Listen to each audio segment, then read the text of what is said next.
till we on top. Quit, I think not. Coming hot for the #1 spot, yeah. No key, got the game on lock, ayy. Big threes when I take my shot, ayy. On the rise and we ain't gon' drop. On the grind, it's our time, just watch. If you want it, you can get it. Life gets hard, but don't you let it get you down. Go get the crown because our time is now. Ayy, we gotta get it. Gotta get up, gotta go, we gotta get it. Ayy, they won't forget us.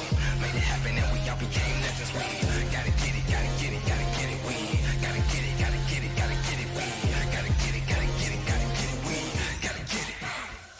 We can't be contained when we leave the game. My name will remain. We don't need the fame. You can keep this chain. We broke free so things won't be the same. Nah, on the mission, gotta get it, let's work. We were raised on the net, I'm raising my net worth. But it ain't about the money, nah, it ain't about the cause. All that matters is the world knows who we are.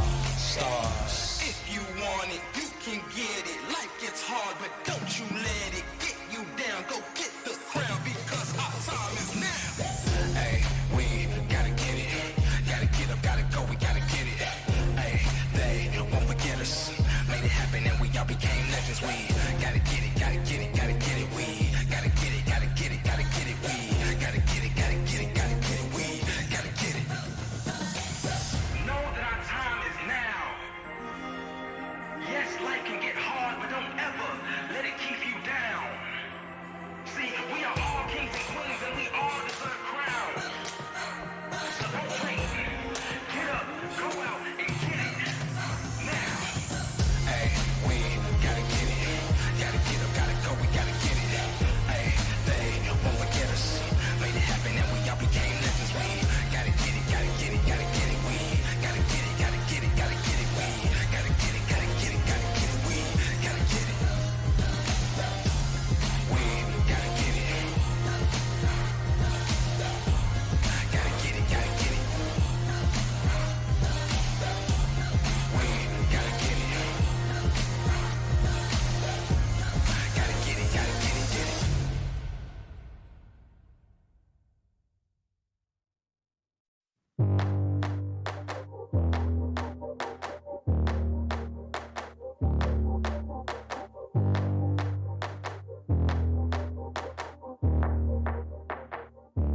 What's up, everyone, and welcome back to the LCS and another edition of the LCS Waiting Room, where we're going to spend the next half hour teaching Raz how to use Twitter. Look, it's not my fault. It is your fault. That is actually the only person whose fault it can be. You weren't even rushed. You had plenty of time. It was like you tweeted out like 5 minutes ago. Early. Raz versus not Twitter true. is like Maybe one three, of the whatever. developing narratives behind the scenes. Doesn't know how to schedule tweets. Yes, Doesn't tag other people in posts where they're clearly photographed. maybe. I'm the only one in the picture. Oh, Lordy. Well, it's good to be back with y'all for another fun weekend of LCS play. We're going to dive straight into it. We've got some big news off the top. We're going to start Huge. in the TSM camp, where after starting 0-4, they have decided to make a substitution. I'm not going to read out the entirety of their statements. You can find them online on their Twitter account, so please do that if you're unaware. But your son coming in for Shen Yi. I want to leave it at that, see where you guys go with it. Emily? So I think the first thing I kind of want to preface, just given the statement and then also a couple of things that came off of Shen Yi's stream, is the role of a support player in the LPL, because I feel like there might be a little bit of a disconnect around what people think it is.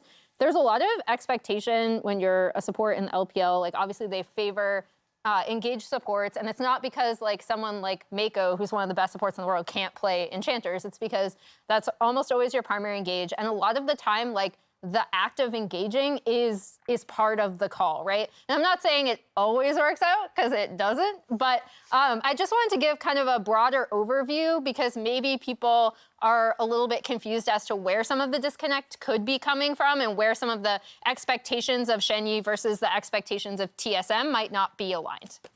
I have a lot to say in a lot of different directions we can go. I think one of the first ones for me is like the expectations that the roster had for themselves. I think people have called them a development roster, and exactly what a development roster is has been a large part of the debate. But when you have players like Huni, Spica, and Tactical, you're not really like this full, we're in it for the long haul team. Like, you still want to be decent. Yes, you're developing in the sense that you're going to be getting better over time. You're not expected to be great out the gate, so you are technically a development roster, but you're not supposed to be the last place team in the league. You're not supposed to be struggling this hard. And I think that's where this disconnect comes from, is because some people think development roster means you are last place. And I don't think that this roster sees themselves that way. And that's why when changes come in, they're not really, to me, betraying their goals the way some people are being like, I thought we were a development roster. And I'm like, yeah, but they didn't think they would be this bad. Yeah, but it depends on the timing of the changes. If it happens end of week 2, then I greatly look at that and say, you were never going to be developing these players to begin with, right? Because now look at what position they put themselves in. Because in a week 5 or something, if let's say Shen Yi's killing in an academy and they want to bring him in, now you're having an extra issue of like, okay, well, you're not on board with the lessons that we were learning for the past few weeks now. And so we have a different issue of integrating you once again when that was already an issue. So at least when Golden Guardians were getting plastered in Spring Split while trying to hone in on developing Iconic and Niles, they committed for a long time. Some people could say after week 4 or something like that, then you can make changes because you have a boatload of scrims to look after of and game, actual stage games.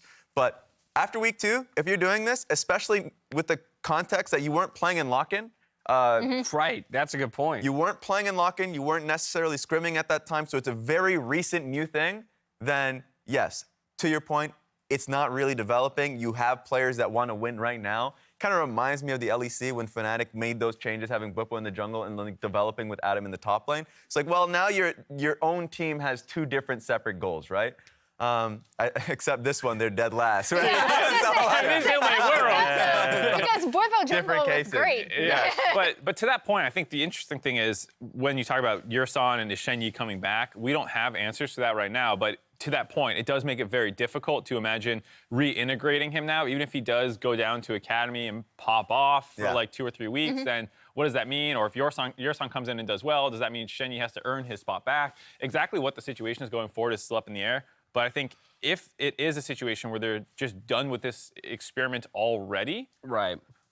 sometimes when you know, you know. It's like being in love, but the opposite, where you just know that the lineup's not going to work. And you kind of go well, we can keep running our head into a wall. We've seen 2 weeks, they probably have seen 50 scrims worth of data. Yeah. If it doesn't work on a fundamental level, then you do need to make a change. And it's not about developing the player. It's about these two players don't get along, which is based off some of the things we talked about on the stream, what's potentially been leaked. It seems like there's more fundamental issues than just communication errors or skill. Well, and you brought up the fact that, like, the way or the manner in which this team moved, like, for example, I saw a lot of instances, and we saw this with Sword Art last year a bit as well, when Shen Yi's going in, there's the expectation that the rest of the team is going to follow up, right? And and they don't. Like, they obviously did not know that that was what they were supposed to do for whatever reason. So you pointed out that that was, like, not a fundamental disconnect in terms of communication, but a fundamental disconnect in the way that they play the game. And that's actually why I wanted to bring up that whole idea of, like, what a support does in the LPL, because again, like, the disconnect could be as much as I'm going in and that act is supposed to be the go button. And the rest of the team definitely did not know that on multiple occasions that we've pointed out on broadcast. I think my only issue there is how does moving him down to Academy away from the set of 4 players that he's supposed to build that synergy with solve the problem, right? So that's one thing, because I'm with you, Mark. If you know, you know, and if it is just a fundamental difference, and it's time to kill this version of the roster, fine, I accept that, without really having all of the, the information from behind the scenes. Fine, I'm not going to argue that side of the equation if that's what it is for TSM. But in a world where it is again presented as requires more time to adjust, that to me is indicative that the intention is for him to return. After a period of time and after some amount of issues are solved, they want to bring him back to the roster. I don't understand how shifting him off of the roster really solves for that. I am with you 100% on the messaging that has come out of the org thus far, not necessarily being the clearest in what they wanted to do, because immediately after the loss on Sunday when they were 0-4, multiple members of TSM staff kind of came out and was like, hey, Spring Split doesn't matter in the sense that, like, we're not trying to win Spring Split. We're a developing roster. We're not going to go full max Band-Aid right now. And then a couple days later, not only did they swap a player out, but a coach was let go. It's not just the Shen Yi angle. And so, it's like, well, what is the situation at your org right now? Because you seem to be contradicting your own messaging from a couple days ago. Yeah, so we have probably still more questions than answers at this point, and we're going to have plenty of time to continue to track this TSM story throughout the day. Now, we know that this is a story and a topic that all of you at home are very interested in, so we're going to spend more time talking about developmental rosters on Waiting Room tomorrow. So we want you to send us your thoughts and questions on Twitter using the hashtag LCS. We can dig deeper into that tomorrow as we have another, 30 minutes to do so. I do want to jump ahead, though, to the other massive piece of news that's coming in. Actually, first off, let's go to this one. You're the one, love me till I'm gone, says. Perfect. I have a bunch of questions, but I don't want to be called a fake tweet in the chat. I think this is probably a plight that many people who watch the Waiting Room have faced. Just so you know, these are not fake tweets. I made that but tweet. also, We have bummer so for you, many bro. burners. You get one a split, and you used it up. So you're gonna have to wait till summer now for any of your questions. I'm just kidding. Let's Feel get some free to more send real questions. tweets on there. Yeah, I made that exactly. Twitter account. Send us real Good tweets, job, and we'll be Raz. sure Wait, to use you them. didn't even tweet about the broadcast. We're supposed to believe you have Here you several go. burners. This was the teaser dropped by Team Liquid around the other giant piece of Let's news. go! Core Woo! JJ is back. His green card has been secured. He will be out there playing for Team Liquid today. Where is everyone on this? Because TL right now, they were playing all right without him. Where is anyone else supposed to be but hyped? I know. Isn't that the only, it's like the meter goes from like really hyped to super hyped. Super hype. There's another emotion.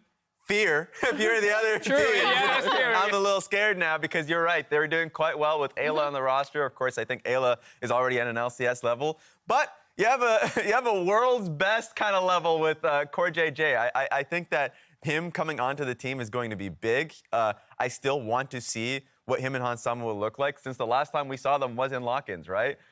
So them kind of like ironing out how they want to play the game. I'm sure they've had a few scrims with Core JJ in the lineup, so like at least that they're not completely trashing that together. Last time we saw them together, they were just all-inning 2v2 bot lane early game. That's what I want to see with Core JJ. That's what I was gonna say. Is like the small window we got was an incredibly aggressive bot lane in 2v2s, like to the point of almost over aggression, and it was great. I loved it. Like, I definitely want to see that. I'm just so happy to have him back. While it's been fun to track his Twitter game and the way he's been involved throughout, now that he's going to get to step onto the stage, I think both things are going to continue to get better. There was an interesting thought thrown out there, though, by a fan of the LCS, which was, is there any concern? I think we have the tweet. Hopefully, we'll pull it up here, and I'm going to paraphrase at that. But is there any concern, essentially, that with Core JJ returning, there might be a step down moment for Team Liquid? What happens if this first game does end in a loss? I don't think there's, personally much cause for concern, but it's an interesting question because of exactly what you said, Raz. Ayla's been performing by far and away at LCS level as is.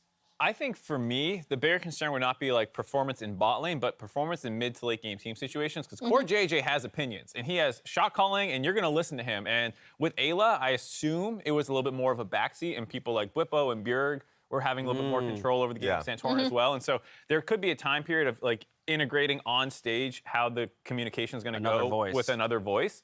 But that's my concern more than like, are Hans and Core JJ going to play the lane good? Like, yeah, they're going to play lane fine.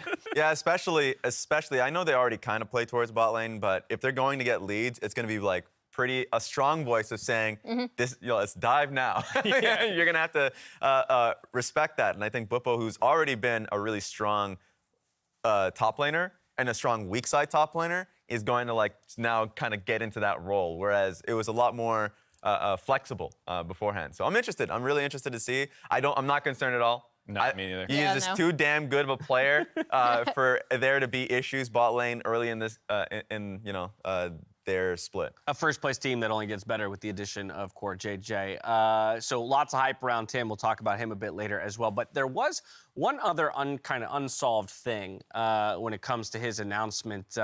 And I want to check this out. It's a video first, really creative announcement by Team Liquid. Let's take a look. So it's just weird that there's like gummy worms and gummy bears, but like there's no other gummy animals in the animal kingdom. Oh yeah. Welcome. Hello. Thanks for being here. So gummies in the animal kingdom. Worms, bears. What? There's sharks? Have you never been to a boardwalk? Gummy sharks. If you go, there's peach rings. There's those are not animals. They could be. Dude, We need some gummy. I'm just saying. Go to you started so hot with gummy sharks, and then your list was one item long. 33% more to the list that they came up with. That's true. You go down to a boardwalk and just go through that like list of just gummies that you have. I was informed today, didn't realize this, that there are gummy octopi.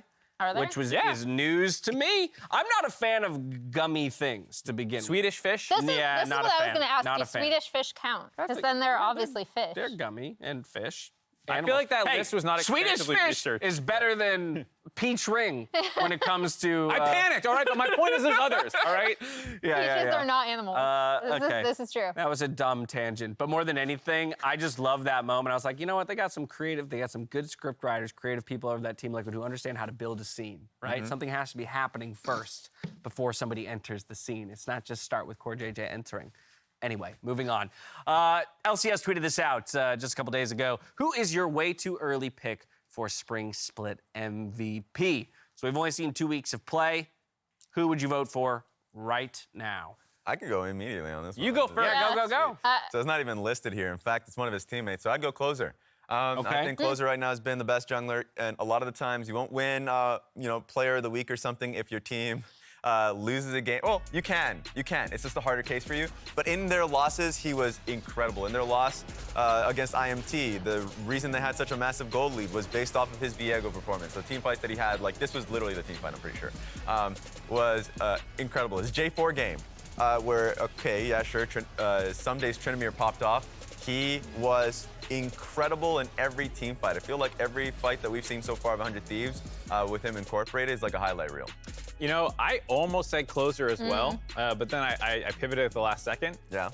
And I also picked someone on a team up there, but with a different teammate. I picked Hans Sama. I actually think Hans Sama has not been the flashiest player on his team, but he is like the backbone in a lot of these games. For one, they get leads in the bot lane almost all the time. He's second in CSD at 15, but that's a little messed up stat right now with Johnson, who's above him, having his 3 supports in lane like the entire time. That's not really a fair stat, whereas I don't think Hans has quite had that level of support. And then late game team fighting, like he is the guy in a lot of their games. It's like, you know, Bjergsen's on a support or something, and it's like, Hans, go pop off, please. And doing it all without his intended duo. I'm gonna jump to Emily next. Before I do, I just wanna make a note to all of you in chat. Please, spam us with who you think would be your pick for MVP after these 2 weeks of play. We'll check in with any results from you guys in just a moment. But Emily, who would you go? I feel like they've chosen some easy ones. So I almost said Closer as well. There we go. So Yeah. all 3 of us are aligned on the fact that Closer is playing really well.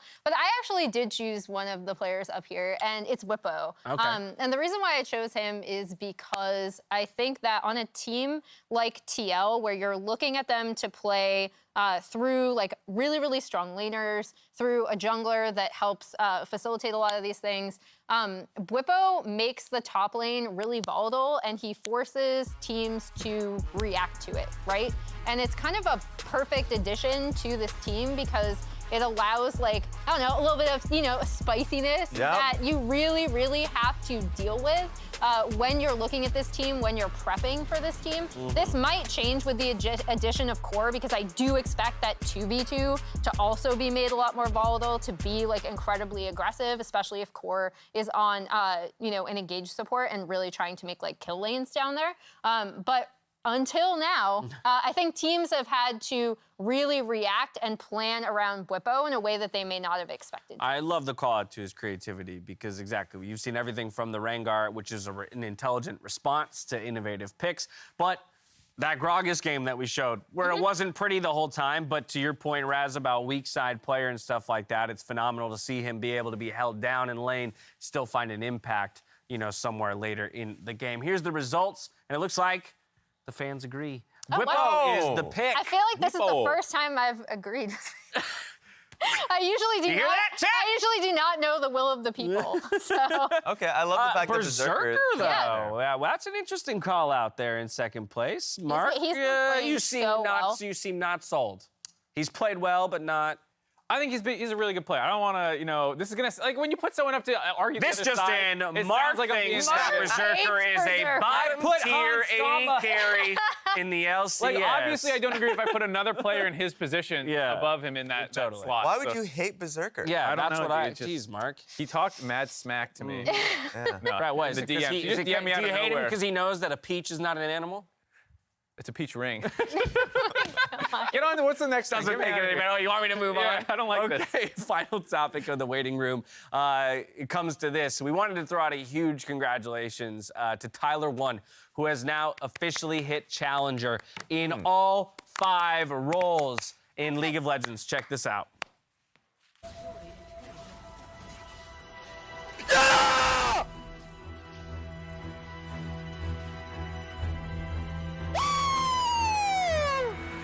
That's it! It's done!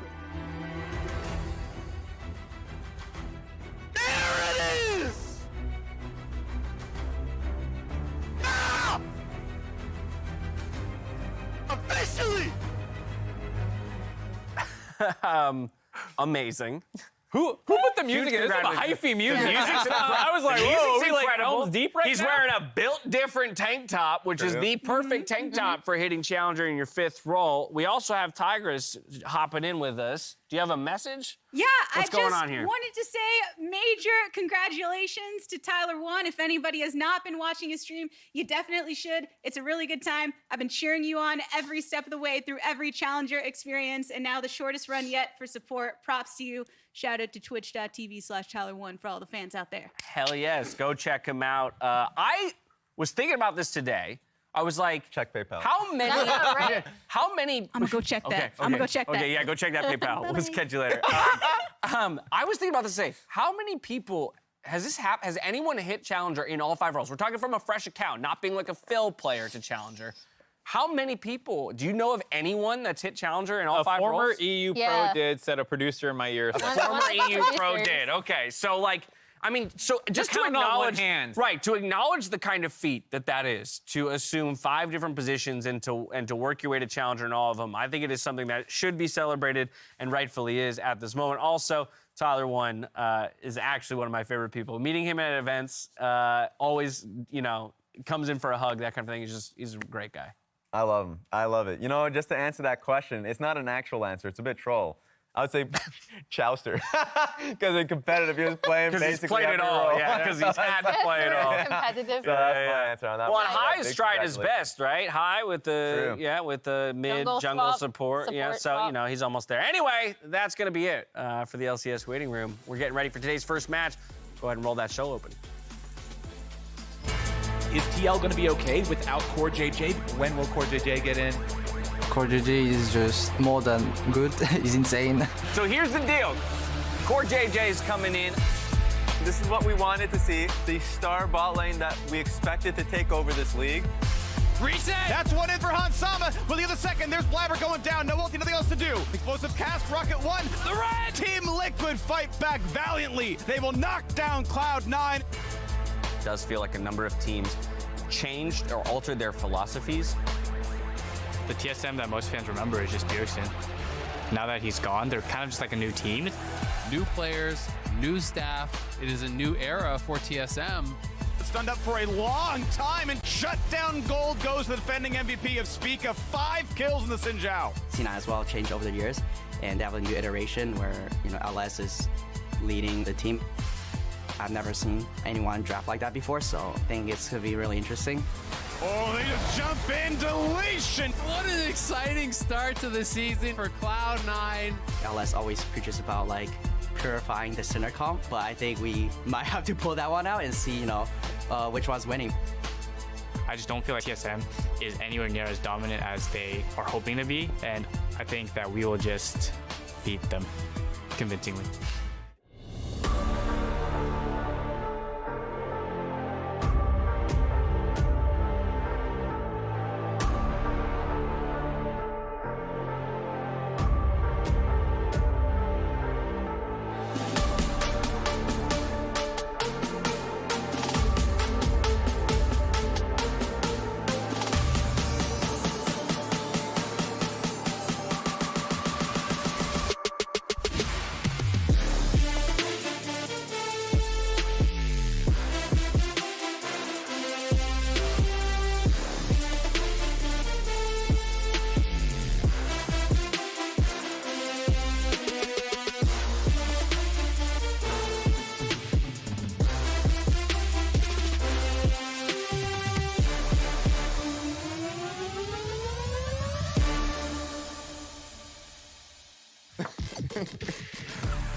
What's up, everyone? Welcome back to the LCS. No more comfy chairs. These ones are pretty comfy. I like these. These ain't so bad. Yeah. Ain't so bad.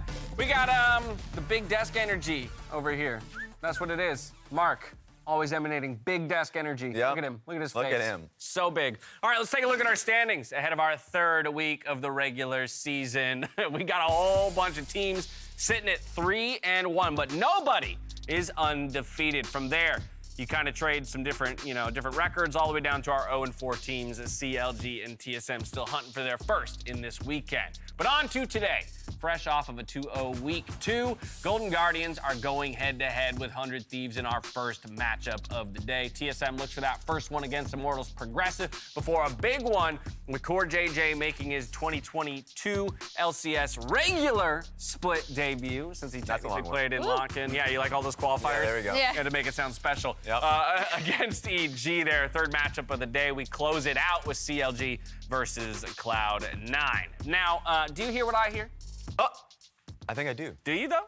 No. Okay, because it's starting to sound a lot like a rumble in the jungle when we talk about Pride Stalker versus 100 Thieves. Let's dive into it. Pride Stalker has been a bright spot for this Golden Guardians squad, but you already called out your early MVP pick in Closer, so that means he's got quite a bit of work cut out for him. Yes, it's going to be tough. Closer as a player has just been insane so far this split. We've already talked about the depth of pool that he has in his Viego. We've already seen the J4. We've talked about banning his core picks, but a lot of the times he'll just go on his tertiary pick and just dominate. So Not so surprising there, but then the deep pool that you see, the carry pool from Pidestalker. Say, I don't know about deep. Yeah, I had champions. I have to look at it and talk about the fact that he has a carry pool instead. Yeah, I think both these guys, you know, we talk about herbivores, carnivores. To me, they're both apex predators. They're 1 and 2 in kills in the league. They want to get fed. There's people who farm a lot. There's people who get kills, but they feed them to other people. They're providers. They want it for themselves. They both want to get super fed and carry the game. And so far, both of them have actually done that pretty successfully in their games. What are you, Mark? Provider? Apex predator? Herbivore? You're definitely not an herbivore. I know that much about you. He's a breadwinner. He's a peach ring winner, if you will. All right. Engineer.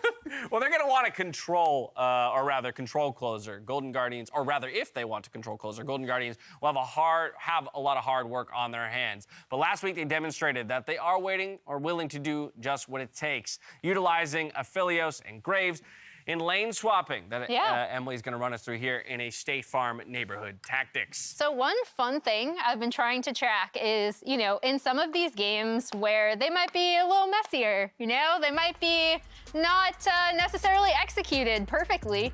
TSM Golden Guardians last week was one such game. The way we got here was actually through a botched level 1 by Golden Guardians opting into that, which set Pridestalker significantly far behind. TSM double crabbed him, Blabber 3-buffed him. It was looking really, really bad until TSM made a move at about 440 in the bot lane and gave him a kill and assist, which he's gonna start with right here. And he's gonna be up on the top side here. So the setup for this play is that, if we play here, what's gonna end up happening, he's invading here. The most important thing to look at on the map right now is that Graves is gonna be pushing in this lane here, and the bot lane is gonna be pushing in this lane down here. They're going to reset at approximately the same time, the Aphelios and the Graves. And what's gonna happen is that they're going to lane swap. When we talk about why you might run Smite supports top like TSM is doing in this game, a lot of the reason why is to funnel that gold into someone else. In this case, they definitely want to get it onto Tactical's Jinx, who actually almost takes over the game later. But what happens is, and the way that Golden Guardians counter this, which I think is really interesting, is they end up swapping the Aphelios top.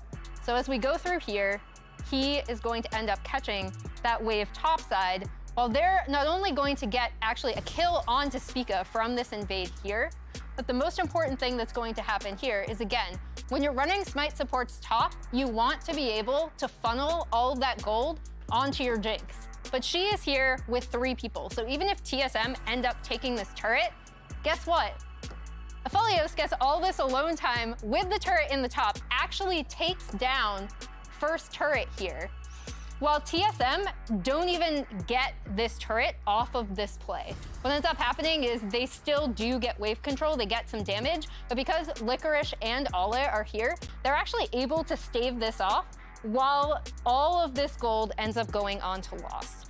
And as we talk about, again, like games where a lot of mistakes are made, a lot of things happen, I actually really, really appreciated this adaptation. And I hope to see more of it as we see a bunch of teams trying out multiple different play styles. I mean, I'll add to that, right? I mean, not only is it adaptation within the game, just from the previous time they had played against a Smite top to that time around, it's clear that they had really done the review and kind of looked and identified different ways that they could finagle their way out of some losing situations and even turn it very much into their own advantage. Yeah, I mean, that's just a lot of it's just thinking the game conceptually, right? After you face it one time and you think about it the next, the fact that they were able to come to such a good conclusion that brought them back into the game.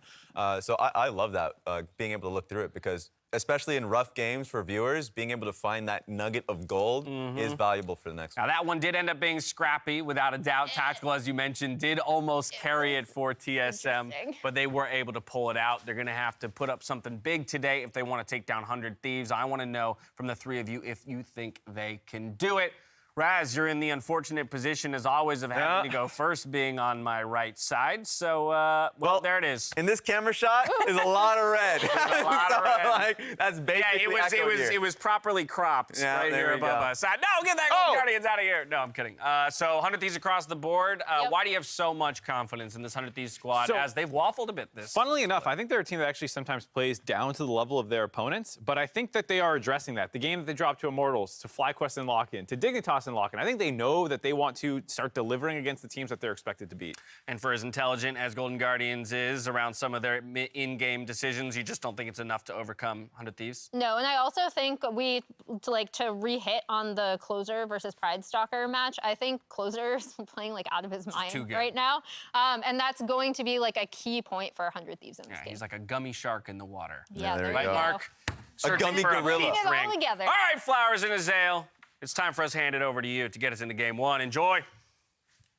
Thank you so very much, Dash. Welcome back, everybody, to another weekend of the LCS. I'm Captain Flowers, that's Azael, and behind us, we have Golden Guardians and 100 Thieves ready to go head-to-head. They were talking about the jungle, Pride Stalker versus Closer, and to me, man, these are two of the most exciting guys to watch in the jungle here in the LCS. I feel like the jungle pool in general is so stacked in the LCS this year that has been really, really fun to watch. Closer has been an absolute beast.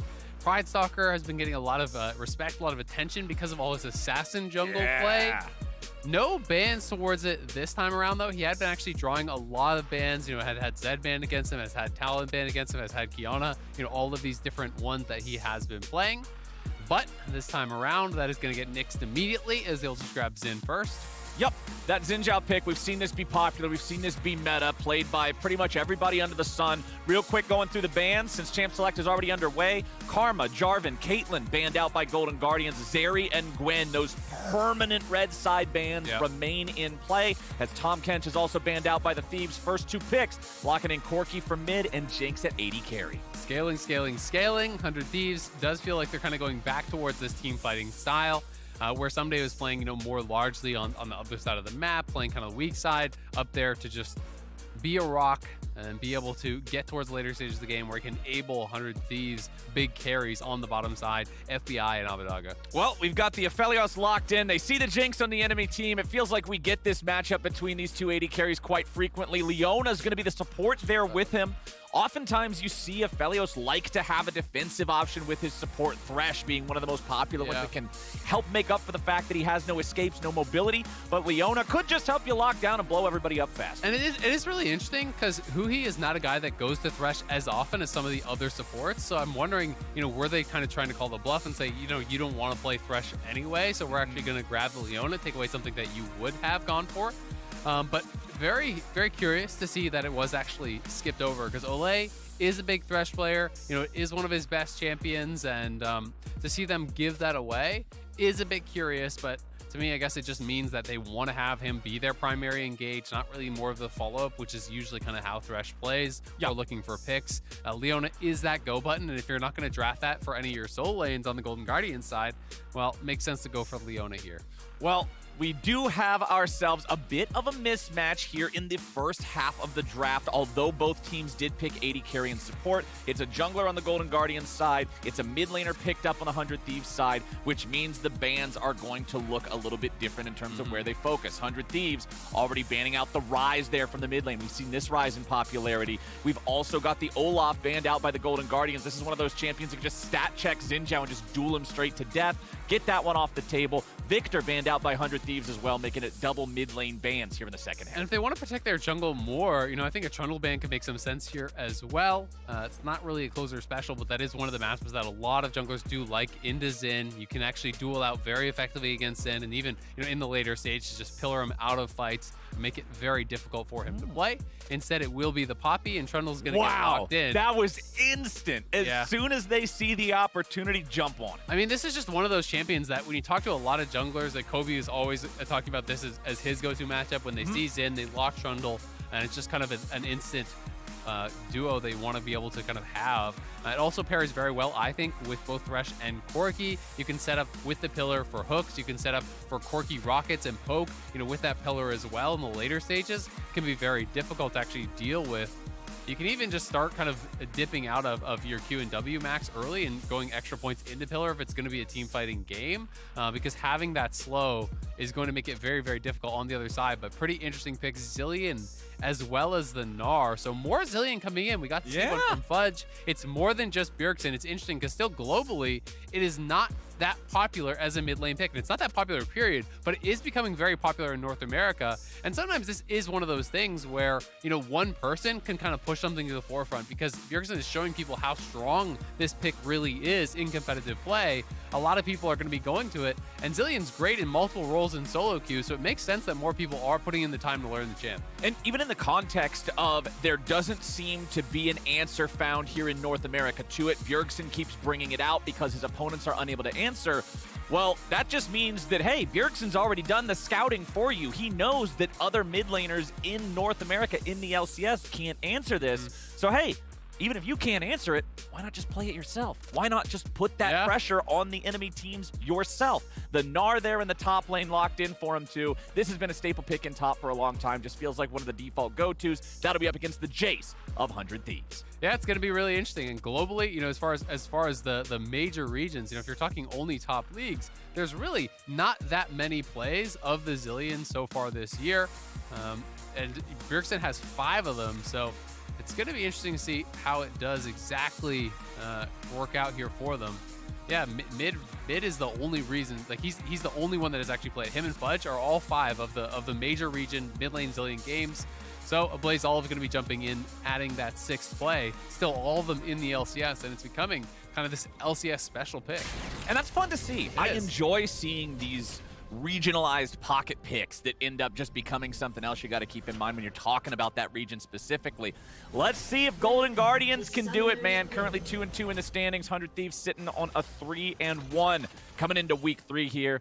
You saw the entirety of the analyst desk predicting the 100 Thieves win here on this one. They got the powerful scaling. There do seem to be more options for the Engage by a significant margin on the side of the Golden Guardians. You have the ability for Licorice to go in with a big Mega Gnar. You have Pride Stalker who can jump in. Ole, you already mentioned, is the go button. And on your screen right now in the bottom left, ladies and gentlemen, a good personal friend of mine, Papa Smithy, the GM of 100 Thieves. And if you don't recognize the man beside him, allow me to introduce you to General Sniper, one of the most promising up-and-coming young talents here in the North American region. #1 on the solo queue ladder at the end of last season, I believe. Talk about climbing the damn thing. He had to go up 100 different stories and he got there. And they're here supporting 100 Thieves today. I mean, they're becoming like one of those sports families, you know, where everyone goes pro, like Viper's pro. Oh, yeah, man. Go pro. I know they have another brother as well that I think is also super high rated. So really talented family as far as the League of Legends does go. Going to be excited to see when he eventually makes his way to the LCS, as everyone I think is kind of expecting. Well, let's see how this one's going to shake out right now, as both of our junglers have started on the bottom half of the map. That means we'll be pathing north, and we'll end up maybe seeing a fight over the Scuttle Crab, maybe not. Down here in bottom lane, again, we're going to be keeping eyes on Huhi, because like you already mentioned, this was not one of the picks that you would expect him to want to play as much as something like a Leona, so that means that they're essentially daring 100 Thieves to play the Thresh at the high level. Yeah, and I mean, he does play it, just it's not one of the ones that you think of as kind of his big picks. You know, it was his 4th or 5th most played last year. He played it 7 times, so he has some games under his belt, but it's not really his go-to, where a lot of other supports, if Thresh is open, you know they're first locking Thresh immediately. You know, they really love that pairing. Thresh Jinx as well as Thresh Aphelios kind of has been those primary pairings that people have been going for really in the LCS and across the world kind of all this year. So it was left up, and we're going to see if Ole can kind of make good on it with that Leona. Now, one thing I also do want to point out here, difference in summoner spells with our AD carries, they both have strong CC that they have to deal with from the enemy support, but the difference here is the fact that Lost really only has to deal with that hard CC coming out from Huhi. The rest of the champions on 100 Thieves don't offer it, so he has gone with the heal as opposed to the cleanse. So a bit more direct combat power in these bot lane 2v2s there for the side of Golden Guardians. I think it makes a lot of sense, you know, especially when you're looking forward towards team fighting. It's very difficult for the Thresh to hook past those people, past the Leona, past the Xin, past the Gnar, to actually do anything about this. And Closer going to be getting aggressive, but it looked like Pride Stalker was able to grab that, so nicely done by him. securing with the smite. It does mean he has to at least force out that smite, though. So Closer is going to be able to steal away the blue, probably, unless he can get some assistance on this. But it's difficult, because as Licorice, if you move away from that wave, that is this fat stack wave under your tower, you are guaranteed to lose so much for just the chance at being able to take that blue away. And I love the coordination there from 100 Thieves recognizing that, saying, hey, you lose the wave or you lose the blue, one way or another, something's not coming up your way here. Licorice is about 200 HP, not looking too great. They're ready to lead the charge here. Minions are underneath the turret. Licorice decides to jump forward. He's putting the pressure on to Someday. Then R-Bar won't charge, and first blood over to the 100 Thieves top laner. Nice try there by Licorice. I mean, maybe if he gets that last auto off with the hyper proc, he could have potentially traded the kill onto Someday, but not quite able to do it. And Someday did such a good job softening him up. They were able to pull off that dive. Oh, Ole going in here in the bot lane. FBI pulled to safety. Lantern, but FBI! Oh, he's at 100 HP, but it's Huhi getting the kill on Lost. And 100 Thieves turn it around, 2v3. Ah, he flashed right in, tried to go for the big play there. Straight into the waiting arms of Huhi, though. He ends up giving over a freebie. Not only does he not get the kill, it's going to mean the FBI can stay around, actually farm up this wave, and his jungler was there, so that one hurts for sure from Lost. Those feel so bad because that was your active choice to engage in that fight. The game could have continued onward 0-0 here in this lane. Those are the ones that you're hitting yourself over later on. Absolutely. I mean, it goes from them being up summoners and, guaranteed pressure. Like, they just had to walk up to the tower with him at low health and the Xin there, knowing the Trundle is topside. And you can, at the very least, pressure FBI off the tower and take an incremental advantage with summoners down, threaten a regank. Now, instead, he flashes in, he uses his heal, he's down subs, he dies, and he's the one who's going to have to really be worried about the repeat visit here if Closer comes down to that bottom side. Closer still hanging out around the top here. I never actually saw the recall animation on that Trundle skin before. That's pretty badass how he sprouts the wings and breathes the ice out. I really like that one. Yeah, I'm a big fan of that one. Speaking of flying home, we got both of our mid laners flying back into mid here. Those teleports have been used for the first time here. A Blaze Olive will be the first of our solo laners to hit level 6 with Abadaga right behind him. And this is what I judge Zilean play off of, really. It's not your bomb placement. It's not your last hitting. These things are very important. But your ability to recognize when the ult is necessary and properly manage it, not wasting it and giving your opponents the opportunity to back away. Yeah. And you already mentioned how, Bjergsen's 4 plays, Fudge is 1. This is going to be a Blaze Olive's first. That's the thing I'm going to be looking for. When these team fights break out, how does this man perform on Zilean, where your perception and your ability to predict is so important? Yeah, absolutely. I mean, that is the most obvious thing when you're watching. I would say there's a lot of little things with Zilean, though, that, when you start to play it a lot, you really can realize, how they actually use the cooldown reset. Are you going to speed yourself up, actually, use your W to catch up to someone, and then you're not going to be able to use your double bomb, but maybe you can speed yourself up to catch up, and then you W to actually slow them down so your teammate catches up. Is that better? Is it better to actually hold on to the W and just try to catch up and not use the slowdown to get a double bomb? Like, all these little things about the order of spells can actually make such a big difference in skirmishes, where it can be the difference between catching someone and getting a free kill, or maybe not at all.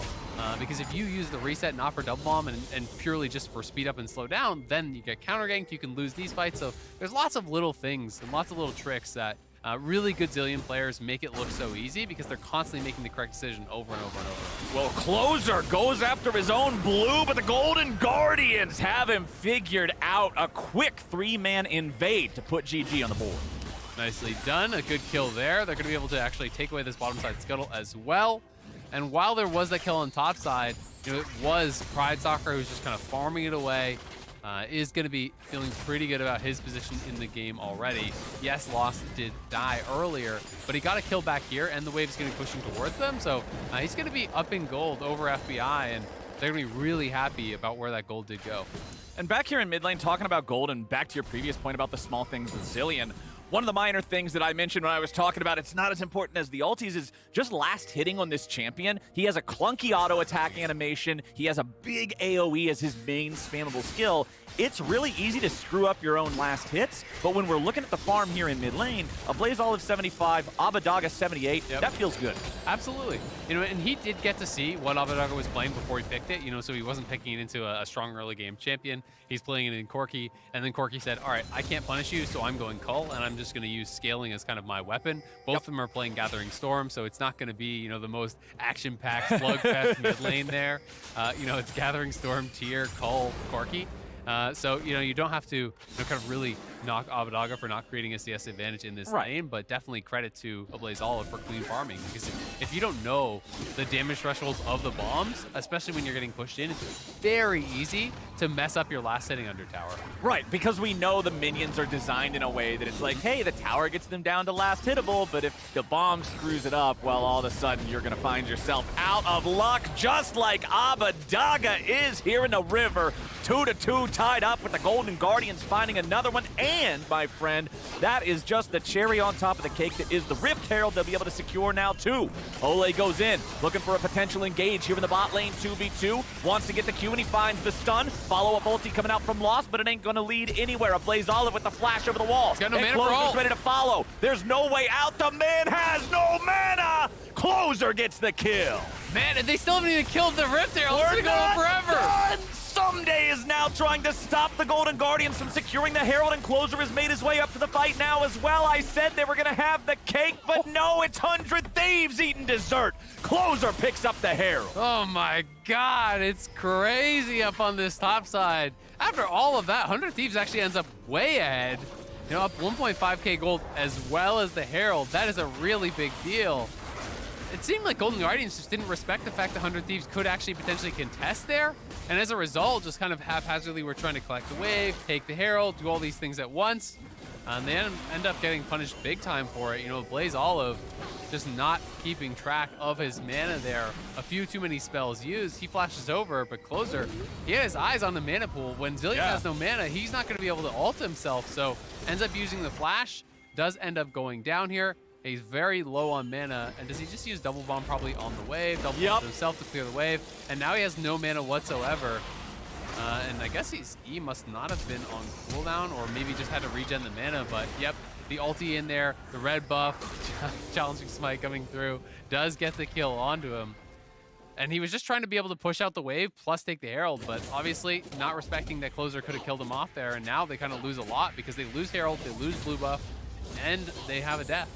And that feels like the second unforced error of this early laning phase here in the game from Golden Guardians. The first being the overdive bottom from Lost. Now you've got this overextension here. Now up in the top side, Licorice in danger of a potential solo death here against Someday. Will manage to get himself away. The Narbar fully charges on that one, and he does get the extra HP to keep himself alive, but Golden Guardians are going to have to stop having these errors because this is costing them, my friend. It is. I mean, that one was really close to a solo kill. Thankfully, he won't lose much because he has his TP, and somebody had already TP'd back. But Ole now caught out on the bottom side, and Pax is there. You don't want this fight. Oh, man, this fight is so bad for the Golden Guardians. 100 Thieves immediately kill the enemy jungler. That means there is no smite to contest the Drake thereafter. They already got the first one nice and early, so they're going to have a 2-0 Drake lead before 12 minutes. Yeah, and it just seemed like they're not really on the same page. Licorice TV's back. He's just going to be sent right back to base, if not in a body bag. That's not good, man. You use the teleport, you're immediately ready to go right back home again. Abadaga going forward to Blaze Olive at 400 HP. Golden Guardians just feel like they're getting knocked around anywhere the camera goes. They are, man. I mean, 100 Thieves now is getting so much momentum here. There it is, just setting up with the pillar for the skill shots, trying to poke him out. They're only going to be able to get the 2 plates because they hadn't really gotten any chip damage down, but they're close to the third. Up 2 kills now. They have gotten both the dragons, they've gotten the Herald, and they are, closing in on this 2,500 gold lead, looking really, really good. And when you realize it is with a lot of kind of greedy scaling setups here, things not really necessarily built for a lane, you're going to be feeling very, very good about your position, I think, in this game. 100 Thieves, man. This is that squad. I mean, obviously, they were talking a little bit on the desk about how 100 Thieves can sometimes play to the level of their opponents. They can lose some wacky games sometimes, but the level of skill on all these individual players cannot be denied. And Golden Guardians went 2-0 last week, so they're playing to the level of an undefeated weekend. Exactly, my friend. There you go. It's 100 Thieves stepping up, if nothing else. And currently, they are feeling great about it. 13 minutes in, 1 minute left to grab any more plate money they might be able to secure. You can see that they actually have plates off of every single one of the turrets of their opponents, whereas Golden Guardians has taken a single plate this entire time. Bottom lane turret, full 5. Mid lane turret, full 5. Only one on that top lane turret has been removed, and all that extra money is going to stack up. It's a big part of that lead here for 100 Thieves. Yeah, it absolutely is. I mean, the Cole cashed in, you know, all the plate gold that they've gotten, the additional kills, all really making a big difference. And especially if they take this third dragon, there's an enormous amount of pressure then on Golden Guardians. If you allow them to get to soul point pre-17 minutes, like that is so threatening. Because the Hextech Soul is absolutely one of the strongest ones in the game. It is the strongest Rift from ahead as well. As far as kind of the mechanics of the Rift, you can make much better use of these Warp Gates offensively than you can defensively. So it becomes really, really difficult.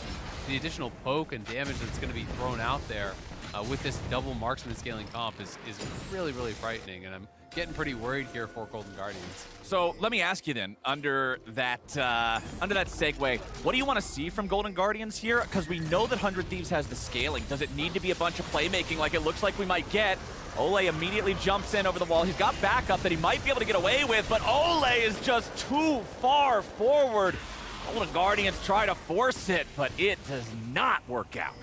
Yeah, it's just the defensive plays kind of answering these aggressive moves that 100 Thieves has been able to do so effectively in a lot of these situations. And I do think that there is some pressure on Golden Guardians to make aggressive plays. As far as your earlier question, you know, what do they need to do? Yeah. I do think they need to utilize this Leona and the Xin and kind of just move around the map and try to find plays, try to find aggressive moves where you're trading out a kill. But Lost, we're going to watch him die. Oh, Lost, there's no way out of that one, buddy. It all just comes down to who they give the kill over to, and it's FBI, the Jinx, getting paid 2-0 here in the bottom lane. Yeah, I mean, it's just 100 Thieves, you know, making the better plays, responding incredibly well, utilizing Trundle very, very effectively as well. And now, Magnar's going to expire. You're looking like you are going down. That's exactly what Someday was looking for. He jumps in when he knows that the timer is going to run out. He knows he won't be bursted down, and he knows he's getting the isolated kill. Nicely done. I'm not sure if the ultimate was actually used for wave clear or something like that by Licorice. I didn't actually see it used in that 1v1 unless I missed it. So might get to see that, but Sunday has been running this top lane in this game, has been looking really, really good. And Trundle's making the follow-up so difficult, because one of the nice things about Trundle actually against Zilean is when you are playing this, and my guess is he did use the ultimate, probably just, okay, he looked for scoop in. That's mostly a wave clear ultimate, to be honest, but when you actually expend that and the hop, and you don't even connect with Someday for a good trade, Someday just reads the play really, really well. There's no way that Licorice is going to win that extended 1v1 with the hop on cooldown, with the R on cooldown. Someday knows the spells are missing for Licorice to be able to fight back, gets the easy kill. Now it's the bot lane tower is going to go down, but you know, to kind of finish up that Zilean point with Trundle, you can actually just pillar out the Zilean when people dive in, and it becomes very difficult for Zilean to actually get in range of the front line to follow up with bombs as well as the ulti, because you create this kind of big zone of separation. And if Zilean tries to walk through the pillar slow into range to do it, you can kind of put yourself in a lot of danger. You're pretty heavily reliant on your move speed, the speed ups with the E, to actually dodge a lot of stuff with Zilean to stay safe. So I think they've been handling this so well, and things are looking really, really rough for Golden Guardians. You can see objective bounties already spawned. They are going to be able to collect 2 here back to back, which is really nice. You know, cross-map play and objective trading is always going to go in the favor of the team that's behind if you're trading equally, and it's going to massively in the favor of the team that's behind if objective bounties are up. Well, FBI will continue applying pressure to this bottom lane tier 2 turret. Closer's going to secure the 3rd Drake of the game for 100 Thieves, no contest. Golden Guardians are saying, look, we're too far behind. We can't do anything with that. Get the objective bounties instead. That Rift Herald's going to secure them 2 turrets there in the top lane. The gold lead said 4,500 just a minute ago. Now it's down to 2,500.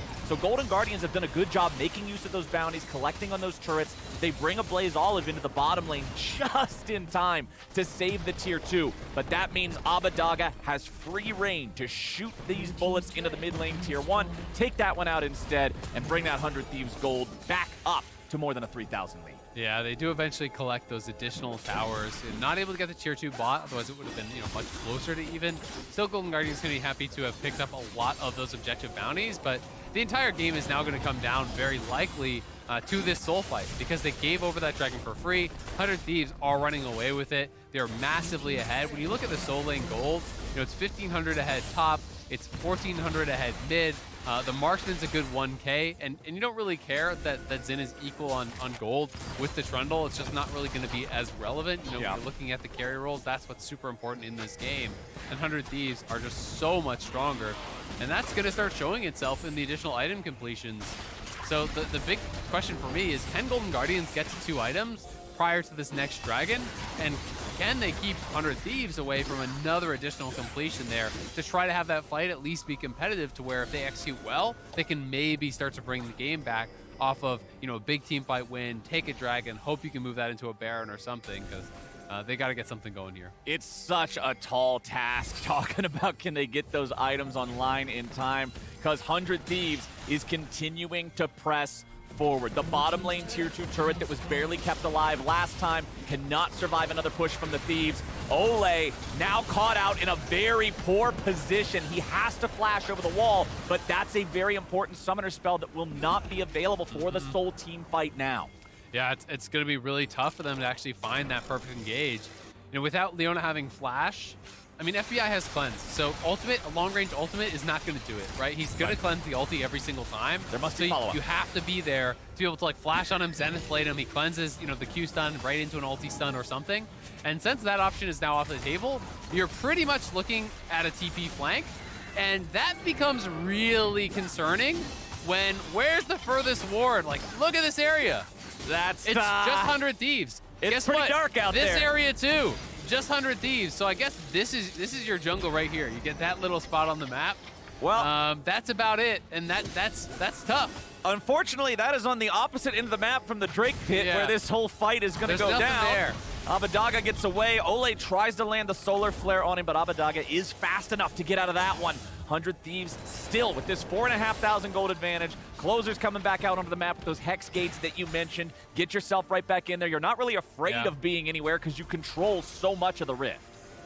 It's also really tough where, there's been so much talk about Hullbreaker, and Hullbreaker is a really strong item in side lane, but people like to talk about, it's over 100% gold efficient, even just with the base stats, even without the Hullbreaker passive where you're in a side lane. Yeah, but over 100% gold efficient is not a good benchmark, and they may get a pick here, which is really nice. Nicely done. Abadaga didn't think they would still be there after trying to catch him in that tri-brush earlier. Good patience from Golden Guardians. That's a good pick. But the problem becomes when you go Hullbreaker and you can't win side, then it's like you're kind of forced to group, and then you actually just have a terrible item for grouping, and that's kind of the position Gnar is in, where he can't win insides. He's going to be totally squishy in 5v5. I like this. This is absolutely a Baron flip, but you are just losing this game so hard right now as Golden Guardians. So at the very least, they get the TP out. TP is going to be matched. It looks like they just want to hard commit to the Baron. They're I think you have to peel. They're going for it, man.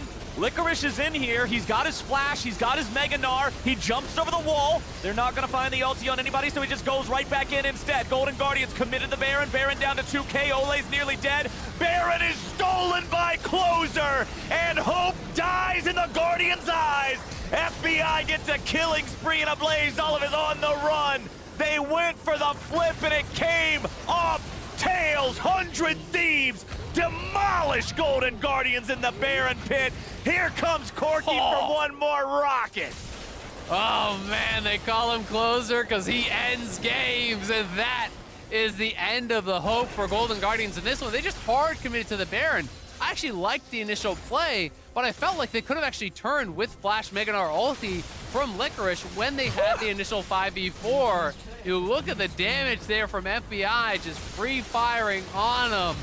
Absolutely roasting him, losing the Baron there, kills. They're getting Soul in the background because they can't close on this push.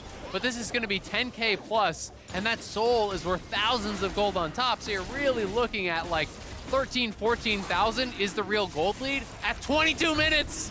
Dude, the Jinx, that is a Jinx with Kraken Slayer. She had the Runons, she had the last Whisper, just getting to Free Fire in the Baron Pit. I'm not sure because it's really, really close with the little numbers in the 1 space and the 10 space, but I think FBI barely beat the entire team of Golden Guardians in terms of damage output in that fight. All 5 put together was slightly under his, I'm pretty sure, but if I'm wrong at math, that's okay, because we're not going to need to talk about the gold lead for much longer, because I feel like this game is coming to a close abruptly. I think so too. It's going to be a tough one. We'll see if Golden Guardians can kind of just wave clear it out. Zillion does have good wave clear. Aphelios, with the right guns, has great wave clear, so there is a possibility that 100 Thieves won't want to just dive it completely, but at the very least, the game is now entirely in 100 Thieves' hands, right? It's up to them if they win or lose the game from this point. It is no longer really about Golden Guardians and their decisions in this one. It is just so hard to come back from this point. As long as 100 Thieves keep taking away the jungle, keeps pushing on multiple sides, it's going to be very, very difficult.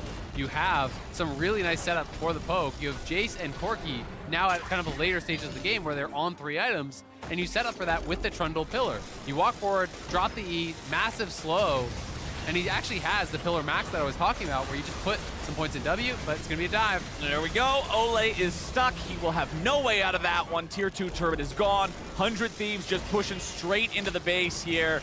The Baron play, honestly, I was cool with it. They knew that their opponents had insane scaling. They knew they were already incredibly behind. They couldn't win the sole team fight fair and square. They felt that was their best shot, and I respect the fact that they went for it, but it didn't go their way. That's Shock Blast! This game is over, my friends. This one is all done except for that Nexus Fallen. 100 Thieves, they got the minion waves coming up here. The Baron enchant just about to wear off. The wave will make its way into the turrets in time to kill off one of them. Golden Guardians now has all 5 men back on the table. This could be their last stand. Licorice has no flash, but he is ready to transform, and he does have the Mega Gnar ulti. 100 Thieves continuing that push. Zillion Bombs trying to clear out some of the minions, but oh my goodness, the damage of Blaze Olive. He doesn't even get the ulti proc, so now he has to go back into the fountain. 100 Thieves looks like they will back off. Yep, Corki's going to take the Hex Gate out, so they're going to reset here. Very low mana on both FBI and Closer. They don't have a whole lot to work with. Baron is gone, so it looks like we're going to get one more reset, and then this one is done. Yeah, 100 Thieves has just played too clean of a game. Great scaling with the Jinx, with the Corki. The job on the side of Golden Guardians is so difficult to find engages into the Trundle and the Thresh. You can see it's even Mikhail's rush here for Huhi, because he knows the only possible way they could actually lose is a pick on one of their carries where they instantaneously die. So you have Cleanse, now you have Mikhail's in the background, you have Stopwatch on FBI. They kind of checked all the boxes here. They are just so far ahead. And Golden Guardians has really gotten nothing going, it feels like, this game. Ever since some of those early stages, they got a couple decent picks, but they haven't really been able to turn that into anything. And I don't think we've seen a Zillion ult actually revive someone in the entire game. That was some of the coolest parkour I've seen on Summoner's Rift in a while. Just Hexgate into Yeet Yourself onto the buff, into Hexgate, into Closer now. Looks like he walked into 5 people, but he's immediately saved. Golden Guardians do not have the damage to burst down the Trundle. There's the Zillion revive you were looking for, but a Blaze Olive is immediately met with more CC right after he gets up. Shock Blast takes half the health off of Lost and Ole. Licorice eats a chunk of damage from it too. There's one inhibitor left standing in the base, and 100 Thieves would love to pad those objective stats a little bit on this one, so why not knock it over? Minion waves being marched in from 3 directions now. One Nexus turret left standing. Licorice is about to just die to the damage from Abadaga. Ole is going to be the next target as the rockets fly out, and Pride Stalker's ready to go down. Everybody from Golden Guardians is washed off the rip, and 100 Thieves get it done in 27 minutes. It's a stomp by the 100 Thieves, man. Really good stuff from them here today. Very clean game. Across the board, they looked really good. But I've got to give a shout out to Someday. Him in the 1v1 against Licorice, he created such massive amounts of pressure up there. Finding the solo kill, but also setting up the earlier dive by getting him down so incredibly low in that 1v1. When you're winning topside, There's that one mistake on bot side from Lost. 100 Thieves punished that very, very heavily. Full control over all the objectives. They punished each and every little mistake from Golden Guardians, and their team fighting was excellent. Someday running the show in the top lane, while the early unforced errors from the Golden Guardians carries in the other 2 lanes cost them dearly. A Blaze Olive's death on the Zillion while running out of mana and closer stuck around in the mid lane. Yeah. The overdive in bottom that you were talking about that got Lost killed. It felt like those mistakes were just too much against the pressure that was building for 100 Thieves. And Golden Guardians quickly found themselves in a spot where they had to make the YOLO call. They had to throw the Hail Mary. That ended up being the fight at the Baron, and it didn't go their way. Yeah, absolutely. And we're going to watch this Baron play one more time. And this is one, I like the call. I didn't like the execution. I didn't feel that they needed to hard commit to this. Corki's still dead. You have Flash, and your Nar's in Mega Gnar. Why do you not just go for this, hop over the wall, flash in, Mega Gnar him in, see what you can get here, right? And instead, it ends up just flashing defensively on that hook. But this is one of those situations where Zillion ult is used effectively, offensively, so much better than it is used defensively oftentimes by sending someone in, because you know exactly when they're going to need it, right? You flash him in, Zillion comes in, drops double bomb on the Gnar's head. Yes, Gnar is going to die, but that's what the Zillion's for. You're creating space with this Gnar. He's setting up and buying time, for the Xin Zhao to come in, for the Aphelios to come in, speed up by that Zillion, and to really try to create something there. But instead, they hard commit for that Baron flip.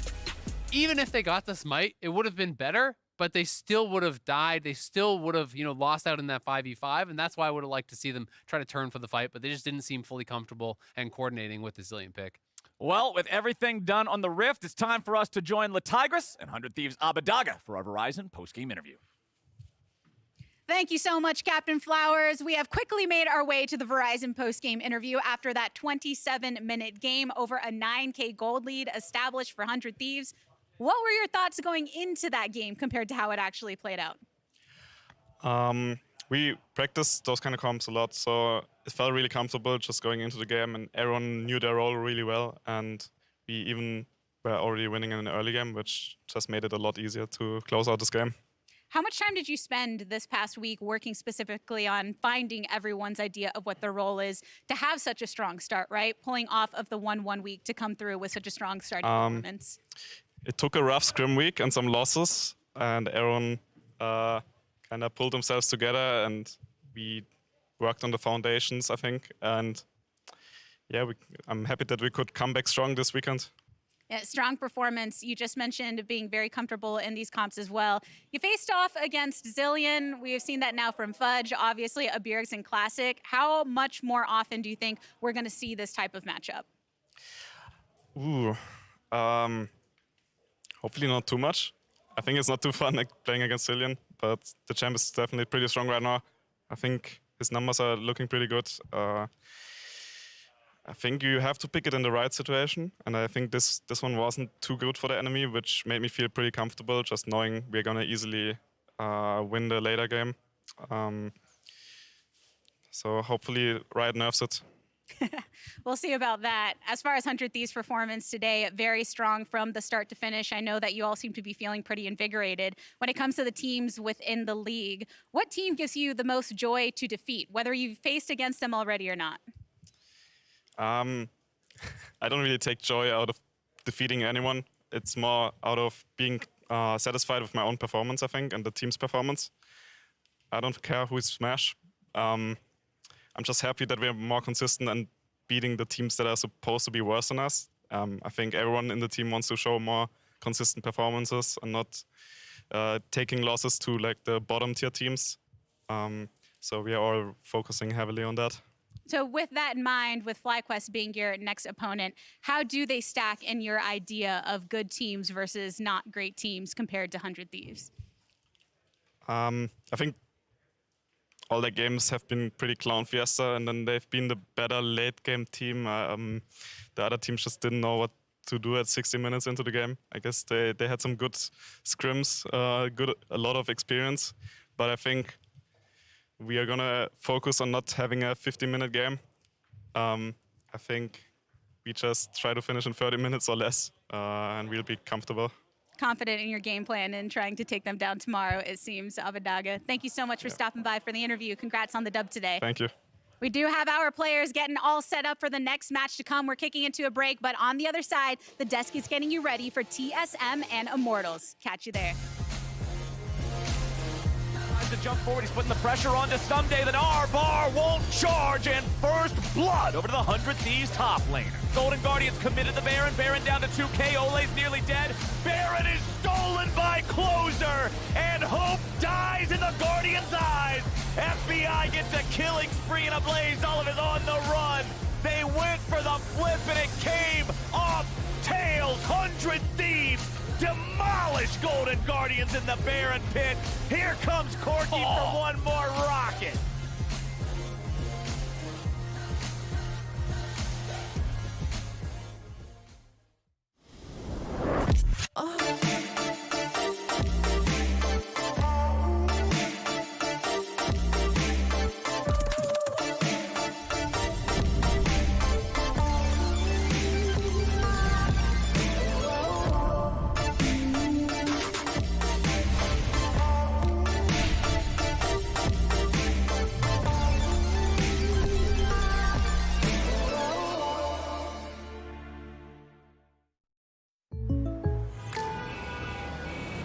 What's going on?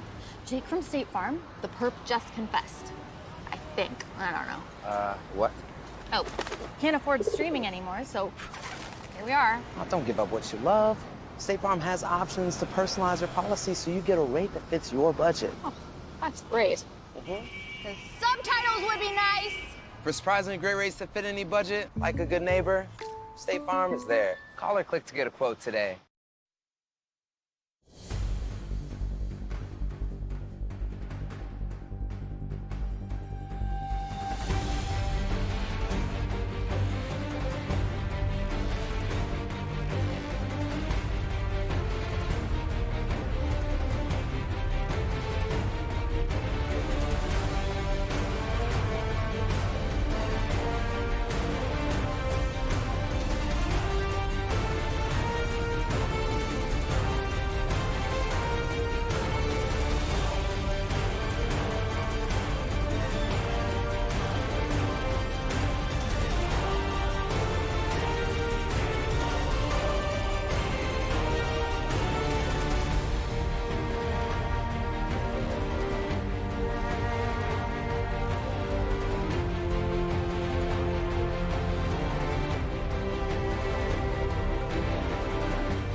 Smoke screen him. Watch Viego. Watch Viego. Viego. Guys, I'm going to triple stun on them. We win. Can we look at? Yeah. Okay. I'm igniting. We win this. Fast fight. Let's go! Guys, I'm gonna work rip. Guys, I really want to play through bot since AD has no flash. I'll keep it top here. No flash. Oh my god. Let's go! Let's get it. Go. Start tipping, yeah? Yeah, we can fight mid then. Watch me. Yeah, I'm watching. I might look. It's stopping, but it's not. Okay, we're going. Smoke screen him. Watch Viego. Guys, I'm going to triple stun on them. We win. Look at Viego. Guys, look on the left. I'm with you, Tristan. Viego ulted over. Yeah, it's all you. Running. We see Viego here. Yeah. I'm chasing Viego. I'm chasing with you. Wing him. He doesn't see anything. Look up. Yeah, he doesn't see anything. Go turrets. And then. Let's go, boys. Let's go, boys. Oh my god, man. We fucking take this. The top on the fucking board.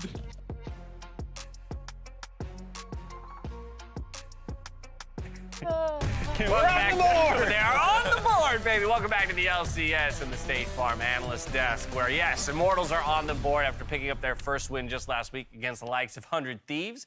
No slouches, as we saw them just pick up a victory against Golden Guardians. Today, though, they go up against an 0-4 TSM, who are looking to put one on the board. But, hey, to have taken down the defending champions, they've had a pretty difficult run of it so far, and they finally put a victory up. Yeah, we're basically at the halfway point of the season, so it's the perfect time to be like, what were people's strength of schedules? And coming in, those are the 4 best teams in the LCS, potentially, based off lock-in tournament. So for Immortals, to take a win over 100 Thieves is actually a pretty positive sign for them, given that they weren't looking good in lock-in. Like, you come out of that stretch 1-3, you're not too upset because now they're playing TSM and some of the other opponents that they can pick wins up against. First round robin, not halfway through the season. Excuse me, first round robin. Yeah, exactly. Yeah. But the point still stands, right? To be 1-3 against this, moving into some of the easier, quote unquote, opponents that you'll have in front of you. This is where, though, there is kind of a different type of pressure to actually find those wins, because these are matchups that you do expect them to be able to handle a little bit better. And that's where I'm looking at what we did see from the Immortals in their win, and even in their other loss against C9, is they typically have gone for like slower scaling teamfight comps. And if that's what they want to go with, then yes. Like, because the other thing I was looking for from this team is like, what is your direction? Like, what are you trying to do? And even, again, in their loss last week, at least I think we saw more of that as well, which is another good sign for them. Now, all that said, Raz, they're going to be the first of the teams to come up against the new roster, the changed roster for TSM. We talked a little bit about it at the top of the day today. Big news out of the TSM camp is that Shen Yi is being moved off the main roster, and your son is subbing in after the 4 losses that they've taken so far. Yeah, and he's been with the TSM Academy for a little while, actually. Was originally laning with Cody-san, who is now doing good things right now in the LFL. And it's fun to watch him play. He is an engaged type player. Like, he initially came in and was all Alistar crazy, and then moved towards the Leonas and all these things to start fights for his team. And so right now, as you can see on the record, it has not been good for them right now in Academy. Yeah, I mean, so here's the thing. I'm still left with some concerns based on everything that Raz just threw out to me. Because he basically said, okay, you're looking at another engaged support. Yes. We just had an engaged support in Shen Yi. Yeah. And so where are the advantages that your son's bringing to the table that Shen Yi didn't have?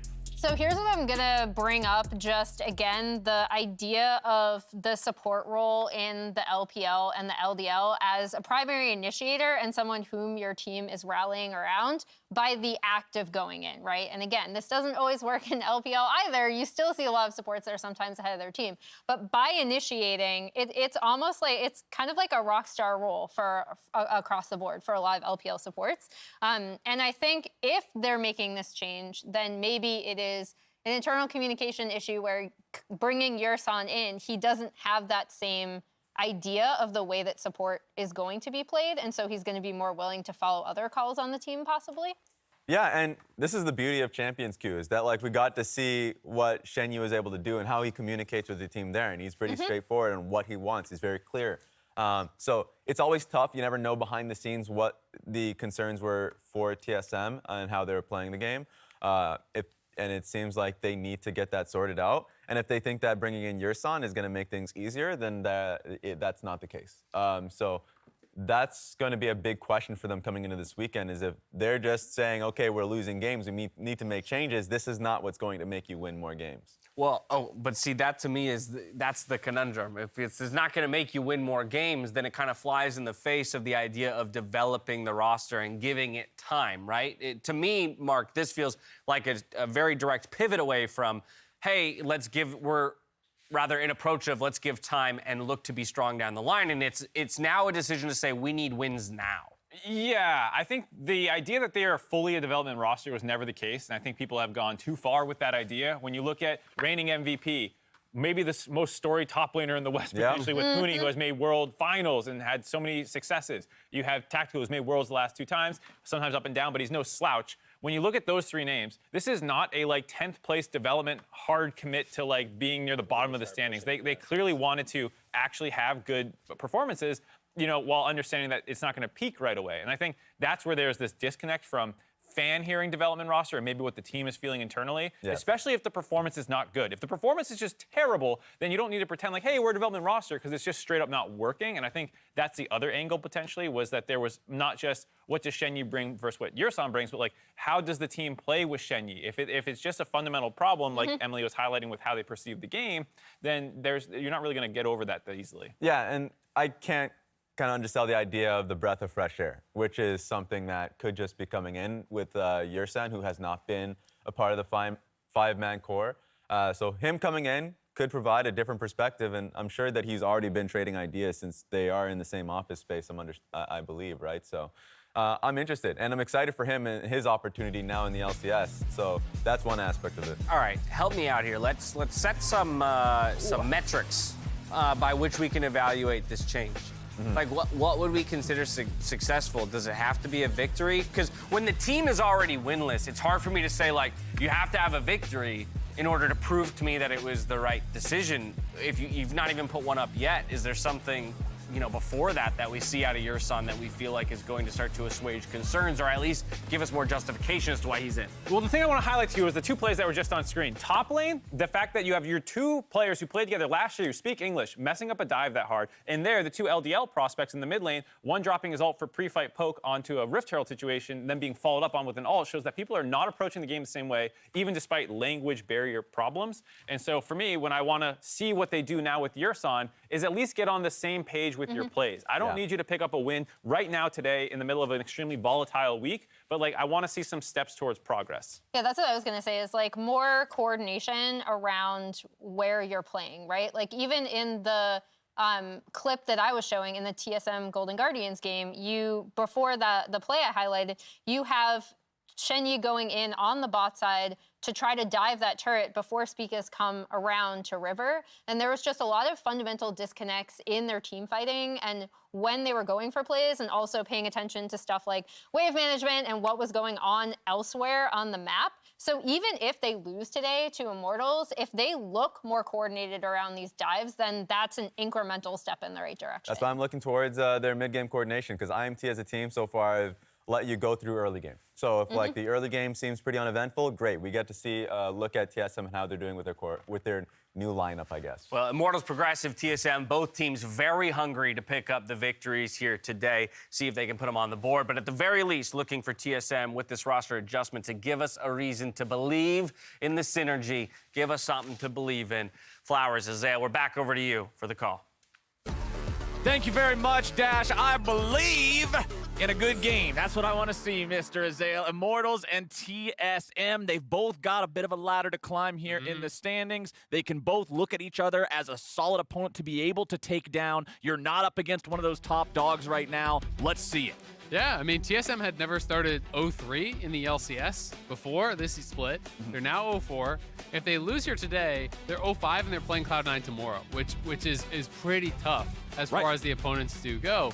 Yurson subbing in here for Shen Yi, who's kind of being given those extra games in Academy. Exactly why that is all happening, we don't know.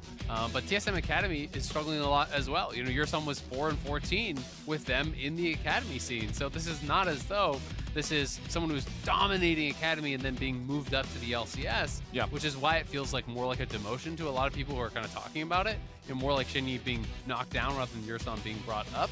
But we'll see if TSM can shape up here today, because I do agree with Mark in that this is not really like a full development team. You have the friggin' reigning MVP on your squad, right? Yeah. Tactical is coming back from Worlds. There's a lot of experience, a lot of success that these guys have had over the years, and you really want to see them make good on that, have some strong individual games. Gonna be interested to see if they mix things up, even just as far as the champions and the setup. Like, do you play towards Spica and just try to enable your MVP and say, hey, carry us to some wins here?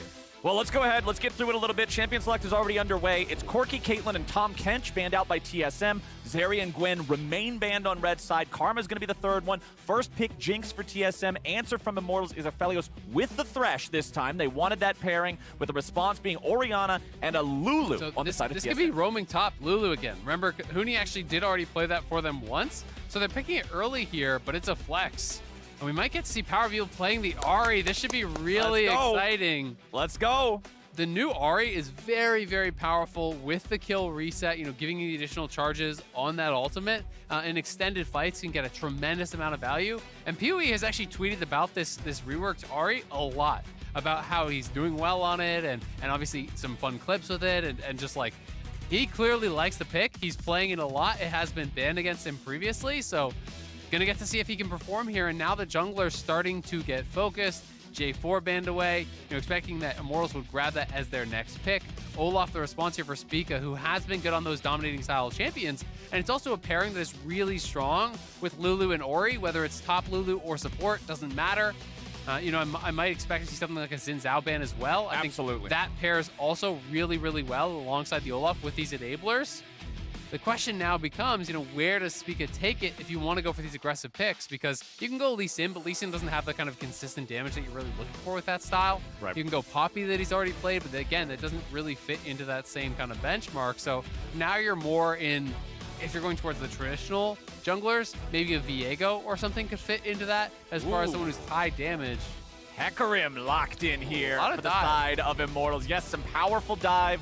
We've seen the modern day Hecarim builds that have the Kim tank with the Muramana that he's also able to stack up the tier by doing the helicopter with. Very, very powerful stuff there if he's able to get ahead. We already know that Hecarim is one of those champions that is very oppressive when ahead. If Xerxes can get off to the races with this, it's scary stuff. Oh, okay. Back to something a little bit more old school. So going towards the Udyr.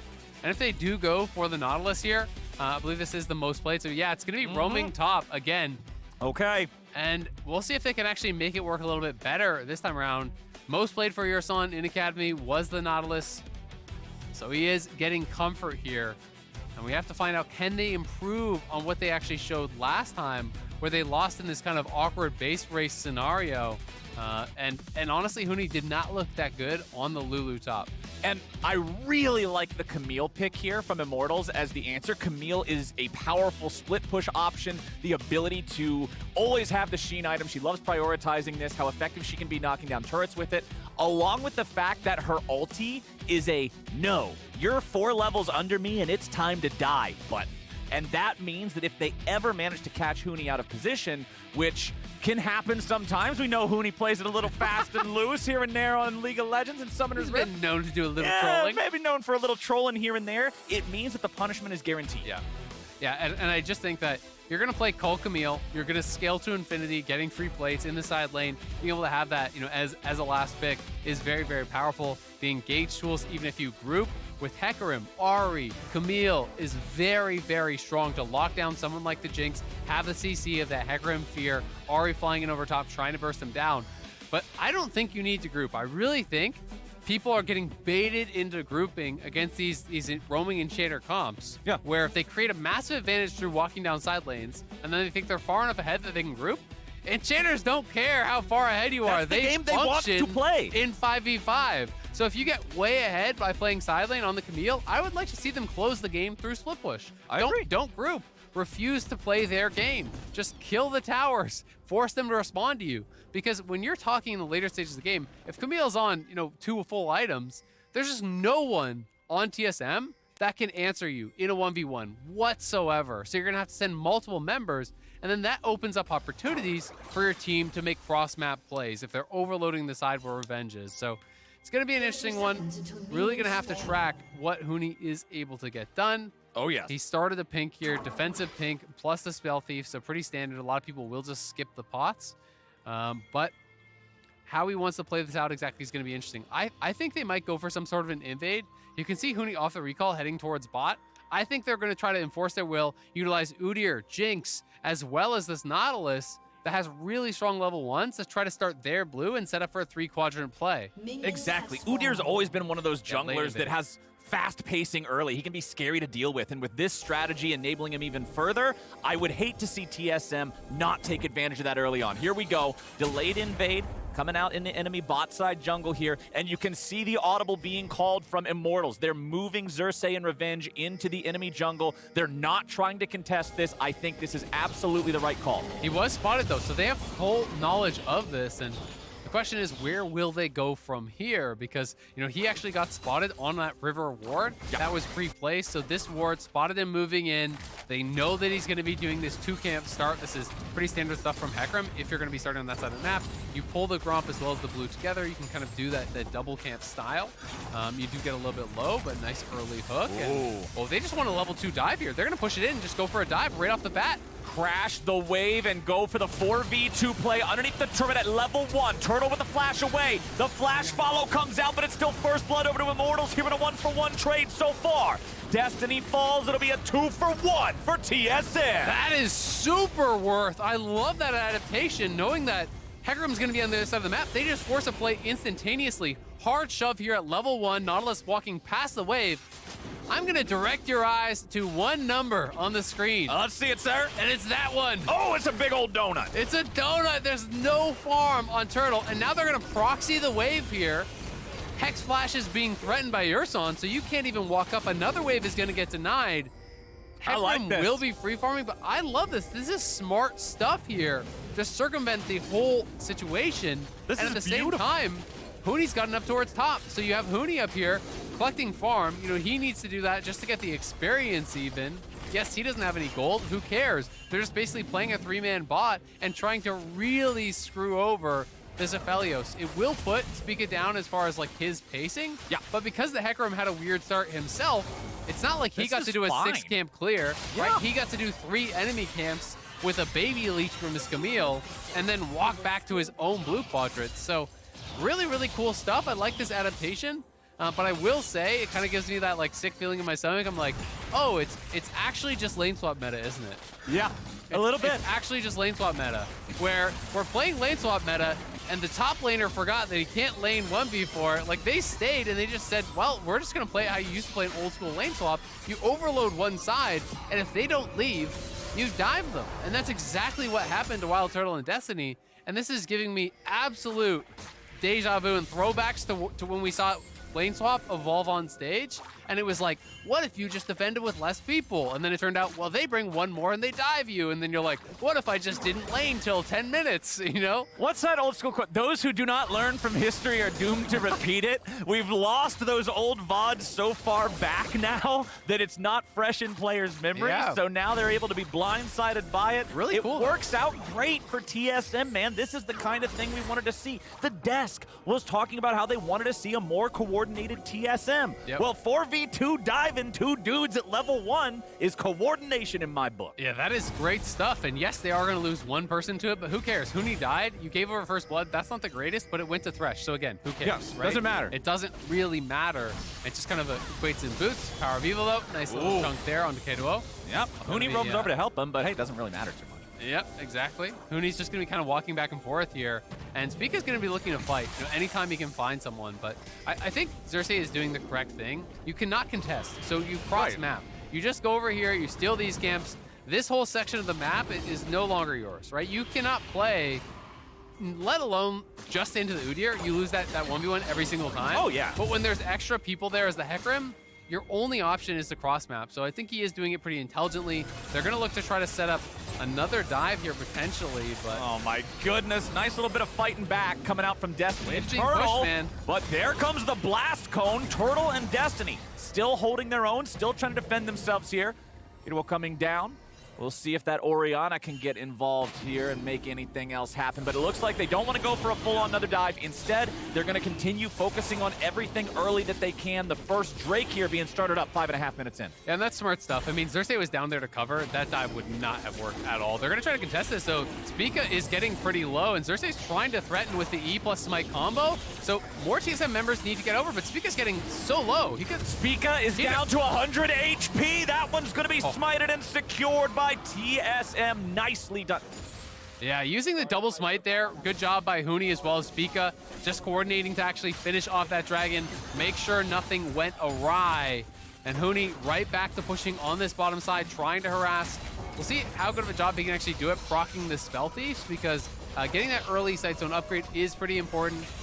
He's about a third of the way through here, so pretty slow as far as the pacing for now. It is actually pretty important to find opportunities, just walk up and hit towers and stuff with the Spell Thieves to really get that online, because if you're not getting kills and assists, that's your gold for the early game. And getting the second Sight Stone is a powerful part of this kind of strategy. You know, it's huge. It's really back to the double Sight Stone with junglers that we used to see. You can kind of maintain full vision control, which allows your jungler, who's supposed to be way ahead, to kind of snowball the game. And it plays into the fact that when you opt into this strategy of a smite top support, the pressure's on you to create the situations that you need in the game state. Because if you're not doing that, the game will naturally evolve to a point where they still have 5 players and you've essentially got 4 of them, right? With an extra polymorph or an extra Janna shield or whatever. It's still not a 4 of them full-on and a big hat. Yeah, you got 4 of them and your buddy's little brother who tagged along. Hey, we'll give you a controller that may or may not be plugged in. That's sort of where you're at. So I need to see TSM keep up this pressure. I need to see TSM keep up this flow. The gold is currently almost a 1,000 lead for Immortals. That's going to shrink up here as some of those waves get farmed up a little bit. And continue to keep your eyes on Revenge, who has taken that top lane turret down to a single plate. TSM does not want to lose first turret here, so they're going to swap their bottom laners up here into the top side. Immortals will respond in kind, and Revenge will get to work doing the same thing bottom that he was doing top. But TSM's going to be doing the same thing top they were doing bottom. Let's see if they can do it here in a 4v3. Doesn't look like it. Nice wave clear from Immortals. The wave clear is not present at level 1, but now that we've gotten to level 4, gotten to level 5, especially with Aphelios having the Infernum, it makes it that much easier to nuke the wave and stay safe. And Xerxes has been really good at actually covering the dives at the right timings without completely destroying his own game, right? You know, he's actually been keeping up a good amount of farm, even though he has to cross map. And I think we might just be getting a Hullbreaker rush from Revenge. Like, you could just go straight Hullbreaker and just walk down the side lane the whole game and force them to respond to you. And I really do feel strongly that that is the play. And it's exceptionally hard to actually answer from TSM. You know, it's going to be them trying to force through objective stacking if that is the route that Revenge does want to go. You know, he has the call. He's already farmed 3 plates bot, plus he farmed, I think, 3 plates, if not 4 plates solo top. So, like, he's going to have a ton of gold here when he cashes out. And TSM's trying to kind of battle back on that. You know, they don't need to be dead even in gold, because even though, you know, it is Huni being kind of like half a champion, if you want to call it that, enchanters just don't need a lot of gold to function. Right. Like, once they get their one item, they are pretty much good to go, as silly as it is. You know, you just get a Moonstone or you get a Shirelia's and you're feeling good about your spot in the game. You don't really need more than that. Well, Revenge, even though he had to move to a different location, he took 4 plates from the top turret. He took all 5 plates and first turret bonus here in the bottom lane. This is what I was saying, how I love this Camille pick into this composition. She can do this so effectively here in the side lane. You saw when TSM was pushing top, they got the Herald. They were trying to beat him to the punch a little bit there. Richard is in every... Holy smoke, man, that's a very wealthy man. There, Flowers. Golly, Azael, that would you is look a at that? rich solo laner. Mr. Moneybags up there. Yeah. He's got the Hullbreaker. So it is, in fact, Hullbreaker rush. Walk it down side lane, baby. Get the value there. Buff up those minions. Bonus damage to the towers. It's going to be feeling really, really good. And TSM, of course, will be able to respond. They'll use that Rift Herald here in the bottom lane. They'll get the money onto Tactical. They'll take down a turret of their own. But here's where things feel like they start to get a little tough for me for a lot of these teams that are running the Smite top strategy is, all right, you had a nice early start with a couple of plays, but it didn't turn into a total avalanche. Yeah. And now you're dealing with the fact that there is this Fed split pusher. I want to see how TSM answers. And I mean, I think their hope is just going to be less about blowing out the early game, because obviously that's not going to happen in this one, and more just, hey, we just have better 5v5 comp. We have Orianna Jinx with 2 frontliners who have good engage and an enchanter. And usually you cannot craft that composition, because usually if you take the engaged support, you don't get the enchanter. That's one of the kind of valuable things here, is that they have high DPS mid laner that's magic damage, high DPS bot laner that's physical damage, 2 tanks / engage, and an enchanter, right? And it just makes you have this kind of like ultimate juggernaut 5v5. So the question is, can they continue taking these dragons on spawn and force Immortal's hand? Or can Immortals get so rich that by the time they actually do come to a dragon, they just have, you know, this Revenge Camille that's 3,000-4,000 gold ahead individually, and he just flashes onto Tactical with his ultimate and Hecarim coming through and one-shots the Jinx, then the game ends. Yeah, one-shot him through the Lulu, through the Orianna shields, whatever. If Camille's that far ahead, yep. Q2 being a Cho'Gath ult is a meme for a reason, right? Like, there's a little truth in the joke there. Well, there's a little more than a little truth sometimes. But what we are looking at is a TSM that does have 2 Drakes already under their belt 11.5 minutes into the game. Against these strategies, taking even a single Drake is so important for the other team to just slow down that soul, slow down that pace. Now, of course, this time around, TSM's not super happy to see that the soul is the Cloud Soul as opposed to something like an Infernal, like a Hex Soul, like what you were talking about, but they still need to keep that control over the neutrals. And flat move speed is still super valuable for a lot of these champions. You know, I think that is kind of the most overlooked part of it. People talk about, hey, LT CDR is not that good, and you know, the kind of boost in move speed when you go into ultimate is only, it's situationally good. For some champions, it's amazing. For others, it's trash. Right. But 10% flat move speed is still very powerful, but definitely not the one you were hoping for if you are TSM or a TSM fan. Revenge, already 2 fully completed items.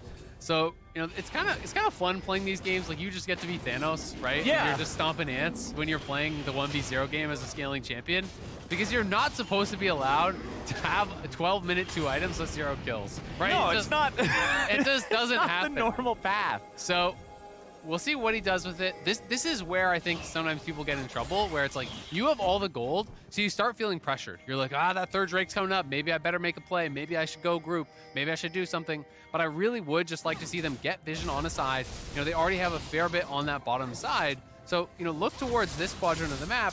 Try to get some deep vision in this area. Start to threaten tier 2s. If they start to look for objective plays, maybe you have to kind of respond to that. But generally, you want them to respond to you, which buys your team time to set up around the dragon, set up around the Baron, get the wards down, you know, and really be the first one to take that swing. The way that I look at it right now with TSM having the 2 Drakes is the earliest they could possess that soul is about 8 minutes, a little bit more than that, counting respawn timers and whatnot from now. That means Revenge has 8 minutes to continue knocking down all this stuff, doing whatever he needs to do, building that gold lead, and playing the opposite of what TSM wants. But right now, Power of Evil will be the one pressuring the tier 1 here in mid lane. Nobody's around to defend that one. So much of these Smite top strategies involve rolling around as a death ball, finding plays to make as a team, which can leave these turrets undefended. Exactly. You know, this is the problem, is that Huni can't answer it. So you send the Orianna bot to actually answer that. Well, guess what happens here? Now mid lane is exposed. So Spica has to cover that, because he's the only other guy that can cover that. You can't send the Jinx solo to cover. So you're just trying to peel them apart. Now Revenge moves up, and you're just playing like a split push macro style game where he moves up to mid. Spica cannot threaten them 1v2. In fact, he's just going to die potentially under tower. He gets away, but that means this tower is going to be just knocked down there. Now Revenge get back out to that side lane, draw someone there, and just rinse and repeat, because they do not have the champions to match lane assignments in any meaningful way. It's very, very difficult. Orianna can stand defensively and try to kite it back, but geez.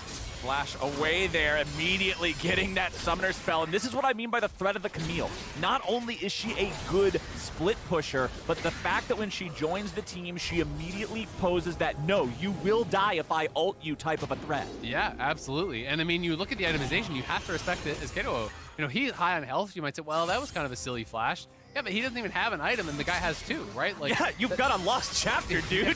This guy's got 2 items. He's gonna beat the snot out of you. You have no defensive stats here at all. Like, you've got your Merc Treads for tenacity, but that's not gonna do anything for you. Nah. No HP built up, right? So it is very, very dangerous playing against him. And they're kind of just sending Spica to deflect waves because at least Udyr can't get one-shot, but it does become difficult. Objective bounties, though, are available for TSM, and this is one of the things that is going away on the next patch. It's on live now, where it's a lot more difficult for those bounties to actually spawn, and they're kind of worth less and so on. Because this strategy does really kind of abuse the objective bounty mechanics in that it's expected that Huni has less gold. He functions with less gold. Right. But as a result, the Orianna and the Jinx, who can already be up on gold, can benefit from objective bounties, where in a normal game, it's not really supposed to work. It's not the like intended design of the mechanism. It's a loophole. It's a clever loophole. Yeah. But let's see what this Drake fight is going to look like, because they're going to give it up, and now I just think TSM is probably going to lose. I was going to say, Isaac, it looks like TSM is nowhere in the neighborhood here. Revenge is hovering around the pit. That's the most important player in the game right now. Yeah. It's tough, man, because... Oh, Power of Evil jumps into what ends up being a 1 versus 3. Has to flash back out to avoid the counter engage from Yurson, but now Power of Evil goes back in. What the hell was that? Power of Evil. That was a little too hypey, buddy. That was way too hypey, because they actually peeled off the dragon to go help him. Not only did he die, they'll lose the objective bounty on the tower. That is a big deal for them. At the very least, Revenge is pushing bot side, so he's going to take down the tier 2, so they will trade for it. And they still should be able to actually get that dragon. But it's a bit concerning because you give up that death, you give over a kill right where they need it onto tactical. You get the objective bounty on the tower. Yeah. You get the objective bounty as well on the Herald. And that's likely going to lead you to a 3rd objective bounty where you crash that mid and get even more gold. So that does put their team fighting comp at a much better spot than they were just in. So, trying to look for that aggressive play, but you have to respect the power of those enchanters. It's not easy, just 100 to 0 tactical whatsoever. And in fact, they didn't even force a sum. I don't know why he went back in. Like, he had flashed, he had disengaged, you had avoided the fact that you're surprised by now there's 3 players, but your own guys, even if they're coming, they're not. They're fast enough. Just big error. Like he was getting a bit hypey, right? He's trying to go for that play, but did not work out at all. Okay. Here comes Revenge. Can you find anybody here not quite in range to issue a Hex Tech ultimatum? So that means that they'll all just back away. Revenge still working towards that 3rd item here. Has Sunderer, has Hullbreaker. We saw him get the solo kill in the tier 2 bot. Has the ward, so he won't be caught off guard here by Spica and Yurson. But we are now at that point. I'm going to go back to what you said earlier when when that 3rd Drake was about to spawn. TSM didn't contest it. You're like, okay, this feels really bad for TSM now. Are we sort of just waiting on the Jinx carry at this point? Is this just the Jinx show? 3 items? I mean, I think that's always kind of been what it is at the end of the day. Whether they enable that by going for fights around objectives, we're going to get a TP flank, but it doesn't look like the rest of the team is actually in position to go for this. So Power Reveal is here, but there's no objective to fight for. TSM will walk out. Looks like Immortals want to try to corral them, though, and find some sort of a 5v5, but they are very split. They're kind of on 3 prongs right now. Okay, Immortals is coming around, but they go around over 2 different control wards. TSM is up here, and it looks like we might just get ourselves a 5v5. Tier 2 turret taken down. Flame Chompers doing a great job keeping Immortals from engaging while the turret is still alive. Immortals are looking for their moment. Tactical is the key player here on TSM. He's the one with the damage. Xerxes goes in for a big multi-man. Fear of the damage starts pouring out. Speak is going to be taken here at the start with K2O already dead. 2 dead on TSM, 3 dead on TSM. They're trying to fire back. Tactical's got the rockets, but they don't do it. Xerxes will ride down Huni. Get over here, you little Roman support, and get the hell out of my jungle. Ace for Immortals. Immortals find the fight there. The perfect engage from Xerxes. They corral them back. And on the Bud Light Ace, we can see it one more time. Xerxes just wrapping around the outside here. And as this TSM, they realize they're pinned in, so they try to run through him. But the multi-man Fear, and look at K2O. Fear towards the tower. Xerxes spots it immediately. Ease him into the tower, so the tower damage onto the Orianna. He's gonna go down in a hurry, and from there, Immortals just pouring forward. They get the root into the charm. They knock down Tactical. They get so many members there, and we're gonna see what else they got on the map when we come back out of this replay. That is huge for Immortals, and a picture-perfect engage there from Xerxes. Vindication for a jungler forced out of his jungle in the early game. This is the revenge. He has been biding his time for this long, and that onslaught of shadows was perfectly done to set the team up for success. And I did want to point out at the very end there, when we saw Tactical with the Wild Growth on him trying to fight back, Wild Turtle was down to 1 hit. He had 100 health left, but they chained the CC, they did it perfectly, Jinx never got excited, and TSM got wiped. Yeah, that was really, really nice. And man, that's rough for TSM. The hopes in the game definitely get a lot more bleak after that one. The revenge of Xerxes, though, you said it. Hell hath no fury like a Hecarim counter jungled. He's been biding his time. Oh, he's ready, man. And you can see here, he's got the Spirit Visage. He's got the Trinity Force. 3, 0, and 2. Oh, now Immortals are starting up the Baron. TSM, they don't have any men nearby. Orianna's all the way down in the bottom part of the map. Kaido, of course, does have the teleport ready to join up with this. Immortals are demanding that TSM answers. They'll already get the teleport out now. Immortals backing away. They're saying, hey, we got what we needed. All we needed was the teleport. This can set Revenge up for success yet again.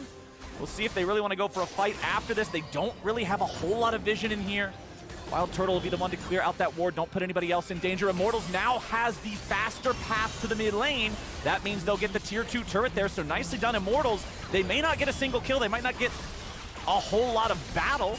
But hey, you got the teleport, you got the tier 2 turret, that's a big win. Their macro has actually been really clean. I love how they're playing out this game. You know, Revenge is grouping just enough to still keep pressure on the side lanes, but not completely neglect the team, so he's had a really good balance. And you push out there, you start up the Baron. Because Kato is showing bot, you know he has TP, you get the TP off him, now you play with TP advantage because TSM only has the one since Huni's running Smite. Now Power of Evil can go push out bot, and Revenge can actually group until his teleport is available. And you can keep kind of ping-ponging them across the map, forcing someone from TSM to always be answering in the side lanes. Another dragon gonna go the way here of Immortals, so Soul is a lost cause now for TSM. Long gone. And it's really tough because it's not even gonna be a Soul for Immortals where you can then say, oh, maybe we can get like an Elder fight and win the game that way, because that's kind of pushed back here as well. So TSM just gonna continue scaling. All hopes really on Tactical here, but nice charm. Weaved it right through the minions. And honestly, because you're talking about this coordination and this macro play and all of this, I love this for Immortals because that's what the problem seemed to be for me in the first couple of weeks. And what we saw in lock-in is you've got experienced players, right? Like, you've got all these guys that you would expect to be able to form a coherent team in League of Legends, and they weren't on the same page. It seemed like some people were going in, other people were still on the way. It was messy, but this is clean, and this is a great sign moving forward for this. This is really clean. They do have to close it out. We have seen a lot of games against these kind of compositions, these Roam Smite tops, where people are massively ahead, and then it just turns out drafting really good 5v5, they find the one fight, the hyper carry takes over, and it's GG, right? And so they have got to be careful about that, but Revenge is monstrously ahead of the pace of the game. He already has his Titanic, which gives you super crazy burst when you have that Q2 plus the Sheen proc, plus the Titanic proc. It's an incredible amount of burst that you can have. And as his TP is coming back up, now they rotate Power of Evil over to be with the team. Revenge takes his spot down on the bot side. And this is just really, really smooth stuff. You know, they're finding these angles to push out sides constantly. They now have 2 TPs to 0 up right now. And you can see TSM is having to answer waves, which kind of loses their pressure in these lanes. And even the Jinx ult has to actually start, you know, being used for scouting, which means Immortals are in such a great spot. They have this 3-man, 4-man squad threatening. No one can answer Revenge. So now you get off the Baron and you let Revenge do the work. Just peel off this. There's no reason to commit to this. Immortals backing away here. Power of Evil steps off with the rest. Everybody's fine. Everybody's fine. They don't have to worry about this at all. Gone. Revenge is doing the work bottom lane. TSM has no answer. Kaido's the closest. He can't teleport to the fight if a fight would happen up here. He can't deal with Revenge in a 1v1. No shot. Other teams, take note. This is how you dismantle this strategy. Now guess what? Kato comes down, you start the Baron again, because Revenge can TP to join. If they engage on this, Revenge is going to TP flank them, and Orianna won't be there. Now, Xerxes is a little bit hurt here, so he'll have to eat all of the honey fruits in the river. He'll be able to get some of that health back. Yursan's now alone with the rest of TSM trying to push up the wave here in mid. TSM have still not taken out that tier 1 turret in mid lane. Xerxes, he'll back away from that ward there. The Chompers do not arm in time. And the Immortals gold lead builds up to almost 7,000 now. And now it's so hard for them to play topside because there's going to be the threat of the supers constantly. And guess what they do? Back to the Baron. Force him to come. Force him to respond. Anytime someone shows bot, you start Baron. You say, all right, time to group up. Get over here. Bot wave will be pushed in. Revenge is here to threat. Okay, we've got the Ahri getting away. Power of Evil is just fine here, but the Baron will drop. Whenever Aphelios has the Chakrams ready, they can take that down so incredibly quickly. Baron over to Immortals. Now's the time where we really get to see how well they're going to work as a team to go aggressive on the macro. They've already got one inhibitor gone. I think great. this could just be going for the throat right now. I think so too. I mean, this is pretty much picture perfect. I think you send Revenge, bot is going to push naturally, put Revenge mid, have the 4-man squad top. You can kind of have a roam squad, in between those lanes up on the top side. If you have people pushing here, you have people pushing here, bot's going to push naturally, and then you kind of have this area, in the middle where multiple members can kind of bounce back and forth between those lanes and really escort them in. In this case, they're actually sending Revenge bot to try to threaten the Nexus towers, so he can really draw someone away. And if you want to go for this setup, then you have Xerxes push in mid, your 3-man squad goes top, Revenge pushes in bottom, and as soon as someone answers the wave that is going to be threatening the Nexus towers, well, then the 4-man squad pushes in to try to threaten the inhibitor tower there. So really smart stuff again here from Revenge and Immortals as a whole, and we'll see how they can actually line up these mini waves kind of for maximum effect. Well, the Doomsday Clock is about 11:55 p.m., my friend, for the side of TSM. They've got to hold the line here. Pretty much what you've got is what you're going to have for the fight now. There's no more time to scale up. There's no more time to say, hey, we just need to complete another item. TSM, let's see how well they can do waves this. To the towers at the exact same time. That's why Revenge was not autoing the mini wave, by the way. To actually sync this up so they're all coming at the same time. Really good stuff, but they're looking for the engage. They look for it top, but they can't find it. Instead, they take a bunch of damage in return. Tacticals at 1/3 HP, Hoonies at half. Wild Growth was not used. That's very important. Turrets being pressured, mid and top. Mid lane's just constantly being chunked away by that little cannon minion. They're going to lose all their towers. Has already made his way towards the Nexus turrets. Mid lane tier 3 is down with the inhibitor now exposed.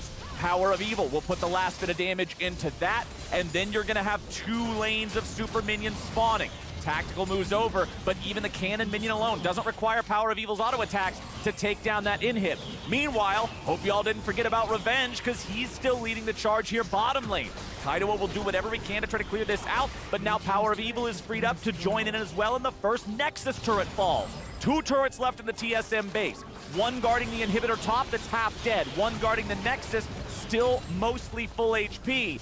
TSM, they know this fight is coming, and if they do not execute perfectly, the game is over. Absolutely, and they're the ones that have to force. If you don't force, Immortals has no reason to fight. You never fight here if you're Immortals unless you find a free win there. Oh, Turtle almost burst down by Tactical. That was really close. Tactical, some nice rocket crits there, nearly killing off the enemy AD carry. Revenge has to get away now as Yursong goes for the ulti on the split pusher. Revenge with that stasis, gonna get away. He's barely left alive, but the zap gets him.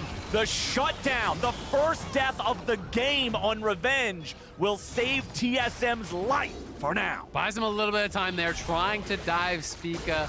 A bit overzealous. You can slow play it. You don't need to force. But because they have control of this area, we'll see if they can still get that dragon. They should be starting it up here. Aphelios needs to get down here and just try to burst it out quick, but it looks like TSM, with no vision in this quadrant, aren't even going to try again. Because you've been pinned into your base, they're just trying to get some vision out on the map. They're trying to say, all right, Baron's going to be the next objective again. Dragon, assuming, is going over to the other team. So they're up here in this section, trying to get some wards down, trying to extend that area, maybe get some sort of a pick, but it's a very, very difficult game to play from here.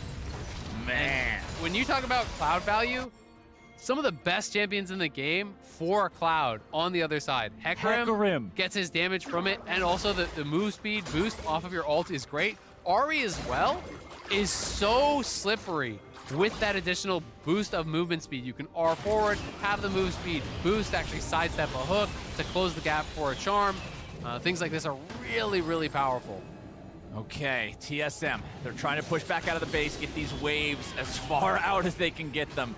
Fortunately, TSM did not lose all 3 inhibitors. The bottom lane inhibitor has now respawned as well, so it's not like they're totally trapped in the base under the pressure of the super minions. They're trying to... Oh, no!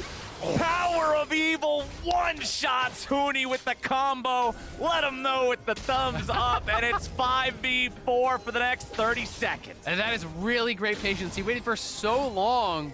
It's that one ward over the wall right here was spotting what TSM were doing. They were never aware of Ari because they don't have deep vision whatsoever. So now you're down 4v5. Power of Evil will push in bot. You push in mid. Revenge is threatening top. You can try to move forward and potentially take down that bottom inhibitor here. Huni does have a pretty low death timer, so there's one thing working for them, but if you send too many members down here to actually respond to this, well, Revenge is going to take your top tower. The big thing for me is even though the death didn't give them a team fight or another immediate objective, it gave them a map state that feels like 2 super minions in every lane. They were immediately forced back within their own wall. And it allowed them to clear out all vision again, right? Because, you know, I highlighted when TSM moved out and actually got that big section of wards. The only thing they have is now that super deep ward, and Spica will survive, but I mean, just barely. They've got, again, no wards in the Baron area. Baron's up here in 19 seconds, and Xerxes threatening a flank. If you overpush your Power of Evil's on the side, Revenge can come in as well. Oh, they're ready. They're ready to go. Power of Evil said, all right, it's time to do it. Xerxes ready to follow up. Destiny's going to be your target here at the start, but now the cavalry has arrived. Destiny's going to die first, and Xerxes can't let it kill the Tactical. Tactical gets out of the way. TSM, nice counterpunch. They're going to go for Baron here now. That is huge. The Gale Force play there from Tactical, dodging the engage. Urson buying so much time as well, slowing down Xerxes. TSM probably can take Baron here straight up, but it is going to be 2 soul laners in the base, and they can try to threaten a kill and potentially even an end here. If TSM can't actually finish that Baron and get back, Urson has to come. Oh, man, if this was in the before times, the whole arena would be screaming TSM off of that one. Beautifully done from Tactical there to outplay him and slay him, and now they got the Baron to buy a bit more time. Overzealous attempt from Immortals, nice punish from TSM, and the game goes on. And Tactical was already on 5 items here, plus the stopwatch. He may very well be on 6 items after this. With the bounty picked up there, all the additional farm that he's actually got, he's got to be getting close to that GA, if not already having enough gold. We can watch this one more time. It's really about the bodyguard play here. They sweep it out, and Xerxes says, all right, let's go. Destiny, though, almost knocked down immediately. Turtle can't close the gap here. Urson peels Xerxes out perfectly. Then the root there onto Power of Evil. Didn't see the Chompers, I believe it was. So he gets rooted up. He can't close the gap. Everyone gets peeled off. And Tactical with a beautiful Gale Force to dodge the ulti. Look at the itemization of Spica, Mikhail's Crucible, and Knight's Vow. These are not normal Udyr items. This is, yes, Mr. Tactical. How would you like it cooked, Mr. Tactical? Bodyguard no the president. problem, Mr. Tactical. He's diving in front of us. Man down. Power of Evil's gone for Kaido, though, and a nice catch on the TSM mid laner could spell the doom of this defense. But it's a base race. Are we really going to do this here and now? Power of Evil will make his way back. They're going to go for the win. TSM's going for it here. They're saying this is our shot. This is the chance. Let's go. Tactical's got the Guardian Angel. Revenge still in the enemy base. He TP'd too late. He TP'd to the turret. The turret, could this happen? TSM's going for the throat. They're going for the end. The turret is about to die. Nexus turret is gone. TSM still leading the way. Immortal defending the Nexus now, but it's 4-4. TSM's going for the end. Tactical's under pressure. Wild Growth keeps him alive. Tactical being focused, but not enough from the maw of death. Rises TSM, and they will defeat Immortals at the finish line! It's a quadra kill for Tactical! It's TSM on the board here! What a comeback off of a couple team fights there. TSM gets the maximum, and that is always the terrifying thing about these style of compositions. You make that one mistake, 30 minutes of perfect macro play is gone. TSM outplays in that middle team fight, able to survive, able to get the kills, able to take the Baron, and then pushing forward there, knowing the limits. Tactical with the summoners available, and the whole team behind him. I mean, he was the team. 11 kills for TSM, 9 of them on Tactical. More kills than the entire enemy team. It was all about him in those final moments. The builds were there to enable him, and they're able to execute in what was an incredibly close finish there. And that has got to be such a huge sigh of relief for the TSM squad. But at the same time, an absolute crushing defeat for Immortals, who, as you said, played the macro game. They played the strategy so damn well for so damn long. It reminds me of one of those clips that you've seen of a race of a runner thinking they're all the way out in first and they stop to celebrate as they cross the tape. But the tape was not crossed by Immortals, my friend. No. Holy moly, what an ending for a game that looked almost surely decided. But TSM managing to get the Baron, managing to get the outplay on the botched engage in mid, getting the Jinx to 6 items. They did it. It is crazy, man. And I swear, anytime you think you have a good team fight when you're playing against these comps, it's a bait. It's just a bait. You never want to take the 5v5. You never want to take the team fight, ever. They played it almost perfectly, I thought. This was really, really, really good macro from Immortals, but they try to take that one fight. It goes bad. Game's over. Thanks for trying. That's League of Legends, my friends, and now it's time to join the carry himself, the man of the hour, the man with the power, Mr. Tactical, and LaTigris on stage for the Verizon post-game interview. Yeah, I can feel the energy emanating from this side of the stage after that game. So, Tactical, I first have to ask you, walk me through denying the attempted engage on you around mid into the Baron play, into the Quadra that got this done for TSM. Yeah, so at the point in the game, it was pretty hard for them to like just run at me and just win because I have a Lulu, I have Cleanse, I have Flash, Gale Force, I have so many tools. So like Thresh is really hard to play versus our comp, so we just kind of ran at him and we just killed him. And I don't know, we just got Baron after. Yeah. How did it feel when you were able to perform in the way we've seen you do time and time again, right, on this carry to secure it for the team in the end at the Nexus? I feel really good when it comes to these type of comps where I'm put on the spotlight and other teammates are relying on me, like a Lulu, like Huni in this case. And I don't know. We practice this. We've been in a situation before where it seems like the game is lost, but it's actually not. It's actually part of our plan. But yeah. A couple games back to back with some similarities in those comps, so we see that practice coming through. You're on TSM now. What has this split been like for you thus far? Obviously, there have been some bumps along the way. Yeah, so it's a rough start. We started 0-4. We got our first win today. And a lot of stuff happened. It's already 3 weeks in. I need to play with 2 different supports, so that's kind of whack already. But whatever we do, whichever support we do end up playing with, keep going forward. I just hope we have a good momentum from this. Yeah, tell me a bit more about playing with your son specifically, stepping in. How much time did you have to try and synergize a bit before coming to stage? It actually was fine. Even though we got only like 1 week's worth of practice, it seems like he fit into the team well because I think he knows Pika and Huni from last year, so they're like already like kind of friends. And actually, today, when we decided to push mid, your son was the one yelling to push mid. They have no way, bot. He said, "Trust me," and then we just listened, and then it was a good angle from him.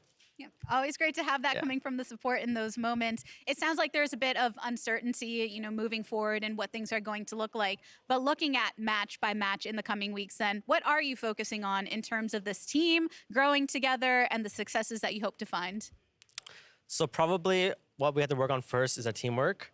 I think it's not the individual skill that we're lacking necessarily. I think it's more about like being on the same page and then like being able to adapt in multiple cases. Because since we do have 2 rookies, so like they don't have the most knowledge to like always be on the spot, perfect decision making. So I think we just need more time and experience, and it will be fine. And you're actually pretty fresh yourself, only a couple years under your belt, but stepping into a veteranship role in that sense. Tactical, thank you for giving us that lovely quadra kill in the end, and for stopping by in the interview. No problem. All right, more to break down on this game. The first TSM victory on the books for the Spring Split. So let's head on over to the State Farm Analyst Desk. Thank you very much, LaTigris. TSM shutting me up a little bit. I'll admit, I came in, remember, I asked, all right, let's remove victory from the table and let's put some metrics up there by How which about we just get to a dub? How about let's just get a dub? Boom. Just like that. Boom. Yep. Win on the board for TSM. It definitely wasn't clean. That's fine. We didn't expect it to be, but over Immortals, as we moved into that easier strength of schedule, that's what we were looking to do. All that said, Emily, take a look at this draft, and the 2 picks that jump out to me is the Udyr Hecarim matchup. Yeah, so we're back to Udyr Hecarim. I'm sure everyone's super jazzed. It's been about 12 that. months. It's about time. The other thing that we see here is TSM returning to the Smite support top strategy with Huni on the Lulu, and then also Tactical's Jinx, who does end up taking over this game. And that's really important because if we look at their previous game, as we mentioned, even though they narrowly lost, Tactical almost beasted that entire game too. Yeah, I think the front-to-back teamfight comp is still a very easy execution. You have Ori Lulu, you have frontline with the Udyr, and then some CC with the Nautilus. And so if the Jinx is protected, at any point in the game, you can win teamfights. It's kind of what we saw. Yeah, I actually just really loved IMT's side of the draft and how they saw 5-pick and went for Camille, right? So many times every week we've seen this strategy come from the opposing team, this time from TSM. We're like, split push, all in from that one, put yourself on side lanes, and they have two of those options in Ahri and Camille. And to kind of like, you're right. I would actually say that this was a clean game for IMT up until a point, and then they made successive decision-making that got them to a hole. So this is one quick adaptation that TSM did make. We talked about how teams reacted to TSM running this strategy. I actually really liked this early dive. Again, not perfect execution of it, but this is very much worth, especially since, we didn't have a similar level 1. They did opt into split map, and this is taking advantage of taking over that entire bot side of the map. And you see the eggs put in his basket. Like Raz said, though, Revenge was getting fed on the other side. So when you take a look at how far ahead the Camille got, it was actually pretty substantial. She grabbed every single turret through the first 20 minutes, I think it was. All 4 or something like that. It was all Camille. I mean, yeah. Boom. Look at adding one more turret to it. But Raz, this is where I would say, yeah, you take a look, take a snapshot of the midway point of the game, right? And you're starting to see the TSM base in tatters, and that's where. At that point, it felt unwinnable, and yet they still navigated out of it. Yeah, just kind of specifically hitting the fact that it's a gold difference at 20 compared to the Jinx, because obviously TSM's going to be funneling as much gold as they can into the Jinx. Right. And so, it was a good call, even going into Hullbreaker Camille, putting her on sides and just making it difficult for TSM to ever get a group fight. Even adding on top of it, it was a Cloud Soul, so okay, we don't need to fight for that, actually. We just need to play our game. And it was good. The problem were, this was a good fight from IMT, a bad commitment from TSM that got him in the hole. This is what scared me at this point, was because they felt like they were not 100% sure how they wanted to play the game out. The decision-making wasn't quite there. And here they are getting pressed up into Immortal's base. Yeah. 320 minutes in a very dangerous situation. They're actually going to end up getting aced through this play. And so when you're watching this, from the TSM fan perspective, you're like, okay, we're still obviously trying to integrate Yursan. You're expecting a loss. They end up taking double inhibitors off the back of this because they got the Baron soon after. And this game looked doomed. I thought for sure TSM was not going to win after this play. Yeah, that happens 19 minutes in. Okay, wrap it up. Go home. Yep.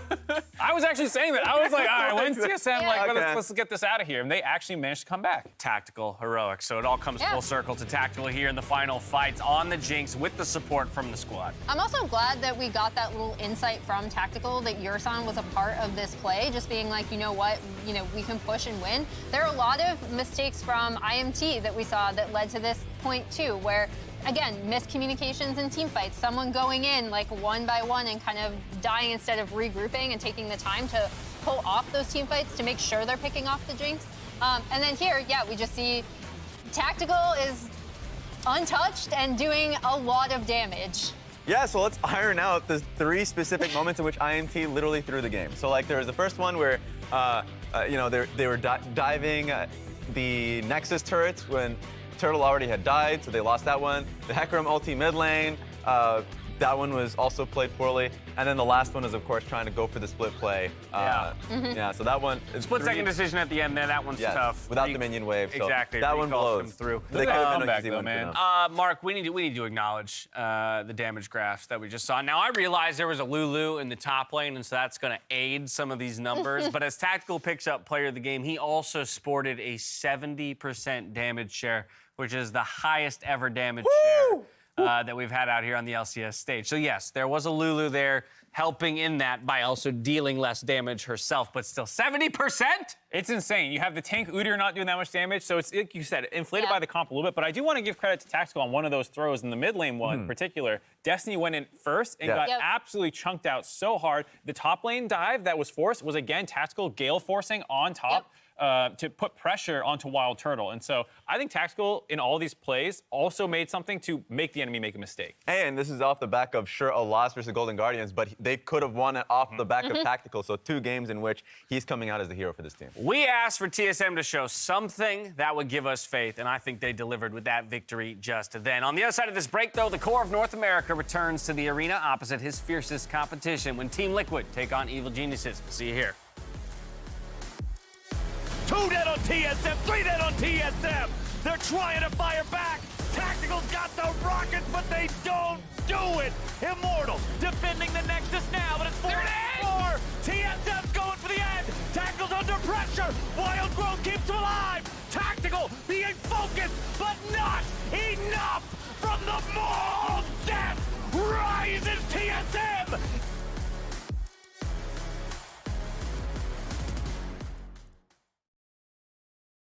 This is a league built on speed and precision, where everything needs to perform at a pro level, especially your hardware.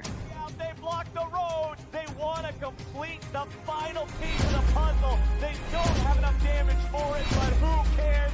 It's all a formality, baby. The winner of LCS Lock-In. Even if you're hard stuck plat, like me, forever. Roccat, the official mouse and keyboard of the LCS.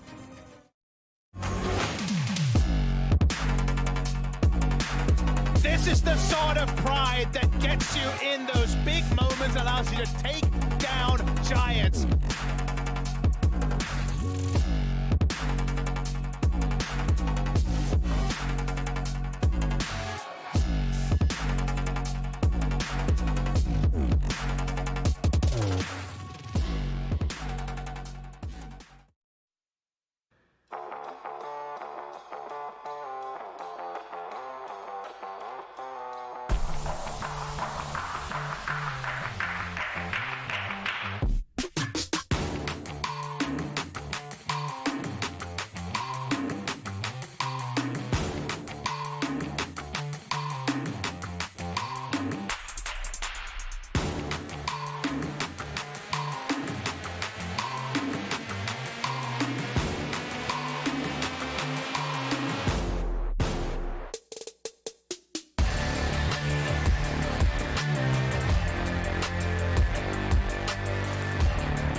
think we will feel more connected as a team, whatever we do in the early game, mid-game, late game with Core, because he really understands how the team should play, and it's the support role is along with the jungle role, the two that impact the map the most. So I think, yeah, I will expect that.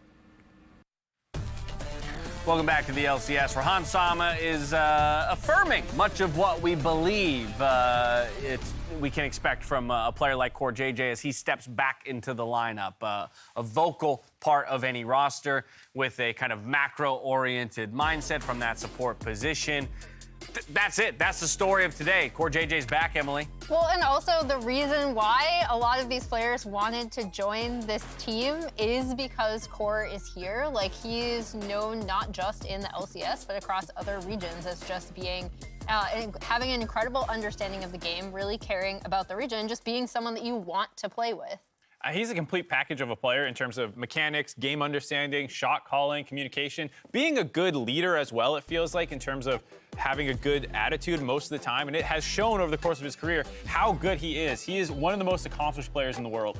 Yeah, looking at those stats, pretty damn good to have. And it's so important to just talk about the context of this. With how well TL is doing right now, you are changing from a developing support in Ayla, who is LCS ready, to just the best support North America has ever had, period. It's just like, what a journey. That's crazy. What a journey he's been on. 2014 debuts as an 80 carry in the LCK. If you watch Dignitas, Core JJ in the 80 carry position, you would have never predicted this. That's the thing. Gonna fall. I think that's part of what makes him such a spectacular persona is his journey, right? How it started, where he's ended up, and the lessons that he has learned along the way. And I think that that's where so much of the value we see in him just as a player, a part of the LCS, kind of comes to fruition, is the way that he kind of shares that experience with everybody else. Yeah, and I mean, when we first started looking at him in the role swap support, it was actually when 2v2 lanes started becoming so much more important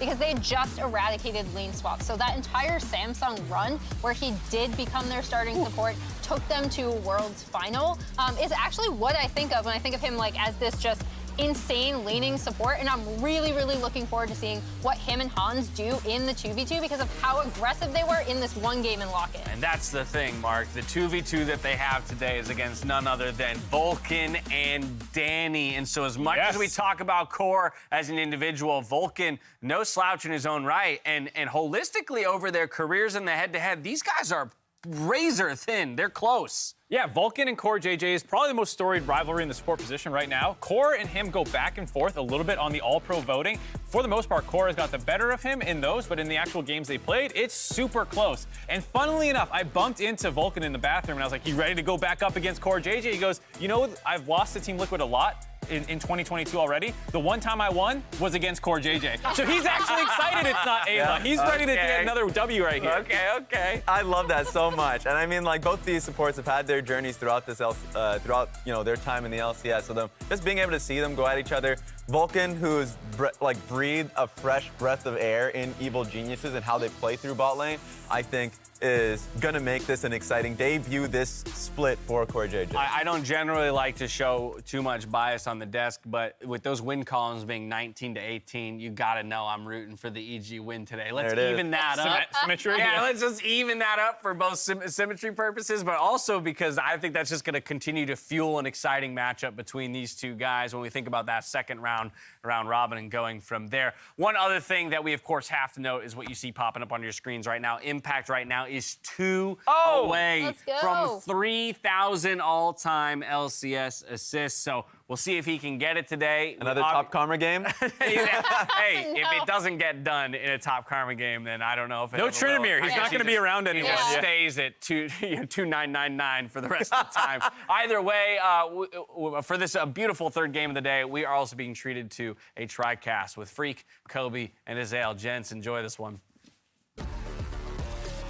Hello and welcome to the cast. We are excited to be here. It feels like the final boss has arrived now in the LCS. Core JJ on Team Liquid is the roster I think everyone had eyes on, as this is maybe the most egregious super team we have ever seen in the LCS. And now that he's got his green card, he is eligible to play. That is why he's on the roster with everyone else still in. They tried subbing out top lane, tried subbing out Hans, tried subbing out Core, and now they're all in together. And this roster really does look very scary. And speaking of Core there on screen, we do have a couple of delays getting everything set up for him the first time since lock-in, so we'll get right into Champ Select as soon as we can. Yep. Everybody's excited to see him back, but my favorite part about this budding rivalry of Team Liquid and Evil Geniuses is that it spreads across the entire roster with so many matchups. Let's get right into Champ Select first, though, because this is one of the biggest points. Obviously, Jinx is going to be one of the bottom lane carries that is heavily fought over, now with both bottom lanes being their intended starters. Yeah, both of them have 8 plays on Jinx between lock-in as well as the regular season. Next most played, 3 for Hansama on the Aphelios, only 2 on a number of different ones for Danny, so extremely highly prized. Thresh as well is going to be really, really up there, I think, today, as Core is such a strong Thresh player. And I like these. These are some interesting tweaks on the blue side bans here from Team Liquid. Targeting the Tryndamere split push from Impact raises the value on that Graves, because Graves has been very hard to answer rushing Hullbreaker if you don't get your hands on something like the Tryndamere. And Gwen is also banned out from red side, so that really, really raises the value on Graves. And it's locked in, so he's already onto it. His 5th play, 12 unique champions. However, 5 of these picks have all been on Graves for Whippo, so still happy to play that one out. I do like that we've seen the metagame evolve a little bit, right? Hecarim bans showing off after the Trinity Force got a bit tankier. Suddenly we're seeing a lot more Trinity Force Hecarim be a big thing, so, you know, what are the key junglers to be taken off the table? Yeah, it works really well as an engage tool also, right? You know, so many teams are wanting to draft enchanters and seeing the power of enchanters, and that often means you're giving up your engage support, so bringing in Hecarim can enable a lot of those compositions in ways that I thought we would be seeing early on during the year, so I'm excited to see that kind of building diversity in jungle, and I think Champions Queue has something to do with that as well. You know, it feels like the meta is kind of evolving in its own, not only just in scrims, but in Champions Queue, where these people are grinding out and finding new answers and new strategies. Looking forward here, though, for EG. They're blinding Corki for JoJo into Bjergsen, expecting a weak matchup on his side. I feel like this is just a gauntlet thrown here in one of the budding rivalries. JoJo, the young gun. Yeah, he's like, you're not going to be able to punish me in the early game, Bjergsen. What do you got? You're Zillion? His answer is Veigar, baby. I was actually watching, he was playing this the other day, JoJo now flashing the Zillion here. You know, he was playing this into actually Zillion in Champions Queue as kind of an answer into some of these weak laning phase scaling picks. This is a champion that scales incredibly well. I don't think we've gotten to see Veigar in the LCS this year yet, but it's been so popular in solo queue, both in mid lane, even being played bot as a farming champion in bot lane. Incredibly, incredibly strong, really good into some of these squishy matchups like the Corki, who has to play with such respect to the cage. You can sometimes play this matchup relatively aggressively, because once you get post 6, pretty much every time you drop that cage, you can force Valkyries out and really make that lane phase difficult. Meanwhile, with top lane being answered here from EG and both solo lanes being picked up, we finally get into one of these pick bans where it's going to be support bans coming through from both sides, really whittling down on this. Yes, you technically can also flex Graves into jungle, but I also expect us to have to dig deeper into jungle pool. Santorin, I feel like, you know, always has his Trundle to fall back on. Yeah. And there already is decent frontline showing, so has definitely quite a few to choose from. But the supports keep on falling here. Thresh plus Karma, the two so far. I want to chime in on the mid matchup real quick as we go through fairly mundane bans. I don't consider Veigar a counterpick into Corki. Certainly there is some gameplay, but Corki outranges Veigar's entire kit. Like, he's playing it's not at a counter. You're playing more a really strong scaling pick. Oh, yes. That you can get through lane. Oh, right? yeah. Veigar is very, very good, and Veigar is going to be strong, and Bjergsen will do well, but I wouldn't consider this a counter to Corki as much as it's a strong champion who is okay against Corki. It is throwing down another answer as far as we are not going to get Turbo outscaled. Oh, yeah. Because your cage creates so much room for Jinx. So definitely excited to see them play the team fights out. But the Jace ban actually picked up too. EG covering the bases for that possible flex into the jungle. Yeah, absolutely. They are concerned about that. I mean, TL has been pretty flexible. They have been drafting a lot of different stuff. Obviously, we know Bwipo can do a lot of different things. I don't think that it's actually going to be, a flex to the jungle. I expect it to go to Bwipo up on the top side. Xin is still available. There's still a lot of priority junglers available. Trundle was banned out by TL, which makes me think even more so that they would be pretty happy to take this in. What are the odds it's Veigar support? Like, as an actual thought, right? Because Leona's entire kit is I want to walk in. Veigar, or sorry, like, if it's going to be Leona at the end, Xin Zhao and Gnar, all of them have to actually reach you to do anything meaningful. And like, well, we cage for the Jinx. You got Leona stun and that's it. I don't love Veigar as a support just because I think you really do kind of need the gold for the scaling. I mean, I think there can be value there as you're talking about the interactions, but it does make your 2v2, especially early, so incredibly weak because you basically are just the cage. And in some of these aggressive matchups, you just posture forward, you force out the cage, and then you look for an all-in immediately after it, which kind of puts the AD in this like position where you have to just stand back and wait for whatever farm comes to you. And I think because they have such a strong duo on this bottom side, with Hansama and Core, you want to play aggressive through it, you want to try to get an advantage there. And it's going to be Volibear, which is starting to see some action. An early ganking champion that can be really, really strong. So now you have to be scared, really, whatever you play into topside. Volibear can make that, a serious kill threat for the Gnar, especially in mini. And pairing up with Core JJ, that is a tremendous amount of lockdown, which also sets up for the cage from Veigar later on. And sets up tower dives. I love seeing Volibear. This champion is so good for jungle, for just turbo accelerating the early game for you.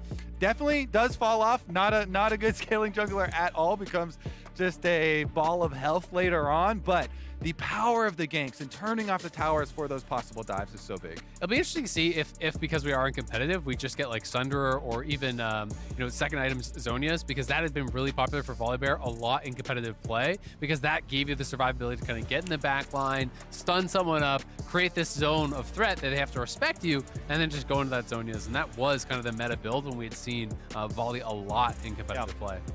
Especially with the cooldown reduction to the shield coming down as well. Gonna get a lot of value out of that AP. Well, gonna be fun to watch for. 2 big carries. Honestly, we've seen how much Bwipo has done as well. 3 big carries on the TL side. Centauran always an outstanding facilitator. And on the other side, Evil Geniuses have dropped a lot of games recently. 0-3 in the lock-in finals. 2-2 so far. Hoping to turn it back on now. The young gun Jojo Pyun got his Corki on second pick. And it's about them. See if they can step up now with TL's full roster waiting to face them off here.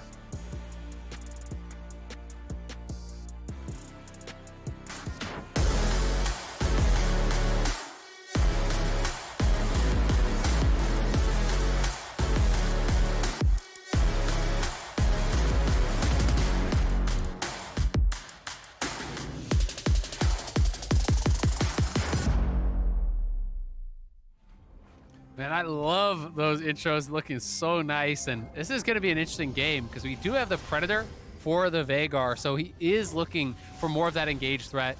Pop the Predator, walk forward, threaten with that cage. It can be very, very scary to play around. And it's double aftershock for the supports as well. So, they are looking to get aggressive here. Yeah, so are EG, though. It can be hard for Veigar to play into Jhin range, Corki range, Leona roams. I'm so excited for this matchup, guys.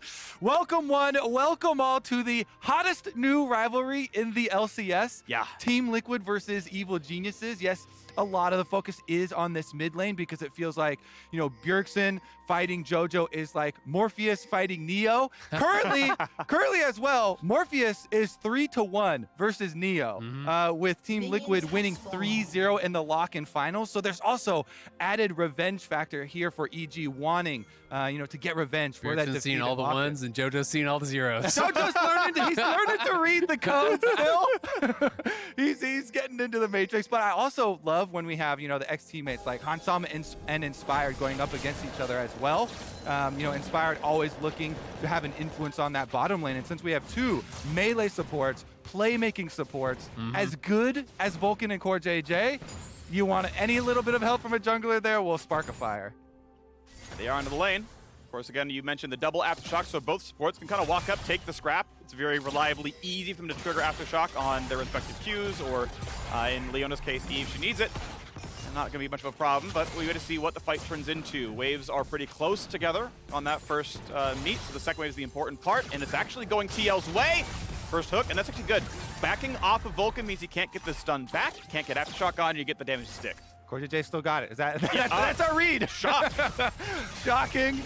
He's kept it up here. Early push for Team Liquid will be nice because both junglers heading down to this bottom side. Volibear very much can scrap Xin early on.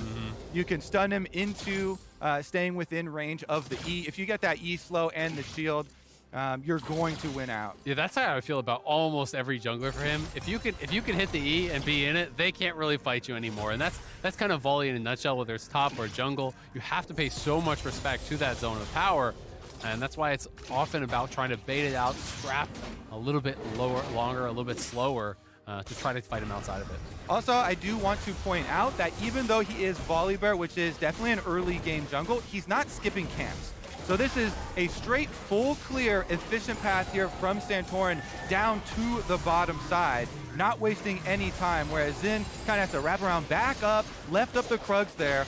Volibear has afforded this luxury because his AoE is so good with that E that we're talking about. And that was one of the things that buffed him back into play, was when they buffed that ability. 2 seconds off in the jungle does mean a lot as far as that cooldown. So very efficient for Santorin. Full clear into bottom Scuttle Crab, into his pushing bottom lane. Yep, he's up an entire Krug camp and tempo on the fact that this is already down. He can take the Scars when he wants. Okay, yes, indeed, the entire bottom jungle is gone. Not a surprise here. Bjergsen would have seen Jojo walk left-hand side. He can kind of surmise, okay, top Scuttle's been taken. Sure, no problems there. And figure out the rest of it. Inspired going to go ahead and not take a recall, but go back through his camps right now. Everything will respawn shortly, and it means he'll have a similar amount of gold when he does finally buy items, but Santorin's going to be first on the map with an inventory. Exactly, and Santorin got to spend his extra time because he was more efficient with his path in getting the deep vision through that blue quadrant. So leaving up kind of the alert wards for bottom lane for Hansama and CoreJJ to continue to look for aggressive plays. And here's the first support roam mid. Gets out just before it materializes. Nice hook, though. That's a lot of damage. Forcing the flash out of Jojo Pyun. Big deal there. That's going to be, probably his recall out. Can TB back to lane. That's going to hurt. Now, Whippo, is he going to be in danger? And that's kind of the threat of Veigar. You know, when you are playing Corki and some of these champions into it, if someone is there, walk forward, drop the cage, you gotta run immediately. If you do get locked up, it is incredibly, incredibly difficult. And that is just going to be that much harder now with Flash down. When Bjergsen goes back to base, expect him to pick up boots and try to get value out of the Predator here. Call Volibear towards mid, force out the Valkyrie. If Valk's down, you got no way out here as Jojo. And this is one of the small things I like about this matchup for Veigar is that your event horizon, your cage, is a 17-second cooldown and costs 70 mana versus the Valkyrie costs 100 mana and is like a 20-second cooldown longer. So you have the advantage there. Continuing to force trade those two abilities and open up pockets for CoreJJ to get real aggressive. Two top laners trading equally in gold. Inspired going for the more damage-focused option here with the pickaxe in inventory. Not a surprise, basically what's going to build toward, but first TP forced out of top lane. Whippo did it a little bit ago. Impact just does it now to match. Full fade to the inventory, so slightly better buy here, but bot laner is just basically trading farm back and forth. Inspired will be spotted on the ward, and ultimately no gank. Yeah, and Whippo just used the early TP basically to shove and force Impact to respond with the TP, and because he spent his mana to do that, he then takes a free recall, goes back to base, he'll equalize on the buys, and it's almost guaranteed just to be straight towards Hullbreaker. We have both junglers down here around this bottom side. Santorin's looking. Information known that Inspired was around, walks in, 1v3 for a moment, doesn't have a lot of help anymore. Inspired flashing away, but his health bar is low, and a kill comes through. Hansama's on the board. Can they chase down into CoreJJ? No, it's the 1-for-nothing. Team Liquid wins. And this level advantage for Santorin afforded to him by the most standard of paths. He got a full second clear in before Inspired shows on that ward on bottom side, so he knows even if Inspired is in this brush still, I have a level advantage as Volibear. Yeah. You know, a level this early is worth over 500 gold just in base stats plus your extra ability, so he gets focused, but Team Liquid turn it around. Really well done there by CoreJJ, focusing as well. He turns for the hook. They peel Santorin. It does cost him a summoner spell, but well worth it. So Inspired cleared that ward, you know, in the side brush there, so they know that he's here. And Santorin, this is how you utilize level advantage. This is how you utilize extra clear. Yep, going straight in. They try to turn on to Santorin and burst him down, but not quite enough there. Santorin very early flash out, just utilizing his HP to buy time essentially for Hansama and Core, who are then able to clean up. Nice heat-seeking rocket there.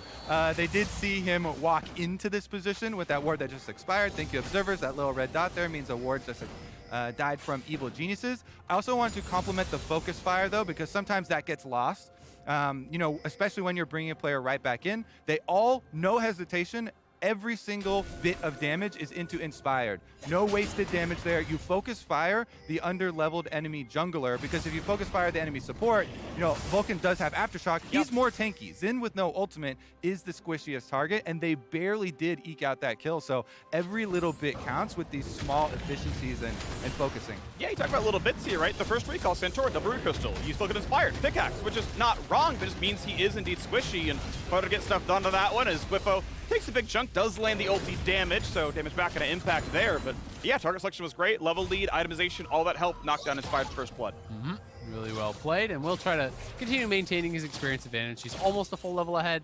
Inspired catching up off the back of that clear, but Santorin now post 6. You talked about tower dives. There is the opportunity to try to look for those aggressive plays. And Bjergsen now had lost chapter money on his first buy, so he didn't pick up the boots, but he has gone back now, has the Predator boots, has the Dark Seal. And I would like to see them try to find some plays here, see if they can set up some sort of a punish. Might have to be back towards, you know, playing towards that bottom side and see if they can get something done there. I always like checking in as well with Veigar in the game on how many stacks, because he's not always clicked in. Thank you, observers. There's 66 AP already for Bjergsen. So doing pretty good at spreading and getting a decent amount of AP stacked up in these early stages where that's a lot of his focus. And you can see how defensive JoJo is actually going. You know, he's going tier call, so he has to pay some respect over to the burst that can come out between Volley and Veigar. So he goes for the early Hex Drinker, but this is going to mean he's going to spike much later this game because he's putting a lot of early gold into straight up scaling. So it's going to be a bit of a long burn here for EG, you know, to really get JoJo online. And I do think, you know, Bjergsen on one item with Everfrost is going to be much more of a threat than whatever JoJo can actually cobble together at that point in the game. Otherwise, though, pretty close game. 500 gold. Remember, 600 for an assisted first blood. I mean, EG are farming quite well overall.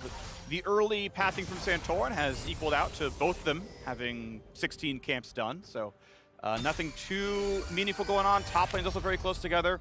These are the build paths for Hullbreaker in both cases, by the way. Phage plus Pickaxe builds into it. That's going to be the stun landing queue. And, of course, no need to ult.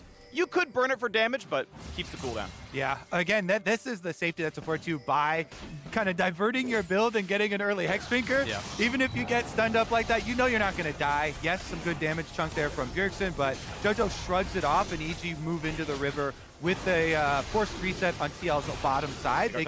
They can know that this dragon is for sure theirs. Predator towards top. Nice slow. Should be in range for the cage. Has to flash to get away. I believe the E was already burned for extra distance, so that is a flash forced. Off of Predator gank top. Well played, Bjergsen. Yep, really nicely done. They know that they're going to be going for a dragon on the bottom side, so Bjergsen just makes a play towards top, gets that flash out. He's going to lose the canyon. He'll lose a few minions off of this, but it does buy some pressure for Bwipo, so he'll have to see, you know, what they can get out of that. Can they actually get out there and punish Impact? Because Mini Gnar is very, very vulnerable to a Volibear who has flash and ulti available. I want to see Santorin play towards that top side, try to punish that, unlock Bwipo, who you know is going to pay you back later because he has been so good for TL throughout this entire year. You can see it already. JoJo got another plate off the turret during that roam.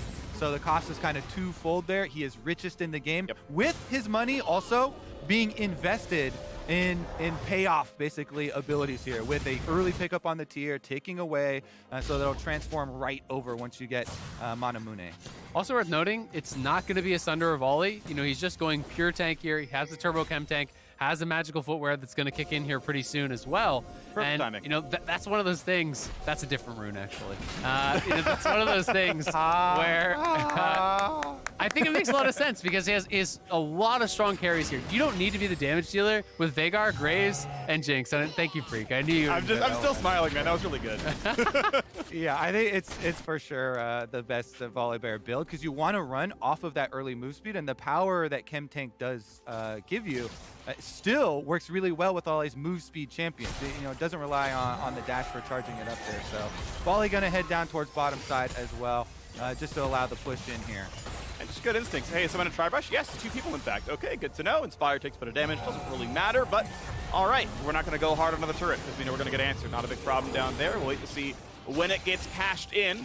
I want to note that Impact did, of course, buy Tier 2 boots, so he does not have the answer on Hullbreaker here against Whippo, which means infinite top lane pressure. The item is incredibly efficient, especially when you are alone. It's a ton of armor, health, and AD, and that means, you know, Impact just can't hold up in the lane right now. Yeah, why buy boots when you're not going to run away from the fight anyways? You get your first Hullbreaker, you have so much... He's a brave warrior. He's just going to fight it out. Exactly. You have so much extra armor. Whippo up here, he plays Graves like a Chad, and it's into double. Do it. Kobe with the like medieval warrior He tank. did. He's like, why would you need boots when you're never going to run from the fight? That's me. Move speed is for cowards. Dark Ages advice coming for you here. I got your back. I want to point out, though, the recall got stopped. Whippo, in fact, did ult the recall from Impact, so he's going to be Meganar. Santorin is on the way over here. And theoretically, since Impact didn't get his recall off, hasn't bought in a long time. He's down so much gold. He's got to have like 1,500, 2K in inventory. Yeah, 1,500. Like, that's almost Hullbreaker or right about the amount of money for that. He wants to get back and buy it, but almost got pressured off of dying instead. Thankfully, Inspired was nearby, so no play. It'll be interesting to see if he just wants to play through sides because, you know, while Hullbreaker is so good inside, if you just buy Hullbreaker in group, like, the item is not good, right? And people talk a lot about the generic strength, but I think not realizing necessarily how gold efficient some of the other items are, that their gold efficiencies stay the same whether you're group or separated. So I think you have to, you know, take that playstyle into consideration and really make sure that you are getting value in that side. Yeah, for me, it's a little bit of both right now, where it is, I feel like, a little bit overstated, a little bit overjuiced, but also... Like the Rek'Sai rushing Hullbreaker to me was like reportable. Yeah. That's why you're looking around. Is it the kids that are wrong? Is it me? Yes. No. It's the Rek'Sai. It's the kids are Rek'Sais. wrong. It's the Rek'Sais that are building jungle Hullbreakers that are out of line. But let's get right back to it. Again, we had earlier focus on this Predator Veigar here from Bjergsen. So now with his flash, with Unleashed Teleport, with Predator all available, and the Everfrost follow-up. Yeah. This is a key here. You can CC someone, especially someone in bottom lane, all the way from 100 to 0. Yeah, it can be pretty tough. I mean, there's so much CC between that 3-man squad of Santorin, Bjergsen, and Core JJ. If anyone ever gets caught and you don't have Cleanse or QSS or something, you are just going to die. So we'll see if there's any sort of move towards that early on, because it's tough to team fight into Veigar and play around that cage while still getting good amounts of damage out. Yeah, I mean, and look at the inventory too. This says, I want to make a play now. I love Dark Seal buys early before you go make some sort of play like that. He can stack up his Dark Seal. He's fully operational. Santorin was seen over this ward, nice ward behind the back of Dragon over there. So they saw him walk down here through the Tri-Brush, I believe. And that's why you can see EG playing cautiously right now. Once again, this time it's Inspired that is actually hovering. Oh, they saw Hansama move down. Oh, he was looking for the blinds that played there. Nice attempt. Really good reflex out of Danny there. Got out of the hook right in time. Could have been a kill. Yeah, that a little bit unlucky for EG because they were actually over the wall. They saw Hansama moving down the river, and then Vulcan just went for the prediction E. Had they actually connected, the Inspired could have W'd over the wall. They probably would have forced at least sums. But Hansama, I don't know if he had the sixth sense or what, but he just backstepped there out of vision, and they aren't able to connect. So it's Danny that ends up going down sums. Reset on the second Herald there. Nothing picked up from that one. Mid lane was crashed a little while ago. They're going to go for the play now, and Nautilus big damage, but he does have a shock on. Takes up for a while. Tries to walk out. 100 health left, and does not yet die. Finally burns, but the same happens to Inspire. 2 deaths for the jungler. 1 now for the TL support. Santorin dangerously low. We're not going to hit. Second one will not, and he's able to walk with his life. That shot's going to land. Danny cannot get into range to Gale Force in for the final shot. Whew, yeah, Santorin has flash if there was going to be any crazy sneakiness coming out a little bit later, but holds on to it. Bjergsen's got his back there in the front lines. Cage goes down. Everfrost missed, though. And that's why the matchup can look fine, because as long as you can sidestep stuff, the one-on-one looks okay. It's when volley comes, you're CC'd forever. Right. The rest of it gets funny. The 1v1 you can see looks not bad for Corki. Yep, absolutely. But TL looking to get aggressive here. They're obviously spotted out on this, but had the confidence to clear that ward. You can see the immediate stun, and I like how Santorin was set back from Core JJ, not clearing the ward with him, so they couldn't be double stunned by the ult.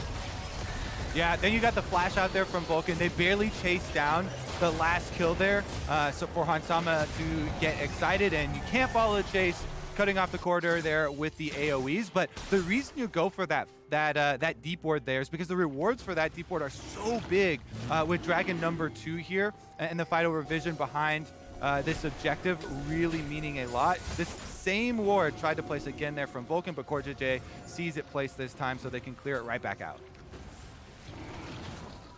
Well, Dragon number 2 available 17 minutes into the game. Gold still very close between the two teams. Team Liquid up 240. Keep in mind though, a transformed Cole from Corki. It lets you cheat a bit on the gold graph, but certainly TL doing pretty well in this game as Vince being pushed in. Turret reasonably low. If you can never get second Herald, that's going to be knocking down that turret. But TL with enough control, bot pushed in, mid pushed in. They're going to answer the Dragons 1-1. Another nice thing about Veigar is actually the objective secures. You can time the WQ with the smite coming through, Volibear E as well, and you can secure these objectives from really, really high amounts. He's been doing a great job stacking up the passive. He has 170 stacks or so, probably going for death cap second, and when you hit that, you are going to be really, really scary. Yeah, this bottom lane focus for Team Liquid is paying off so well for them. The entire turret taken by Hansama and CoreJJ down there, pushing on number 2, while they know Rift Herald's been given up in exchange for this Dragon take and bottom turret for themselves. They happily give that away. This is just Herald number 2, not going to give you nearly as much instant gold power. Does give you some possible outs for later, but cleanse goes down. Cleanse, yeah. I don't think he needed to burn the summoner, but better safe than sorry. I think more is going on. Did have a Volibear in his back pocket. Toronto's waiting around, but ultimately, hey, bot lane turret fell, 1200 gold lead, TL's feeling good. And I love the, sticking to the game plan from Champ Select. You mentioned Volibear's in his pocket. He's been in his pocket whole game, Freak. He has not left his pocket. Santorin spawned in the bottom lane pocket there. He full cleared towards bottom side twice. The bear appears to be much larger than a pocket, but maybe it's just like a really big one. I mean, we need this kind of like Team Liquid X like Tamagotchi like cross collaboration. You get pocket monsters. I want a pocket Santorin. Pocket wards. Yeah, I mean, it's Bjergsen's teammate, so that's yeah, exactly. Isn't Volibear supposed to be this god that like hundreds and hundreds of feet tall? Hey, if he's a god, can he control his size? There you go. Maybe so. It's a superpower. Santorin can fit in the pocket. What is a god to a Tamagotchi? I don't know. That's how the song goes, right? Yeah, that's exactly how that goes. All right, well, working with CoreJJ seamlessly once again. They're transferring their vision, obviously, because they got the Dragon off the map already up towards this top side, and looking to transition everybody towards pushing top side turret. Really like this move from Team Liquid. Again, they've been really keeping to this checklist as far as the opening of the game, and now you can tell where they're going with the moving of the vision resources here. Hansama switches towards mid, they clear out the wave, but Bwipo might pay the price. Bwipo definitely sees, all right, Inspired's definitely right here. That's the Rift Herald. It's not going to kill the turret, so unless you put in more pressure, and they're not gonna, it's damage to the turret that's not going to die anytime soon, and TL just check in off the structures. Turret number 2 is down. Gold lead reads 2,000, and they're just in complete control of the map, now heading topside, and Vulcan and Jojo are about to be in a 2 versus 4. Will they live? Answer seems unlikely if that's a safety for Jojo. Vulcan going to be tanky and try to walk his way out, but Veigar, there you go. Finalizes the kill, presses R, takes it. 3-1 Team Liquid. Nice Everfrost from Bjergsen there, catching Vulcan. TL's just been so good on the invades, taking over these pockets of vision, denying EG's top side of the map so consistently, and that's what's giving them access to the tier 1 mid. That's what gives them control of the jungle, which they can then push into a kill, and now they're tier 1 top.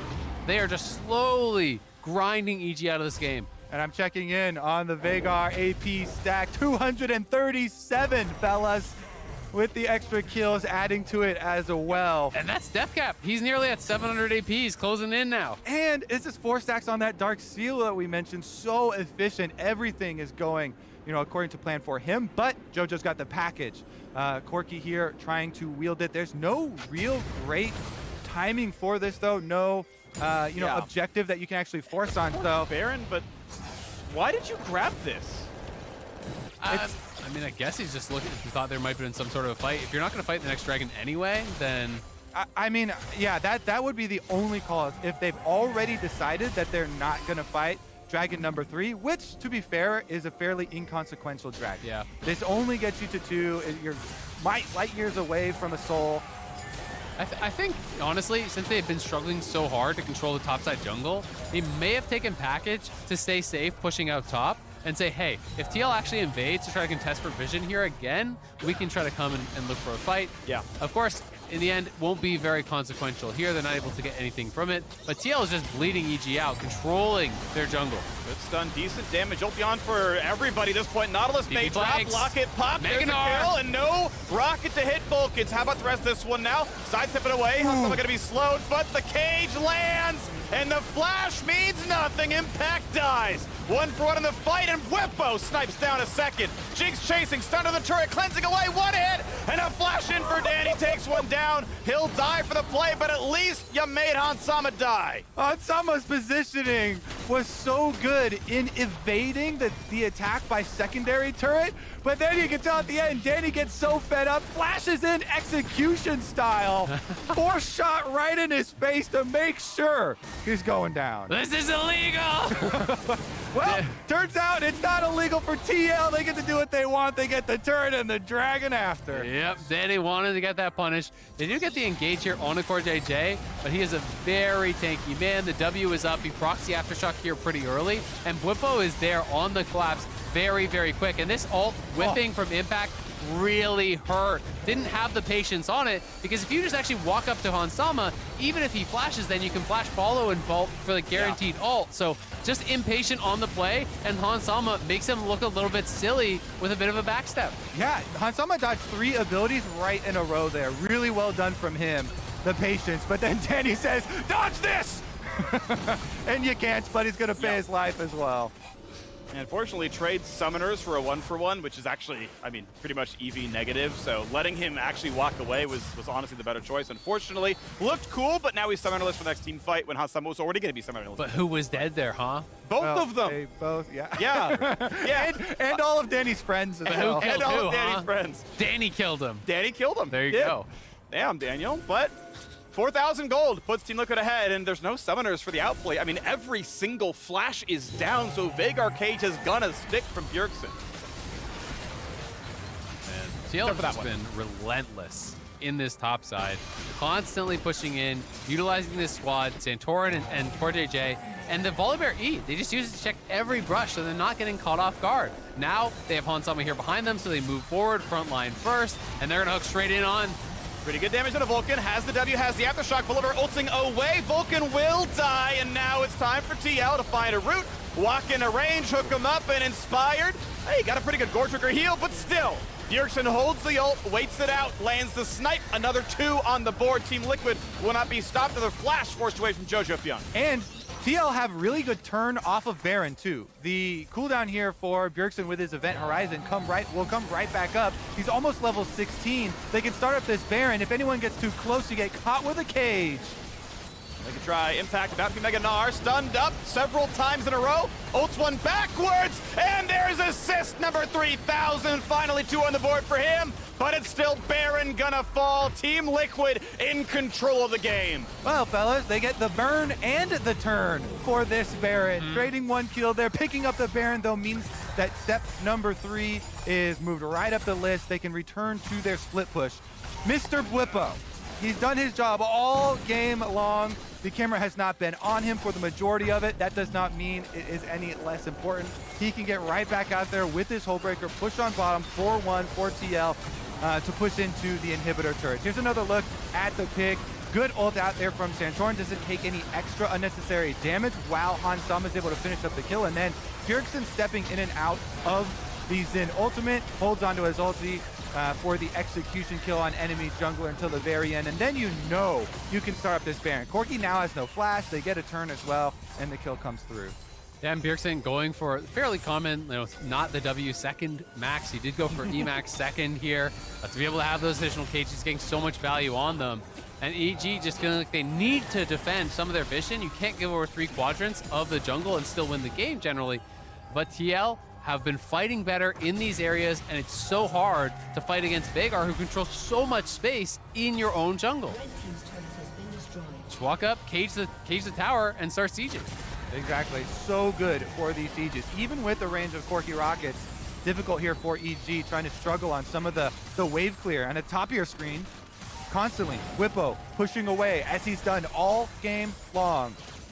Annihilating the minion wave, Baroned up Cannon gets to do his extra work, and even with EG trying to rotate Vulcan and the rest of the squad over there, they can't stop some of this little bit of damage coming through. Cannon's buffed up. I mean, Whippo just is so farmed. You know, he's almost 320 CS at 27 minutes. Flash stun, JoJo hook back in, ulti's gonna land, and Bjergsen is unstoppable.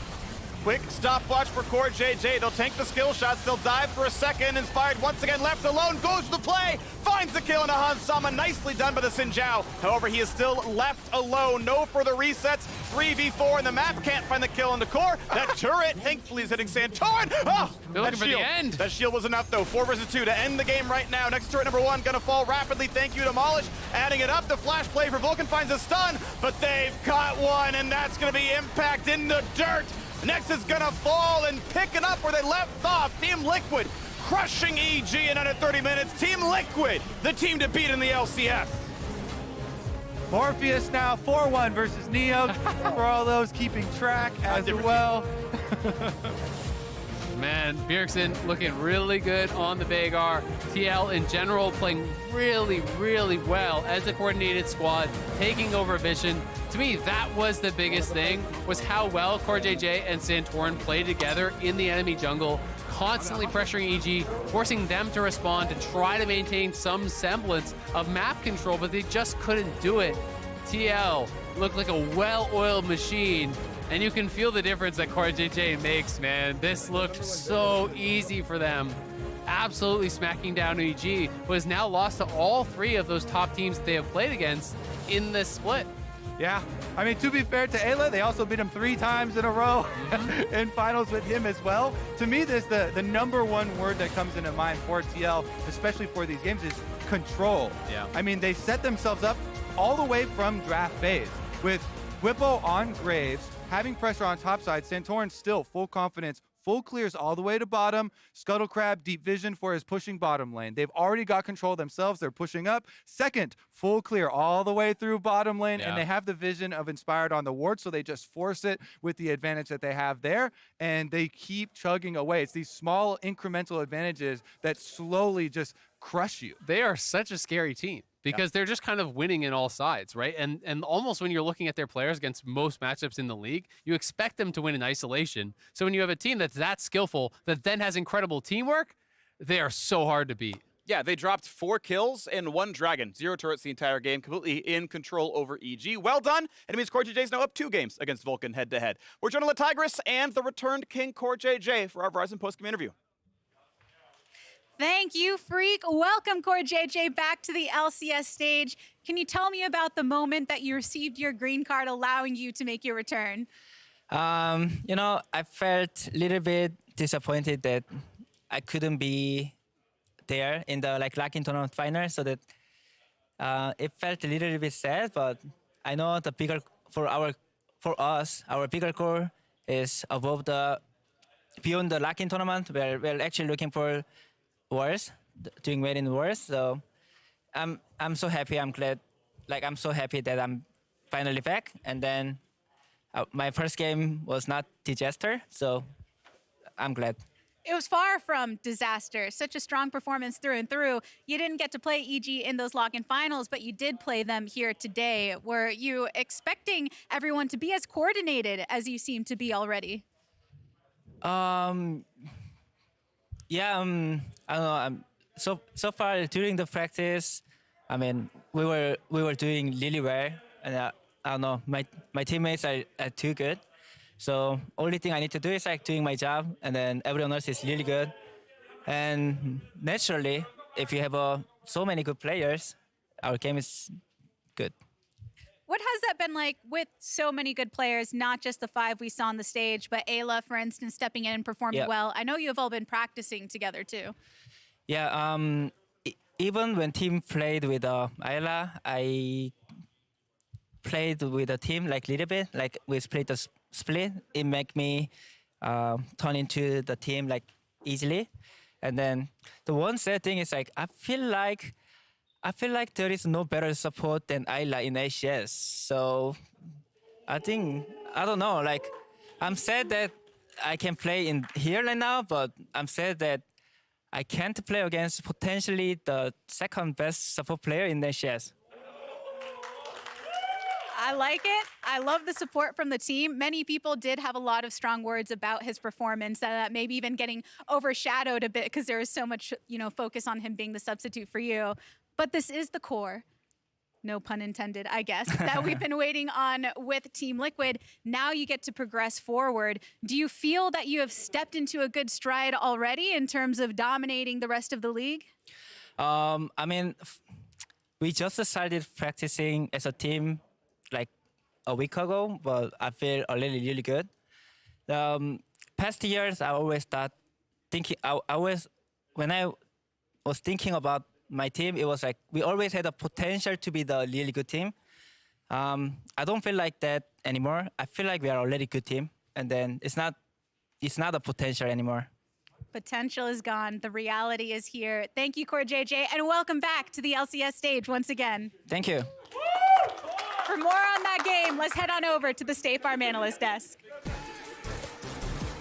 Thank you so much, Tigress. And what a way for him to step back onto the LCS stage, then with a dub. Yep. And over Vulcan, we had teased the head-to-head, and where there was only 1 game separation between the two of them, now there's 2. There it is. The gap is getting larger and larger. It's widening. It's getting wider. No. I'm excited to continue to track that support matchup all split long. But let's take a look at the draft here, because Bjergsen is continuing his quest to frustrate me individually with his picks by picking up the Veigar. Yeah. Of all things. This is something we saw workshopped as like a break to the stranglehold of Corki Victor over in LCK and then later in LPL as early as 12.2. So it was cool to see that pick coming out. The Volibear is also something that Santorin has shown he can pivot to. We have also the Volibear aficionado of Armeo on TLA as well. So that's something that this team will always pull out. It was a really interesting draft from TL, but I really like the way they execute this comp. Yeah, I'm a big fan of the Veigar pick. I think the fact that it's already been played 2 times today, Nuke Duck is another example of somebody that's like been a Veigar enjoyer. The composition from Evil Geniuses, they actually could have just went for Jace on 3. Like they have so much poke already, so maybe they didn't want to like completely opt into it, like just go all in on the idea. But that's the only thing that would have made the 3 picks from Team Liquid a little harder to play. Like Jinx, Veigar, and Graves would have some struggle versus the composition. That's a good point. They've already seen the Graves and the Jinx, right? And so why do you think they went for Gnar? Is it specifically because, okay, we actually want a team fight. We want to have the impact of the Mega Gnar over something like a Jace? I mean, it'd be a ton of poke damage then, so you could potentially have over-indexed in it. Then the enemy team sees what you have. So I can see why they would be a little concerned, but they can move the Graves, too, into jungle and then just go for an Aurelia or something like that. I can understand that fear. And maybe he's a Hullbreaker enthusiast. Maybe that's another thing, too. Yeah, Graves had the Hullbreaker, so we know there's one Hullbreaker enthusiast out there. But so much of the story coming into this was Core JJ and how he'd perform Mark. So I think we naturally have to check in, not only with the fact that they got the victory, but how did he play into it? Great. He was phenomenal. This is why people love playing with Core JJ, is because he is so proactive on the map. He got the shove off some good trading early on, goes mid, burns the flash of the enemy mid laner. Here's your free lane phase, Bjergsen. Have a good time. By the way, you guys want to win a 3v3 in the bot lane? Don't worry, I'll start it off. Hook right there, or excuse me, auto right there, and then has the hook to pull them back in. Like, he is such a leader for this team, especially in the early game. Going into this play as well, Santorin had done a full clear. I know they mentioned it on cast, but that was another big difference maker in that play. I also want to return to something you said about the 2v2. We were looking for them to be aggressive. Even though we didn't see like a ton of kill, they immediately took over the push in that lane, which whenever that happens, you know Core is going to be everywhere on the map. How would you guys grade that performance? I'll give them an A+. A+? Yes. So room for improvement with the S. Could have been a plus. Or AA. Oh my God, stop. And moving on. Let's take a look at some more fights, shall we? Because that was, as you mentioned, the early game where he does get a lot done. And we had some questions about what adding another strong voice into the mix would do in the mid-game, Brett. It's been really strong. So like being able to see these back-to-back fights, this one of course gets them the pick on towards Leona. The combination of hook into immediately event horizon, hard for this team to play against. So like this was one of it. The other one was when they were actually on the Baron itself. I loved that setup just because they had people in places. So specifically, Nautilus was just They vibing. had people in places Exactly. doing things. Exactly. We look at the Nautilus chilling in that dot bush, waiting for the first person to come in, and Bjergsen had his eyes on the prize on that one. I think as well, just it became a bit of the Vagar show. As you said, there's so many cages, so many things that make this champion annoying. People have been asking me for weeks, like, when do you think we're going to see that champ? Eventually, and here it is, and it took over the game with the scaling it took. I think it ended up around 1,000 AP by the end. Infuriating. Absolutely infuriating how much AP You are he not had. a Vigar enjoyer. I am so against this champion. Just, from a personal bitterness. perspective. He piloted it phenomenally, yes. The amount of AP he had just off of 2 items is something to be feared. Santorin, though, actually being the one to pick up player of the game, which I think is important to note. And Emily, you called out what they had on cast as well. The way that he played towards the bottom side of the map is long known as one of the more intelligent junglers in the league, and also one of the junglers who's willing to sacrifice the most in his individual game to get the rest ahead. And when I think about this roster finally coming to fruition, Emily, I think about it being a roster that is meant for Santorin to be the jungler of. Well, and here he didn't do that, right? He went for a full clear, and he shows up, and you just can't kill the Volibear that early because he's already too tanky. Yeah, I mean, it's great to be able to see him get his dues on that one. Speaking of getting dues, as you can see on the screen, 3,001. So congratulations on that assist there. I mean, he's not going to be too happy about the game itself, but like, it's a career accomplishment. It's a big milestone. Yeah. It's a big milestone, Yes. and again, it just goes to show his longevity as a player. That has to be top for top laners, right? That's first. I would imagine. I'm going to go with that's the most for any top laner. Say in it the with LCS. confidence. Boom. There you go. Boom. Someone can tweet me if I'm wrong, but I'm not. Take that, Twitter. All right, well, during the 2022 Spring Split, make sure to use your MasterCard to make a purchase from the in-client store and save your card on file to be entered for a chance to win a trip to a League of Legends event or a set of 9 Player of the Week statues and a MasterCard prepaid card. Clean off a shelf. I'm telling you, you have until March 5th. That is 2 weeks from today to make a purchase and be entered for a chance to take home a Whippo statue of your very own. From here, though, we're going to break. When we come back, it's Dignitas Quantum Pay versus FlyQuest. We'll catch you here in just a bit.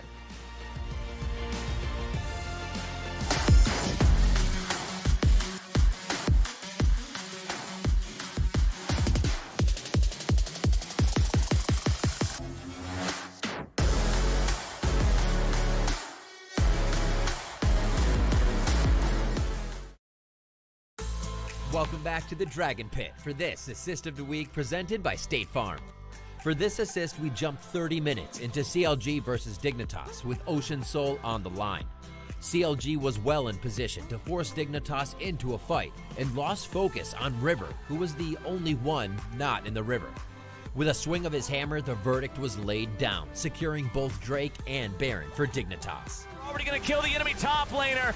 Dignitas is going to town, and they're about to take their Ocean Soul.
usually I always type in all chat. Whoever kills each other first will type. That's just too funny, but I think Neo always plays well. Super talented player, really good mechanically.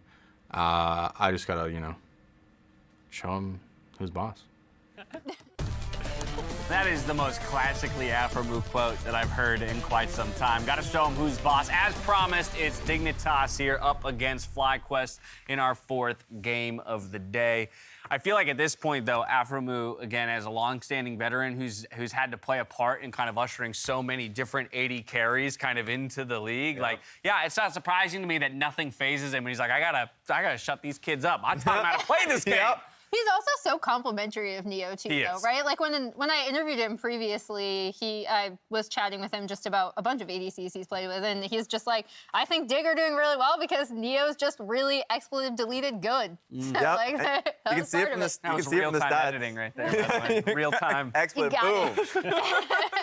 You can see it from the stats. Like he's actually just been performing really well, and a lot of the focus has been him in team fights, of course, but not a lot has been really said about just how him and Biofrost has been laning, and with the help, of course, of the J4.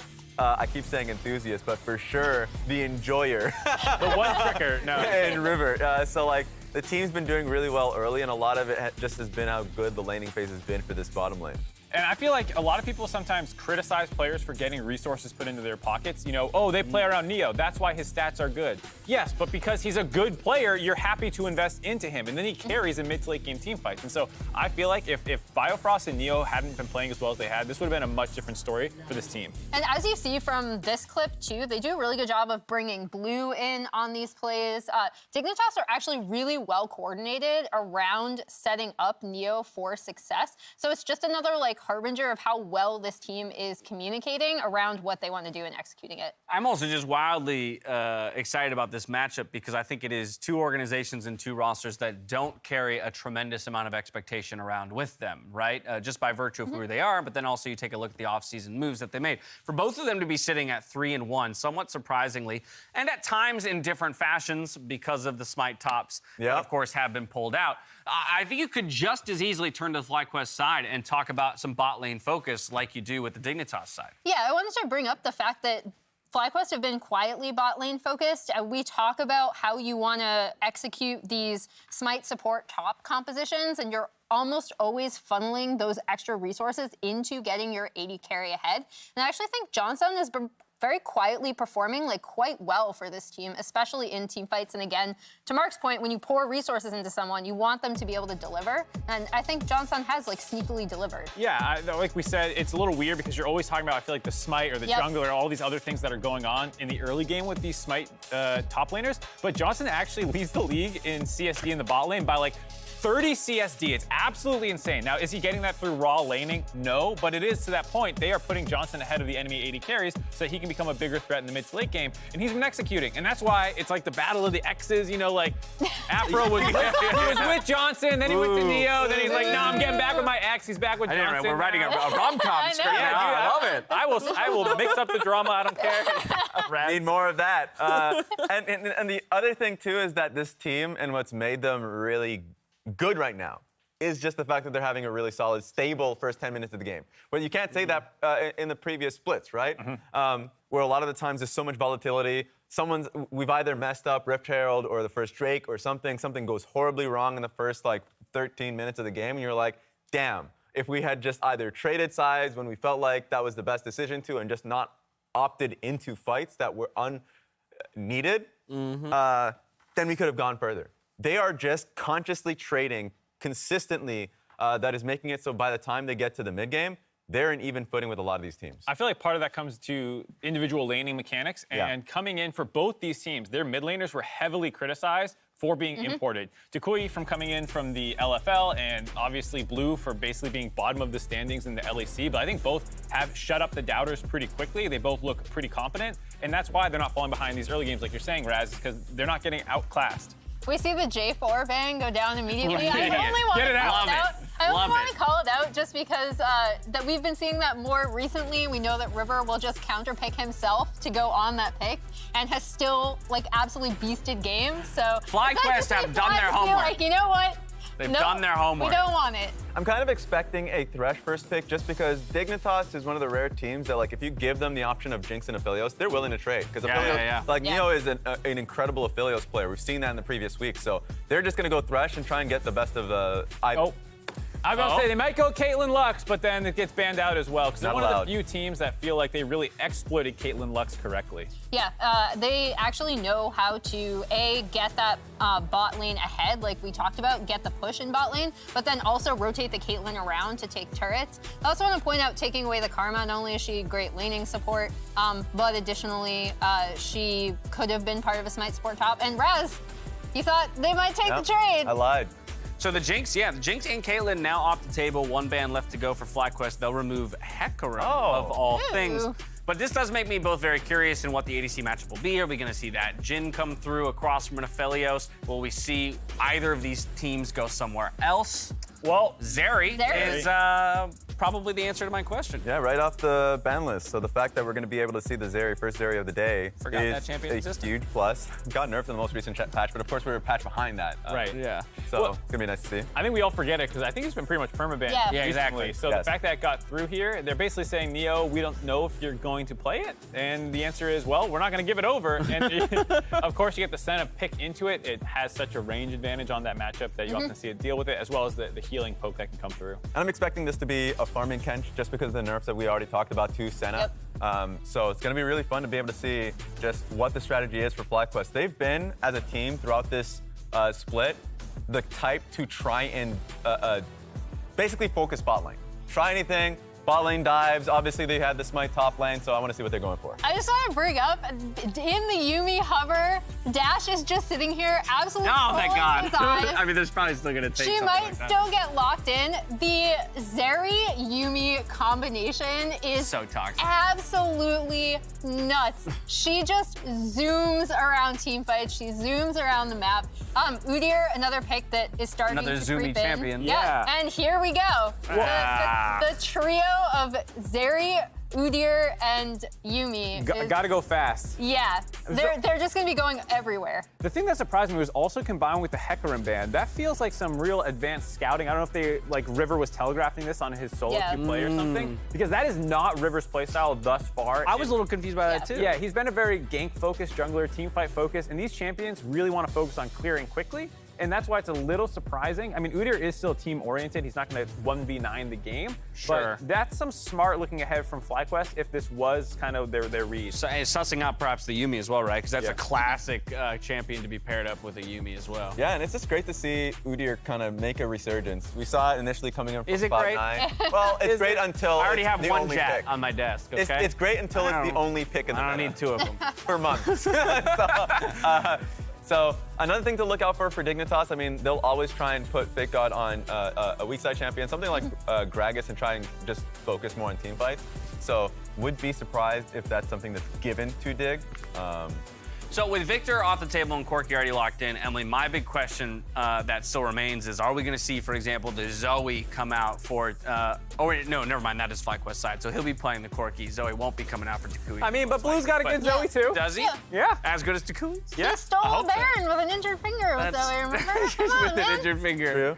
True. Another pick that I was thinking about is LeBlanc. The only concern is that if you try and go for a LeBlanc, which is like great with Yuumi, they have a Tom Kench. They have a Tom Kench and Senna that can just block anything, a play like that from happening. I'm also interested to see where FlyQuest wants to actually go. They have last pick, and people talk about that roaming top Smite strategy being more effective on red side, where you can't then get counterpicked with this really hard farming thing. And so now that they're on red side, they can go ahead, grab their jungler here, and then decide based off what they see from Dig. Whereas Dig is really telegraphing one of these kind of ball comps. It might be Orianna mid for them. It's not a great matchup into the Corki, but if you just want to empower an Udyr and Zeri to speed around, that is probably the best option for mid lane. Well, Lee Sin coming through means that their top laner most likely is going to be that 5th and final pick on the side of FlyQuest. Let's see what Dig decides to pick up here in their 4-5 slots. I don't know if it's in the pool of Blue, but Akali has usually been the pick that you can go into like, you know, Tom Kench compositions, because you can just put down your Shroud in a larger team fight. And Yeah, there's the Orianna hover and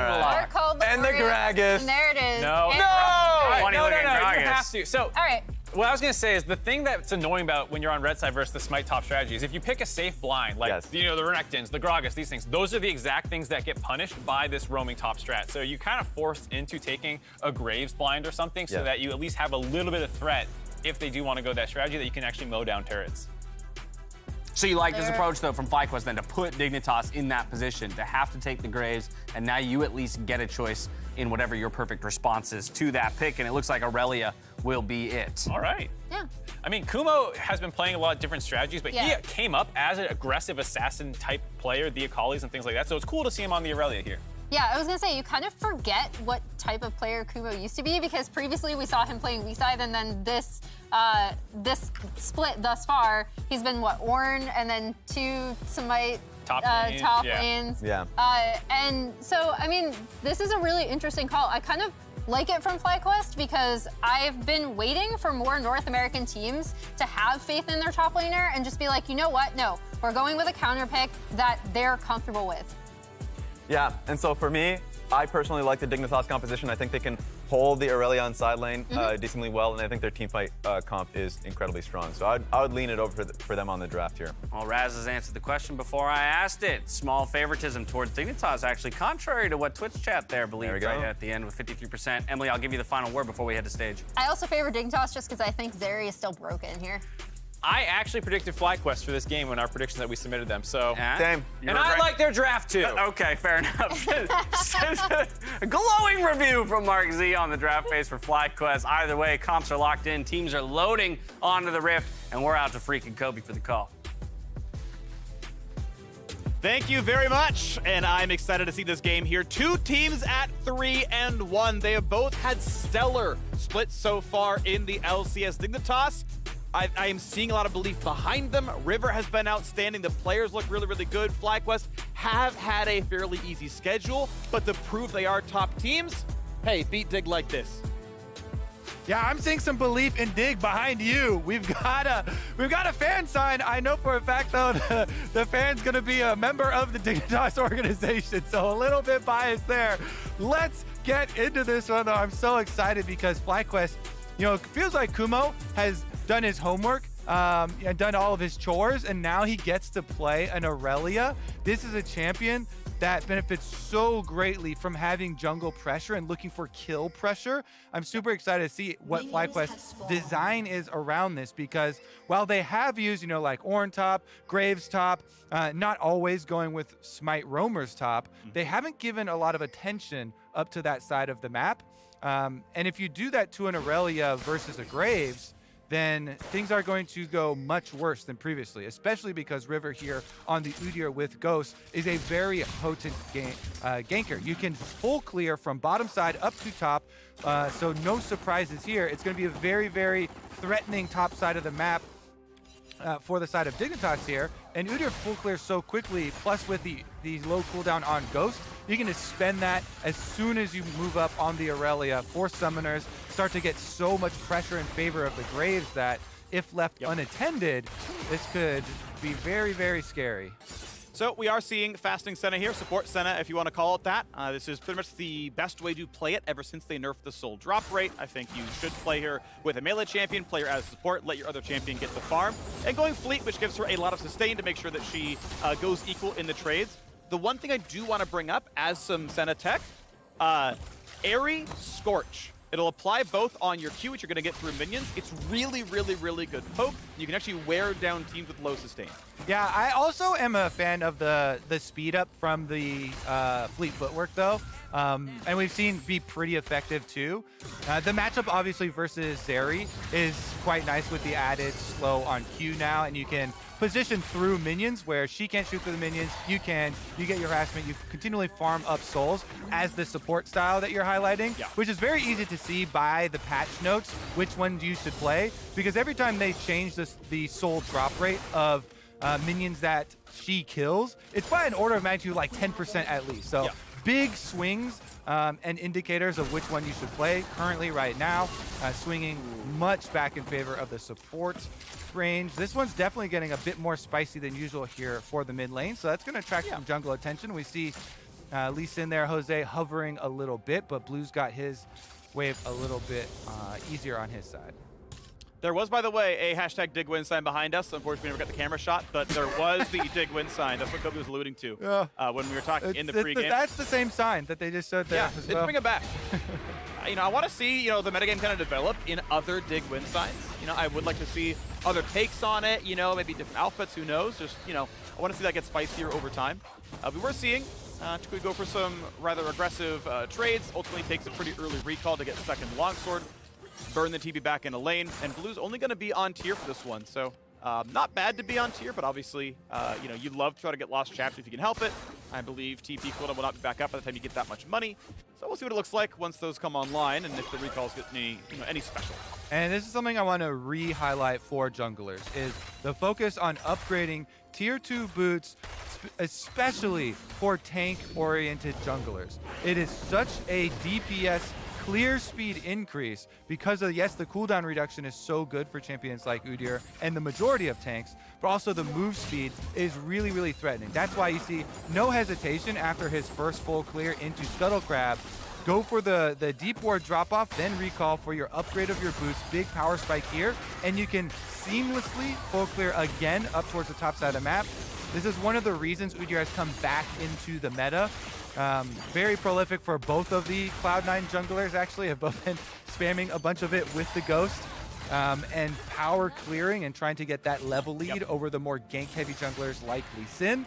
So we shall see if, in this case, River is able to do the same and continue on with his very efficient clearing. And you start to look for your invades and stealing away, especially the Raptor camp, because Phoenix is so good at stealing away. Yeah. Want to point out, it is futures market on the Udyr. Kobe, I know they nerfed the boots cost a while ago. I forget if you need 7 camps or you just can't get it all on 7 camps to get cooldown boots. But futures market guarantees you absolutely can, so obviously have to be on that power spike. Exactly, and that's one of the runes that's really play style enabling.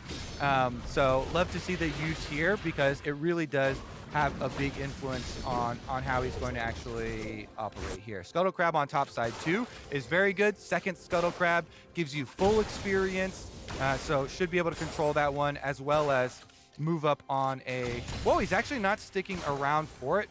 I guess he just doesn't... Okay, cancels recall. There you go, River.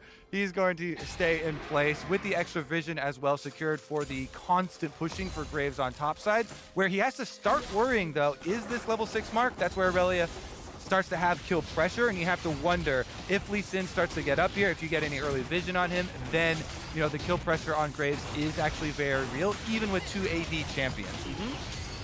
Scuttle is the one camp where the gold value scales with respawn, scales with level, so it's worth more and more and more as you do it, compared to, say, like a red buff where the XP goes up but the gold does not. So definitely a really big deal for anyone trying to get into jungle a bit more is the Scuttles are the single most important camp you can take from an income perspective above everything else in the game. Yeah, I mean, the reputation of Scuttle was tarnished a lot in preseason with taking 80% of the experience out of the first spawn. Yeah. But those were the only Scuttles that were hit, so you still should have a very high priority on consecutive Scuttles as they continue to spawn through the game. Obviously, also, it's unique in nature where it doesn't, have any threatening properties, and you can, smite and heal and stuff off of it very, very well. We're already seeing the Yuumi jump on the Udyr.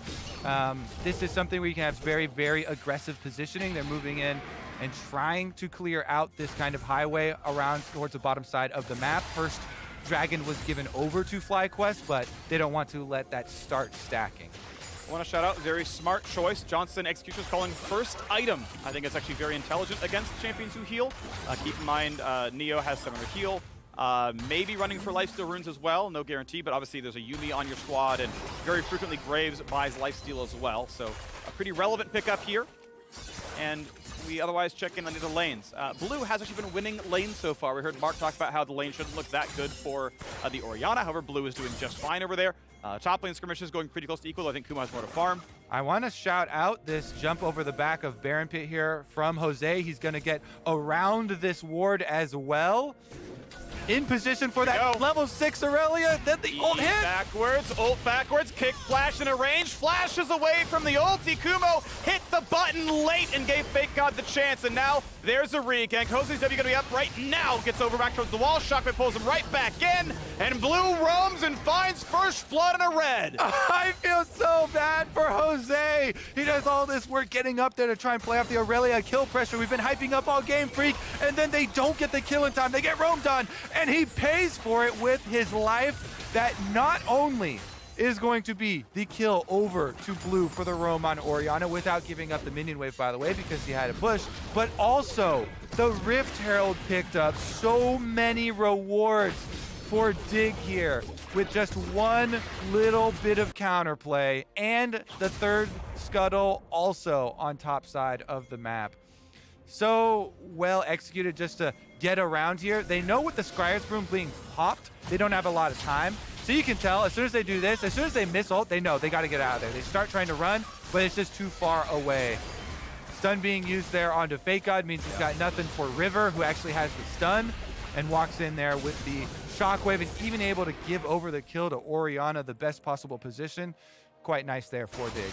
A really nice even small play by River. He lands a stun and then walks to the left and goes, all right, I'm gonna place the Shockwave to give maximum distance. He was already screwed, but it was an optimization that just like, look, I should do it, it's free, it's extra power, and you know, well done to River there. Yeah, and Phase by Shooter has all the move speed to position however you want, no problem. Kumo does have flash if he needs it. Thankfully, no chem tank done anytime soon, so able to walk to safety, but yeah, danger. Yeah, the one thing you give up when you do go with this ghost style for Udyr, obviously, is the flash bear slap, the iconic combination. So you're not going to have those surprise ganks, but it's just more efficient because the cooldown for ghost is so low, and you can just get into position as easily for a lot of these plays. Blue, though, now. Flash almost gets the root, but a flash to safety from Blue keeps him alive. Nice attempt by Johnson there on the Senna roam. Not the biggest roam, the best roaming champion. The CC is nowhere near immediate. And doesn't get the bullets. They're just gonna fall off into nothingness, and 2 fewer stacks for Johnson here. Yep, blue buff remains here on Tukoi, though. The accuracy from his rockets as well. The early level ones not doing too much to blue, trying to shrug them off. But right back into this vision game. The roams already up towards top side have been effective, and Biofrost working along with River will be able to keep this route clear as well. I will say, though, it's much more, all this vision coverage is about controlling for dragon setups. Senna Tahm Kench is extremely difficult to pull off the ganks. Obviously, Aphromoo here has his ultimate, has the Devour ready, and he's got flash as well, so even if Johnson is up far, he can Devour, and he can keep himself safe, no problem. So, Dragon setup done. Yeah. Dragon arrival prepared here for Dig. Should be pretty easy for them to finish this one off. Objective control is a really big component of picking Udyr here. You want to try and snowball off of keeping your experience lead through power clearing and focusing on those objectives. So, getting right back on track.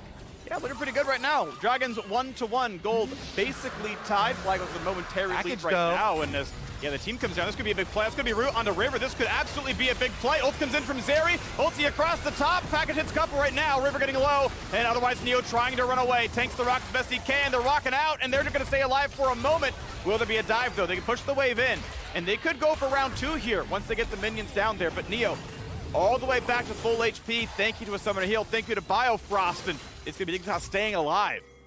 Yeah, so Tukoi, when he arrives, the package, only the tip of it hits River. They didn't actually get to touch Neo with it, and he was still full life. And then he uses the combo with the Frost Bomb on him instead of trying to take down River, who is the one who had sustained damage. So split focus on the damage output. Up in the air whether they still would have actually been able to 100% it and find that kill onto River, but not really focused on the DPS output down there on that play either. Means they don't get anything back for the potential pick on the Dragons. No plays. Sadly, 1-0, tied again in Dragons, and we see TP backing out of the top lane. This is the buffed Blade of the Ruin King on Aurelius. Wants to fight again. Good dodge by Fake God goes up. And River is here yet again. Be careful, that is a summoner, or a summoned herald. There's the Ruin King trigger, but otherwise looks like that's just 2 plates. And by the way, that is all money going specifically to River. It's not going to be shared towards Fate God, so Udyr's going to be nice and rich. That's all well and good. This is the last bit there, but whatever. 320 gold picked up to River. Another 100 for killing the Herald a little while ago. Yeah. So decent surge of money. And you can't be caught waiting around, for opportunities to pop that as Udyr. You got stuff to do, okay? Yeah. You've got a long list of camps to clear for Udyr. Keep up your power clearing. It's essential for the champion. He goes back after cashing in on the Rift Herald, plus finishing off Gromp, completes the Turbo Chem Tank, baby. So this is the first big power spike for Udyr after the boots pickup. Now he's got Turbo Chem Tank ready. Yuumi on his back. Yeah. The engage is so easy to get a perfect Yuumi ultimate. With all the move speed, you can reposition it very, very easily. And with Johnson's flash still not up and then pushed up, this is a prime target. Johnson afraid of getting jumped on as they realize, okay, this ward's being swept out. I believe it was control ward and sweeper, so they knew they were coming. It wasn't just they attacked the disabled ward. They put that stuff down themselves. So back up, put the haste down, quick ward. Okay, we're pretty safe. Josedio's in the pocket. All right, great. We're out of this one, no problem. But how much does Neo get done to the 1v2 in bottom lane right now? Going to be able to get his recall if he wanted it safely. Wants to play for the tower. Keep in mind, plates have now fallen, so towers take full damage, functionally true damage, and it's going to be pretty big hits here as Johnson gets a couple of shots through. Is going, by the way, towards the Kraken Slayer build most likely. Double longsword plus pickaxe is in that build. I think there are other options you could go for, but that's the build path it looks like anyway. Meanwhile, hunting around here, Jose waiting in the shadows. Big damage to the blue. He's going to land. That could be a kill. And he just comes right in and knocks him down. Didn't necessarily need the ward hop flash kick. I think the Q follow would have killed, but well done. Josedito knocks him down, and now a fight in the top side. Kumo, once again, a great sidestep on the stun. Fake God playing it well, but will he be tower dove? Channels the W in the face of the ulti, walks away with a health bar lead. Bot lane turret falls, and FlyQuest come alive. Yeah, it's pretty interesting because Jose's thinking there, he doesn't want to get flashed further in and then get stuns between the two turrets. So goes for the feint play there, and then immediately falls, flashes up, insta-kills blue. No chance for the flash pull under. And with bottom lane going so well for them, again, we're pretty big fans of the Senna pick into the matchup here, constant pushing. Yeah. Being able to get that top tower, or the bottom tower down before recalling for the reset here and to rotate over is definitely going to allow FlyQuest the rebuttal after Rift Herald number 2 is picked up for Dignitas. You can see Neo going for the earlier spiking build. Going for the Trinity Force is going to make him very, very strong at one item. Doesn't scale quite as well as Crit. Keep in mind, in 12.3, there were also changes that pushed her toward better scaling with Crit and worse late game with a Bruiser build. Ult rank up being one of those variables there. Still, again, a build that I prefer in 12.3. 12.4, by the way, very close to the two. Well done, August, for the changes there. But yeah, on the optimal build, just note that, yeah, I'd probably take Senna late game over Zeri in this kind of game state. And we are only 20 seconds away from the next dragon, so you see Dig move everybody over already. Corki's going back to base right now. Takui, don't think he doesn't have a package waiting for him, so it's just going to be a rotation down from the top side, and Here we go. Great kick, though. Really no way for to play that one. Always going to be kickable if he's in melee range, but they're trying again for round 2 here, still running really fast. And look at that. Kumo holds on to a stun, but it might be enough positioning. It might be enough taken away as we're seeing a recall out of the Corki. Enough work was done to claim the dragon, it looks like, as maybe a skirmish over the top side. Tukui does have TP. Looks like he's claiming package right now. And it doesn't get burned, actually. Now he's going to be back to full power, so Dignitas may have wasted the small room they had to sneak dragon. Yeah, that was such a good delay from FlyQuest, because I looked over, mouse over the base, and FlyQuest were trying to buy time for the package to come up for this dragon. Remember, Corki, the timer was increased to full 5 minutes between packages. And so they actually buy that time with Jose jumping around in the river, chasing them through. They delay it enough, and as soon as you hear the package picked up, the alert goes out. Dignitas say, okay, fine. We were not quick enough, and we seed dragon number 2. And mid lane tower number 2 may be dropping as well. Corki's already on a flank play with the package. Now was spotted by a ward, so they know he's waiting. There's no chance Dig tries to defend that one. Yeah, that ward, he touched the brush and didn't, kind of clean it away. That turret's going to fall, and you can still go for Neo. Like, legit, I think he's almost killable here. Big God even with there, I think he can still honestly try. They're gonna go for the Q play, gonna try to find what they can. Ults run away, and Tuku's gonna Valkyrie right back out, but the burst damage could be enough, and he is gonna burn Biofrost Ignite, claims the kill. Well played, Dignitas on the counter punch, and now River is in for a bit more. Finds that first low, Kuma could be attacked. Will it be enough is the question. As Senna answers in and finds that kill in a River, thankfully, Vio able to get right back out, but ends up being a 1-for-1.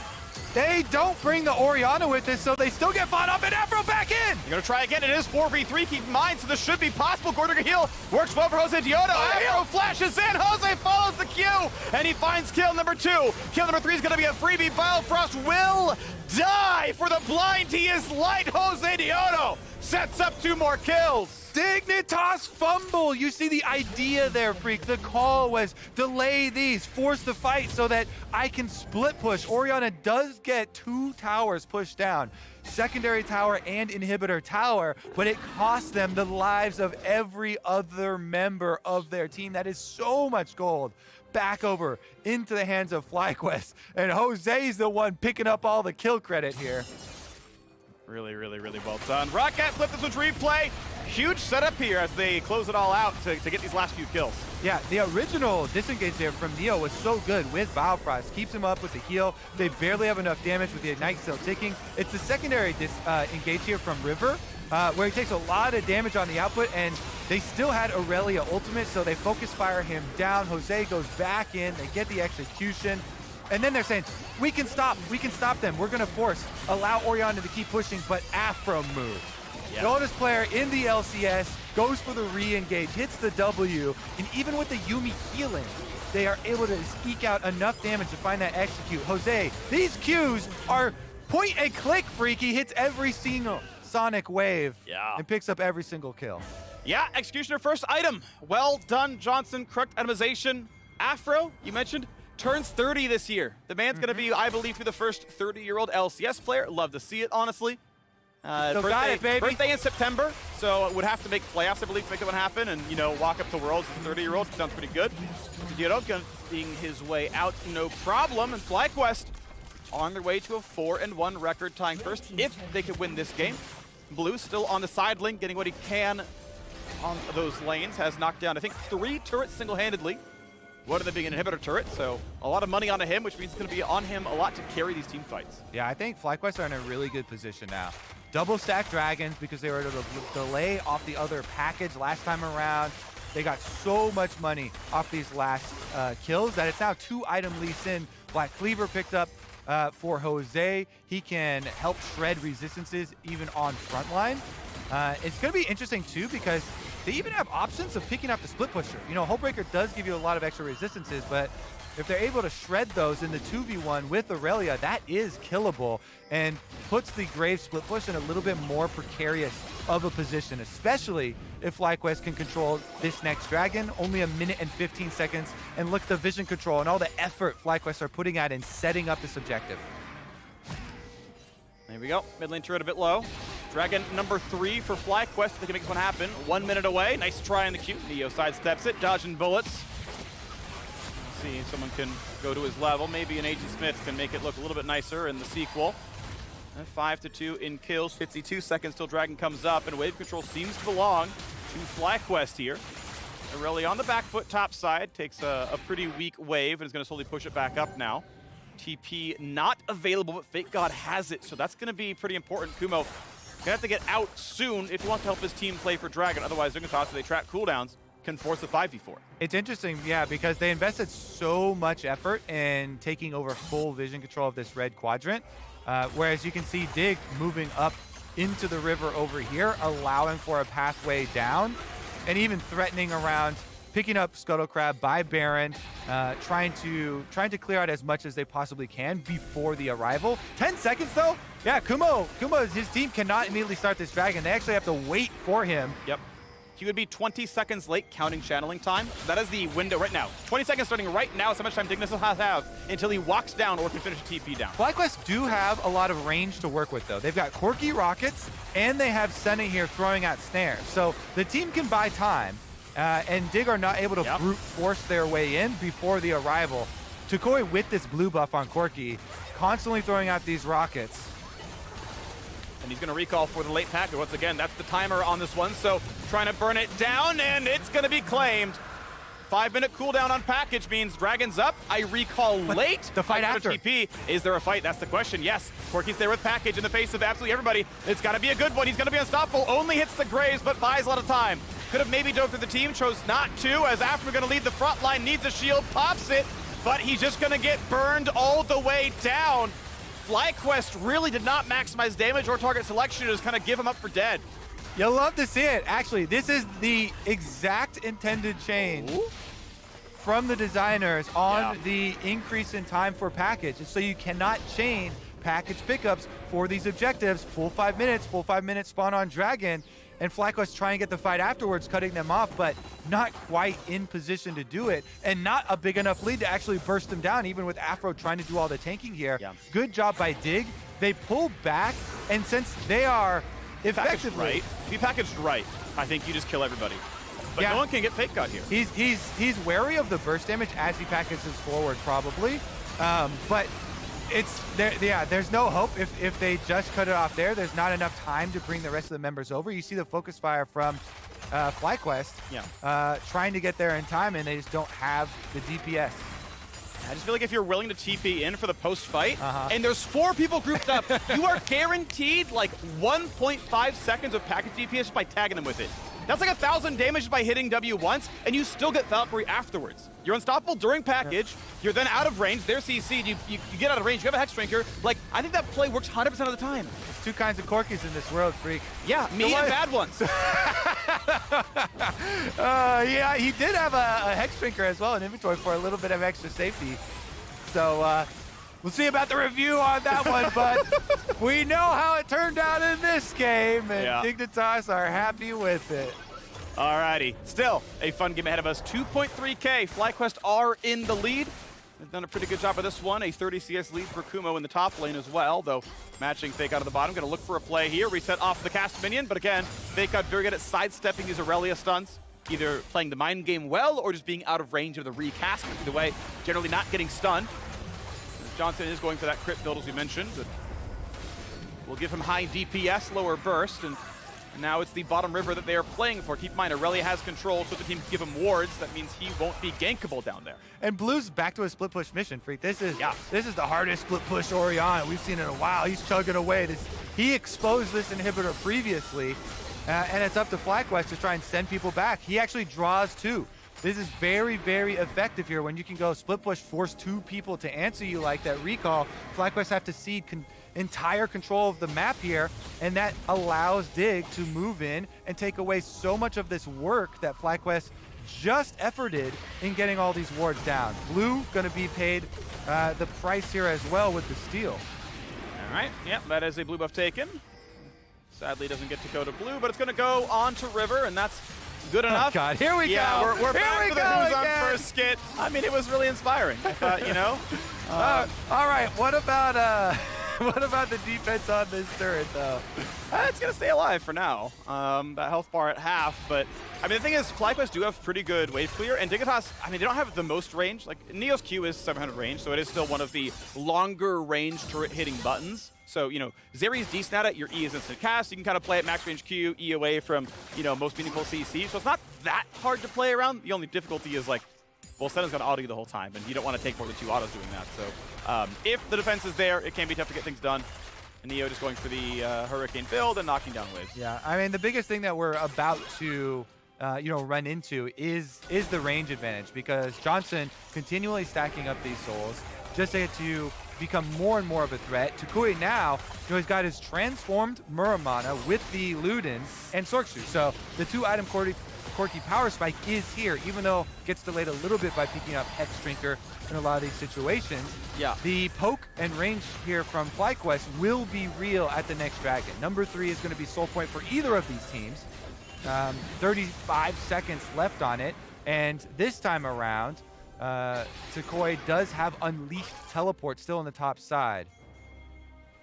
You see Blue plays around the fact that he's got absolutely 0 vision, no deep wards. Ignace has not been allowed to play in the top set of the map whatsoever, so he has nothing to track if someone's coming up to him, so has to play that wave really far back. And again, you're in this kind of delay game because the package was picked up never mind. We have to kick right back out, disengage. The package was picked up after the last dragon was killed, so you have to delay a lot after the arrival of this dragon. And Dig know that if they rush it down, they should be able to get it there. So you see him waiting patiently. That's nice and everything, but is there going to be a play? Blue's going to spot Aftermoo. Thick skin, may have to be burned pretty soon. Has to flash the shockwave.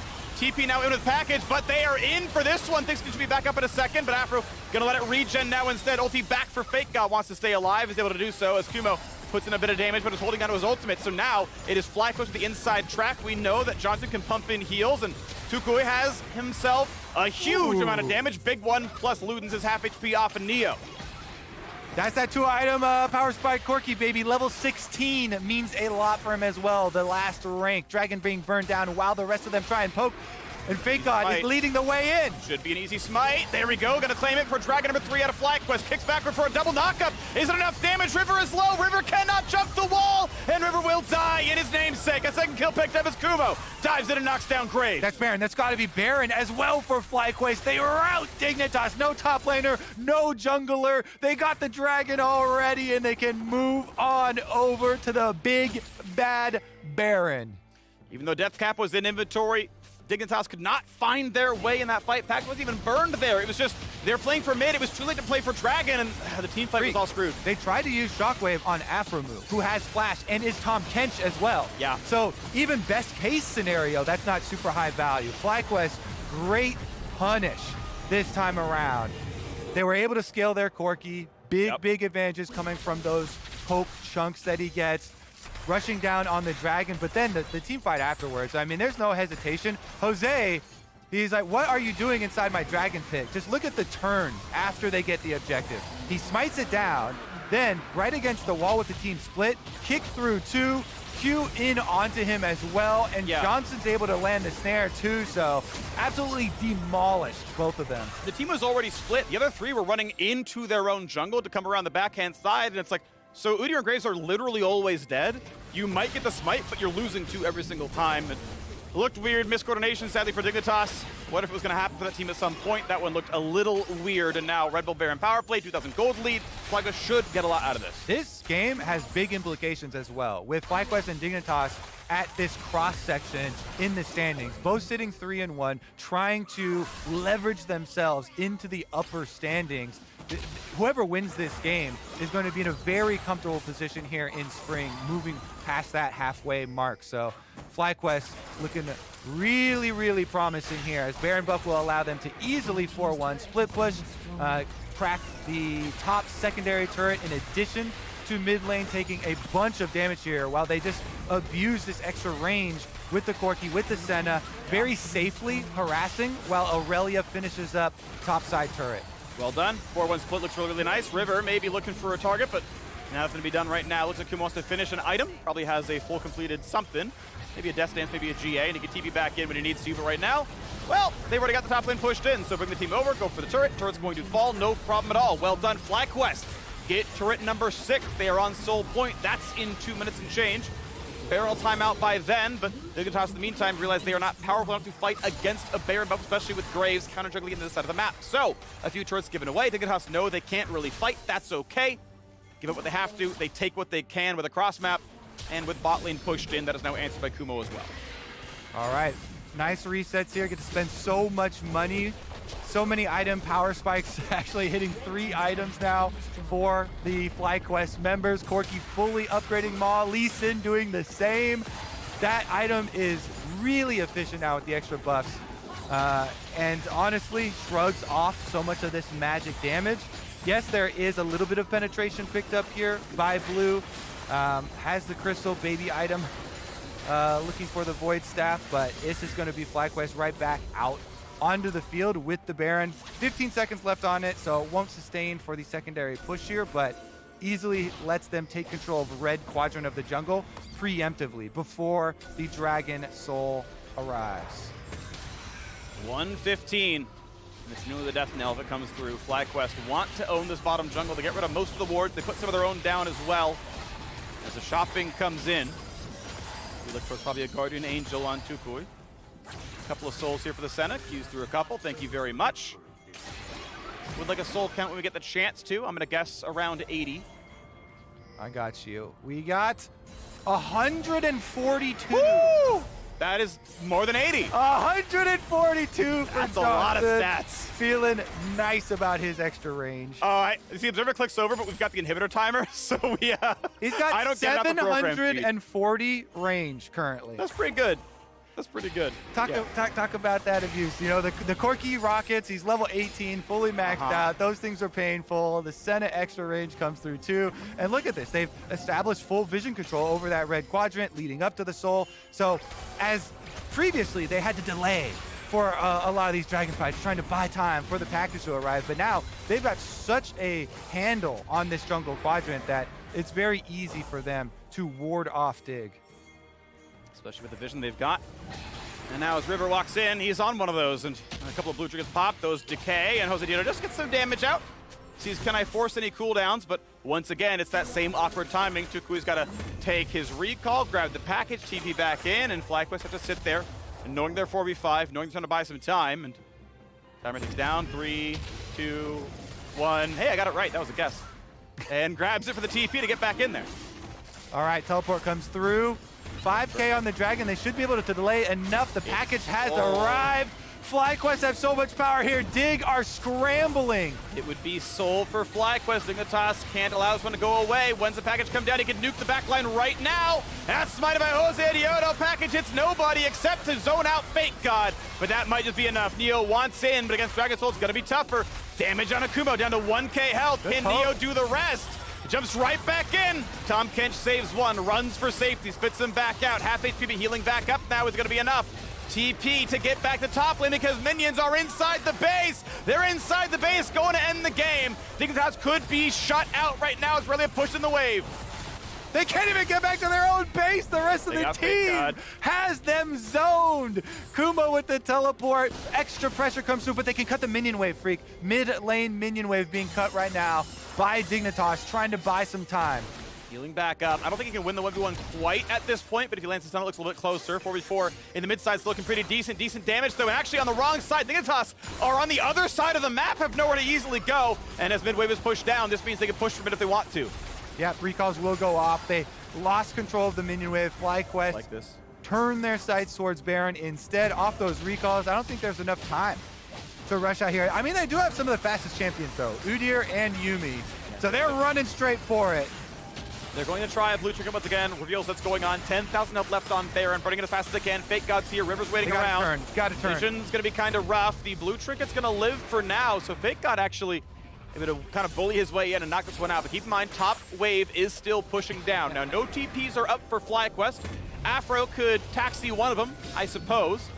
And with his ulti and W, you can get about 1,200 range or so. But Dignitas taking some of the vision back. Jiro checks and says, actually, they're on this. So might be a play. Now, blue is in the base taking waves. Can TP if needed. Flash ult comes in for Kumo. Good damage out of Fake God. Trying to knock him down as we can. Sentinel come over the top as well. And now they're going to find that first execution. Down goes Udyr. 5v4 on the map, and FlyQuest with the gold lead just take any fight they want. Yep, FlyQuest, the patience here pays off. Sticking around, they cancel recalls multiple times, ward over the back from Jose. They know they've got this game in the bag as long as they don't let a sneak occur. And so they assassinate the enemy jungler. You know, River gets kicked back in. There's no hope for the steal. Just checkmate there from FlyQuest. Nicely done. Well done. Baron number 2 claimed 7,000 gold lead nearly, plus the Mountain Soul. So much does FlyQuest win this game and keep that tie for first at 4-1. They were the longest running undefeated team. Even after the loss, they stayed in first. They'll keep up with 100 Thieves with the win here. Yeah. Looking really, really good for FlyQuest. It's huge for them. You know, we're approaching 5 games in on Spring Split, and to have only 1 loss for this lineup, which was so heavily criticized, you know, so many components that people are unsure about, and yet they've come together in such a strong way here in spring, showing that they are also not one-dimensional. They have played... Oh, never mind. We might have the engage. Attempted stun. Great sidestep by River. Going to find that first one to Kumo. Channeling the W. Takes absolutely no damage at all, though. And Jose Dito wants in. Has to burn a stopwatch. Not be shockwave, but can he live? Jumps back and into waiting arms and mouth of Afromu. Saves his life. But Kumo also has a stopwatch to stay alive. Very, very low health bar. Once again, Jose is in. 2 for 1 so far. What a team fight. And it's time for River to die yet again. He is dried up. and that's going to be at FlyQuest now in the 4 versus 2 to push into the base. Baron buff still on to end the game. They're not done yet. Aftermove W in lands the Q for the slow, but no chase comes through. Baron buff means they will lay waste to the inhibitors. That's got to be enough. It took them a while, a 38-minute game, but you have to believe the Dignitas cannot defend this one 2v4. The flash to safety still attacked, still put down. Jose Diodo gets another one on the board. 7 kills on the Lee Sin. 100% kill anticipation. A tower dive to send the message. That's what you love to see. FlyQuest remain in first place. And Jose is in the house. Oh my goodness, absolutely demolished in the face of this Udyr pick that is gaining so much hype. Goes power farm. Jose picks his Lee Sin and absolutely demolishes this game. So many clutch smites, clutch kills from him, even after the gank on top side gets turned around on him. He has to pay his life as payment for circumventing all of that vision and getting the gank off. They absolutely deserve this win. FlyQuest 4-1, up there at the top. FlyQuest in first place. You love to see it. Well done to the squad. I feel like everyone chipped in a lot there. I thought Kuma looked really, really good on sides as well. That's one thing I always want to see more of in teams, especially it's exacerbated by the Smite top games, where split push means so much to the game's trajectory. But I thought Kuhn did a lot for side lane pressure with the Baron. He got things set up really well, allowed that first pivoter to go down. Just, yeah, a big fan of how they play this one out. I think, yes, there were mistakes, things that could have gone better really on both sides there. But FlyQuest felt in control the whole time. Yeah, I mean, they're definitely on an upward trajectory for themselves. Yep. It was so interesting, too, because Dig had been doing a very similar sort of upset of expectations for so many people. And they had to come to a head here on week 3. Definitely an exciting one. Party Bus has a little bit of a bump there. A lot to review as far as especially some of the setup for these objectives. But really well done by FlyQuest, trying to buy time for the package, leverage some of the poke damage as well, and setup.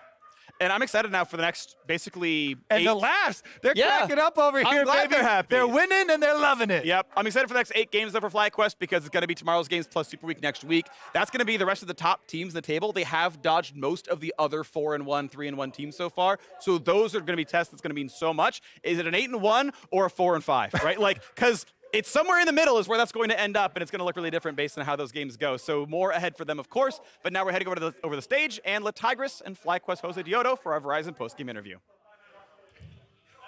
Thank you, Freak. We were just talking about how energized your team is behind us. I mean, what a performance from FlyQuest.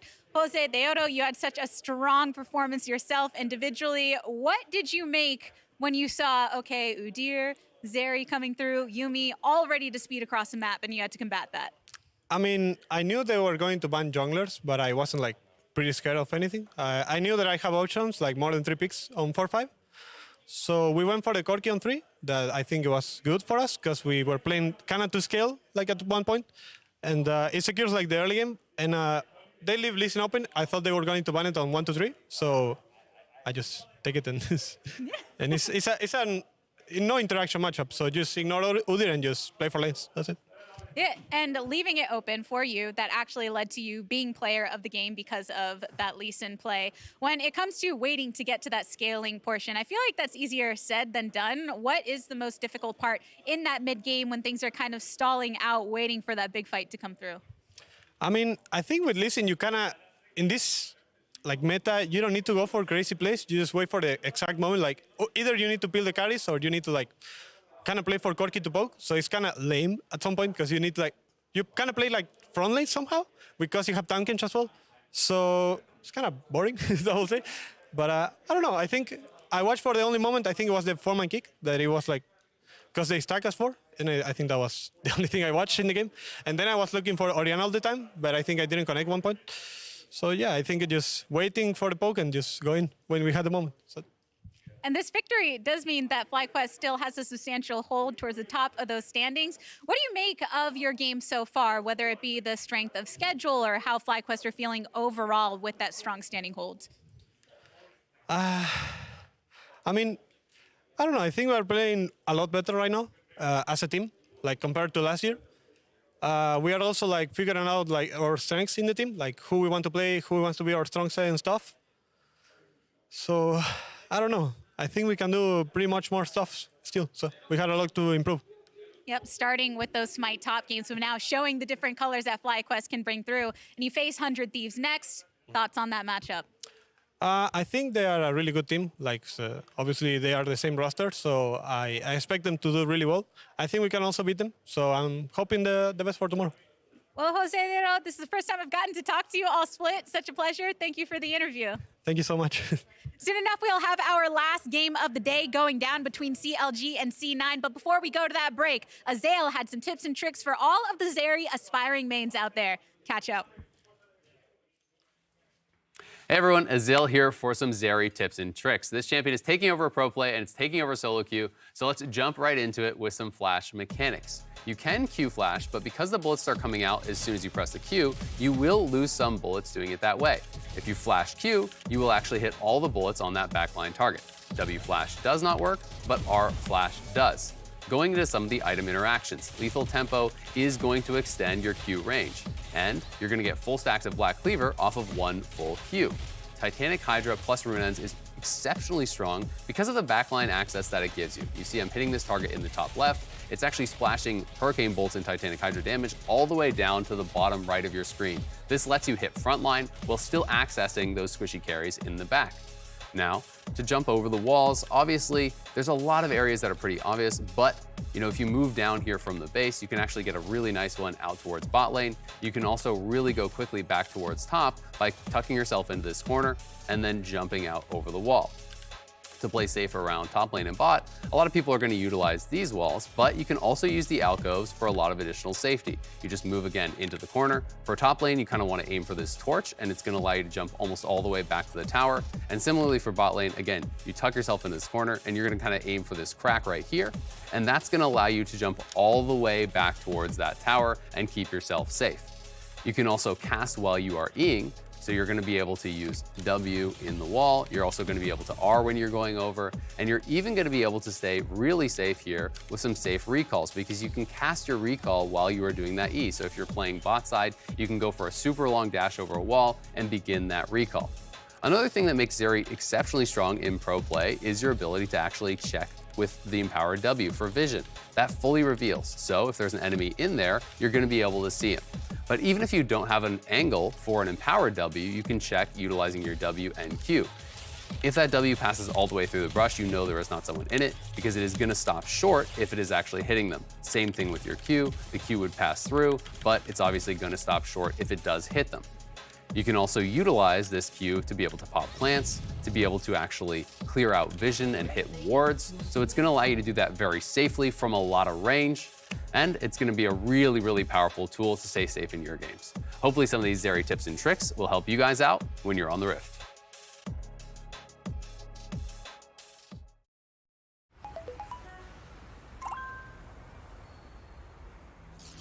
Initializing legendary moments. Take a look while you can, because if you blink, you'll miss it. I'm sure you've heard the news. Gold, gold, and more gold. Here comes the big play. Oh, that's Perfect timing. You can see this one coming. They get what they need. They got the mid. They got the support. They got the top. Are they going to give you some fun League of Legends? Yes, sir. Yeah. Welcome to the LCS. FTX, official cryptocurrency exchange partner of the LCS. Sequence complete. What is going on? I can't afford streaming anymore, so. Sure you can. State Farm has rates that fit your budget. Oh, good. Because some true crime would be nice. Like a good neighbor, State Farm is there. Call or click to get a quote today.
Mark. Welcome back to the LCS for our final game of the day. Oh, boy. It is CLG on one side, it is Cloud9 on the other. We had a whole plan for this, and that plan went out the window just Flushed moments ago because we have some breaking news. Thank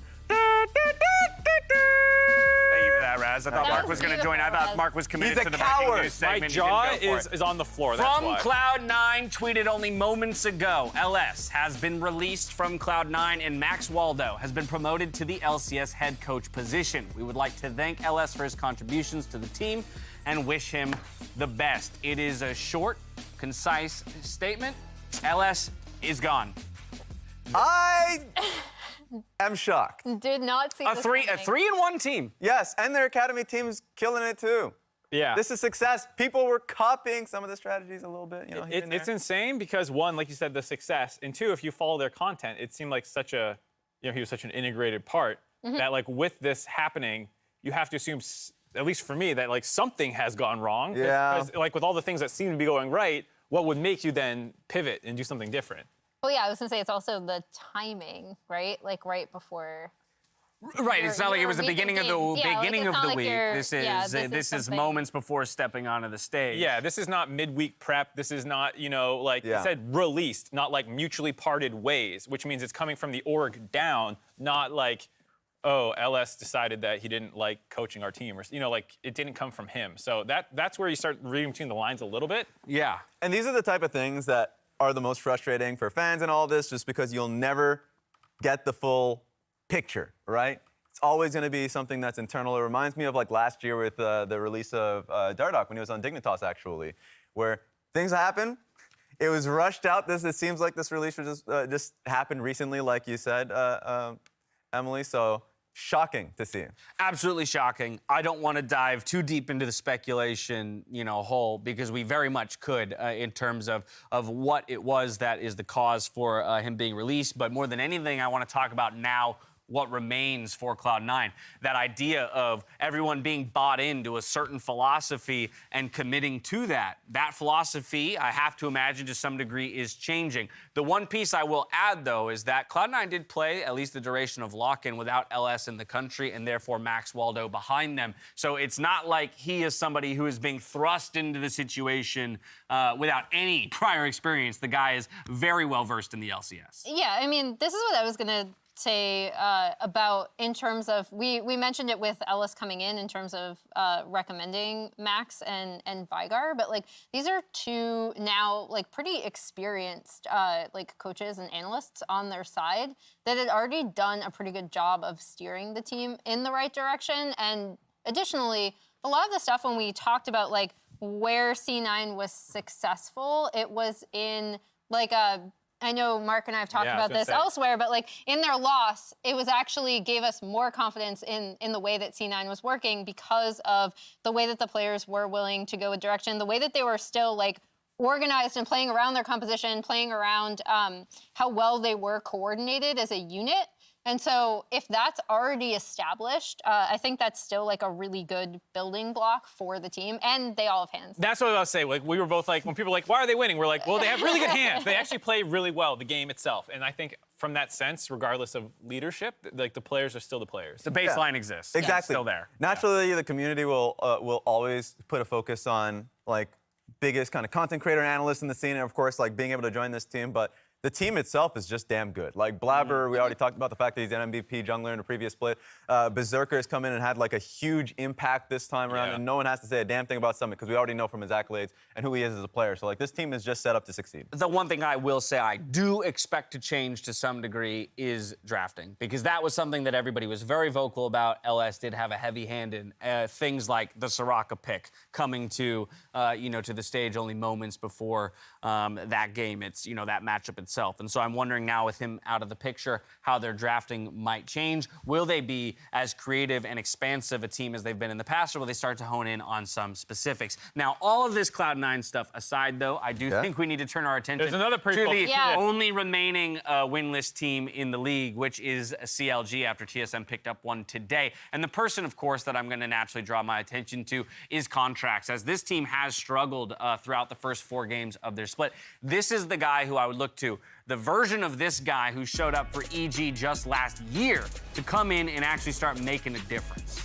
That's who they were hoping to get with him. In a lot of ways, he's the most experienced member on this lineup. I think he feels that weight, and he is making a lot of attempts to find plays and opportunities and get CLG going, but it feels a little too brute force. And you see him making a lot of mistakes to the point where people think now, oh, he's the worst player on this team, even though, he was brought in to be that veteran voice. And that's something that they're going to really need to shape up with the entire team, is getting on the same page. Yeah, and I exactly. And I hope things change because, last he was on the desk and was talking about this when he was on Evil Geniuses getting player out of the game after player out of the game, right? It was like the fact that he had been working on his shot calling and leadership. Like, this was something that he was pretty open about. And so with where CLG is now, sure, this is week 2, but it looks pretty disastrous. And from him specifically, like, he can definitely look back in those games and they weren't pretty from him. I expect change because he has the talent. Look at this team. A lot of those players have done well in previous situations.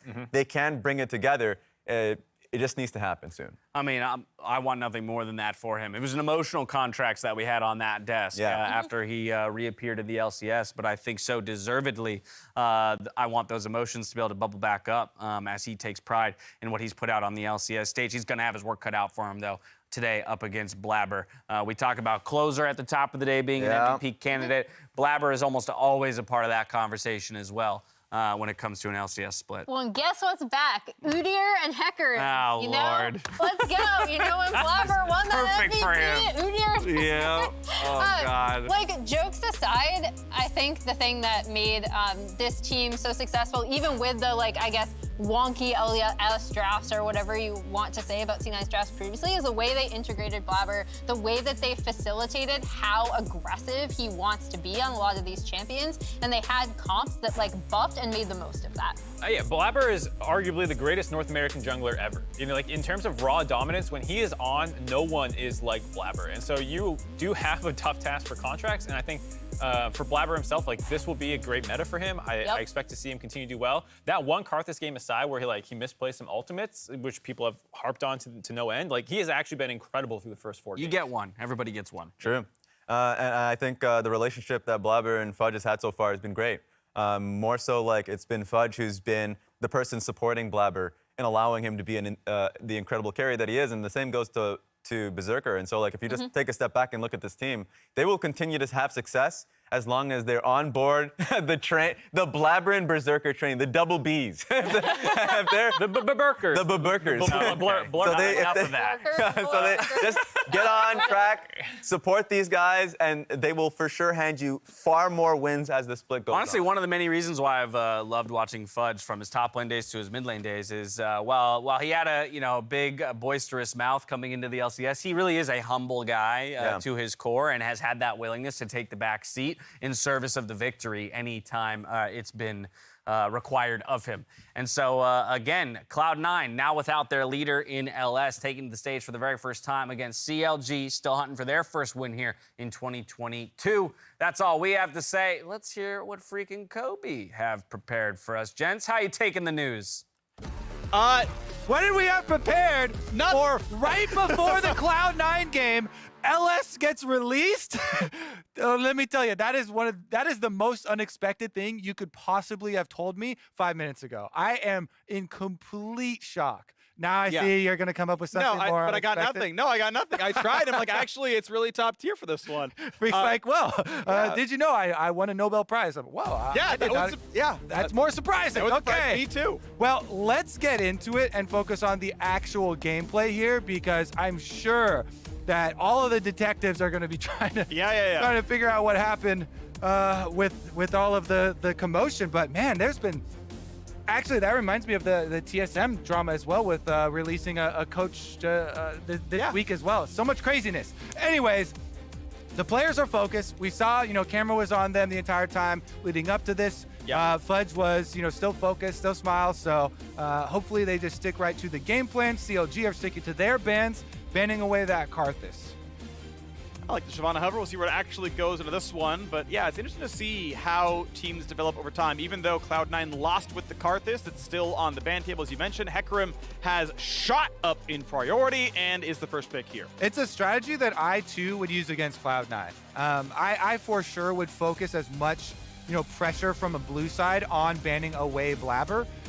They do give up, some priority picks here. Luger on Jinx has been CLG's catch-all, basically. That was their success in lock-in. This bottom lane came in with such an explosive, angle on this game, and it allows Cloud9 to steal that away, as well as stealing away one of the easier, more comfortable scaling picks for Fudge.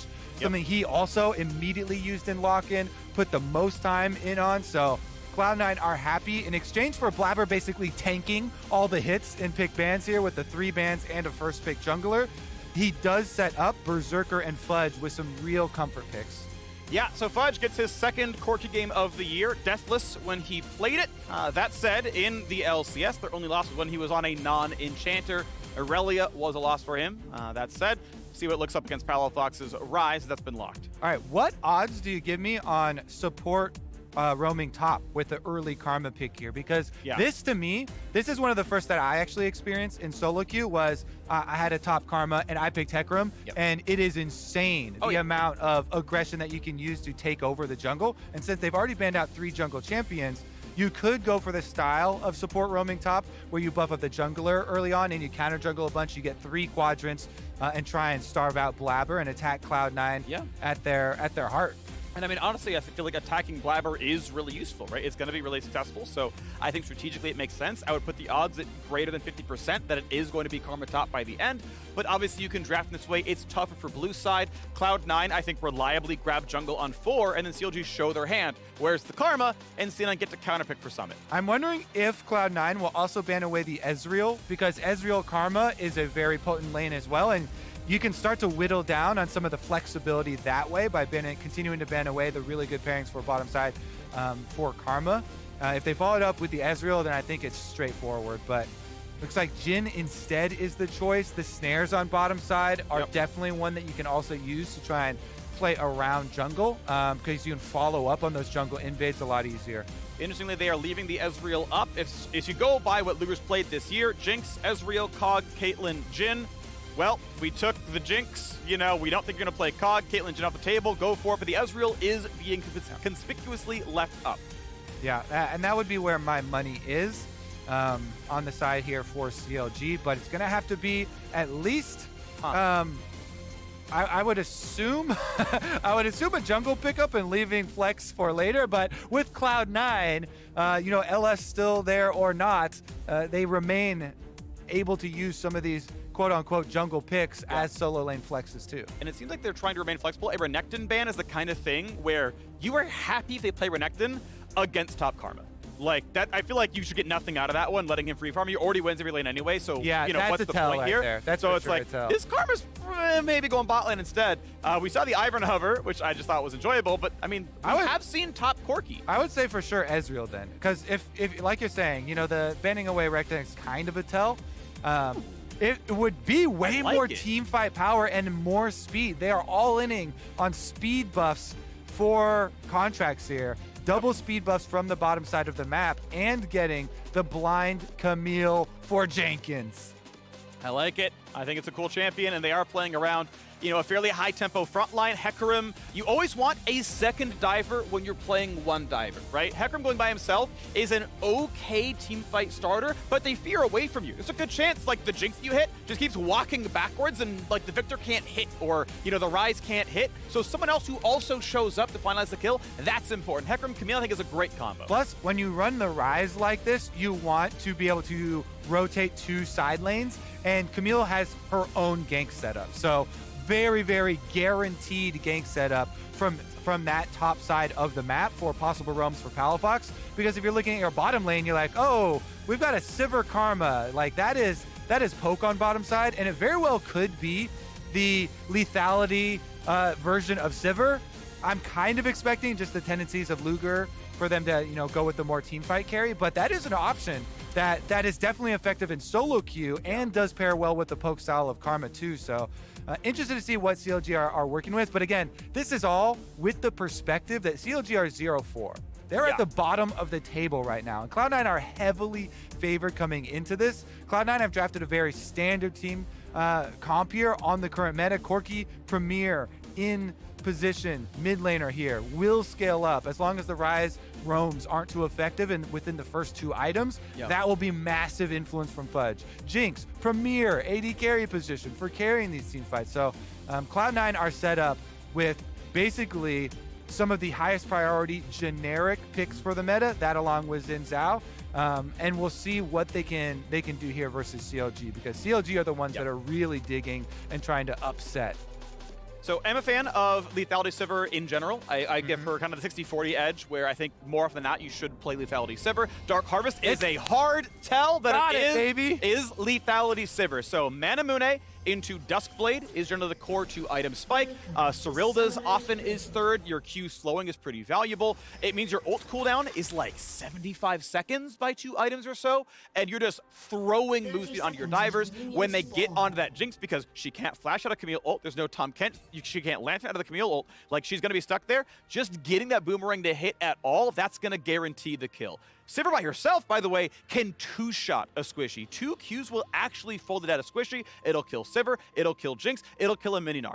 If you have someone else help with that one, you're getting that execution. Dive into the backline, Hecarim gets more move speed, Karma helps that one as well. The bot lane is a support to help the top side carry, and it's about Jenkins and Contracts just running over backline champions. Yeah, I'm actually so happy that we did hit here, because it's a really interesting lane, and with the pairing with Karma can be very difficult as the Cloud9 bottom lane, trying to avoid a lot of this early poke damage and chunking you out in lane. So the way that this lane goes is so incredibly influenced by the amount of skill shots that you hit early on, especially from the CLG side. And they're really the masters of their own destiny. Look at the mini-map.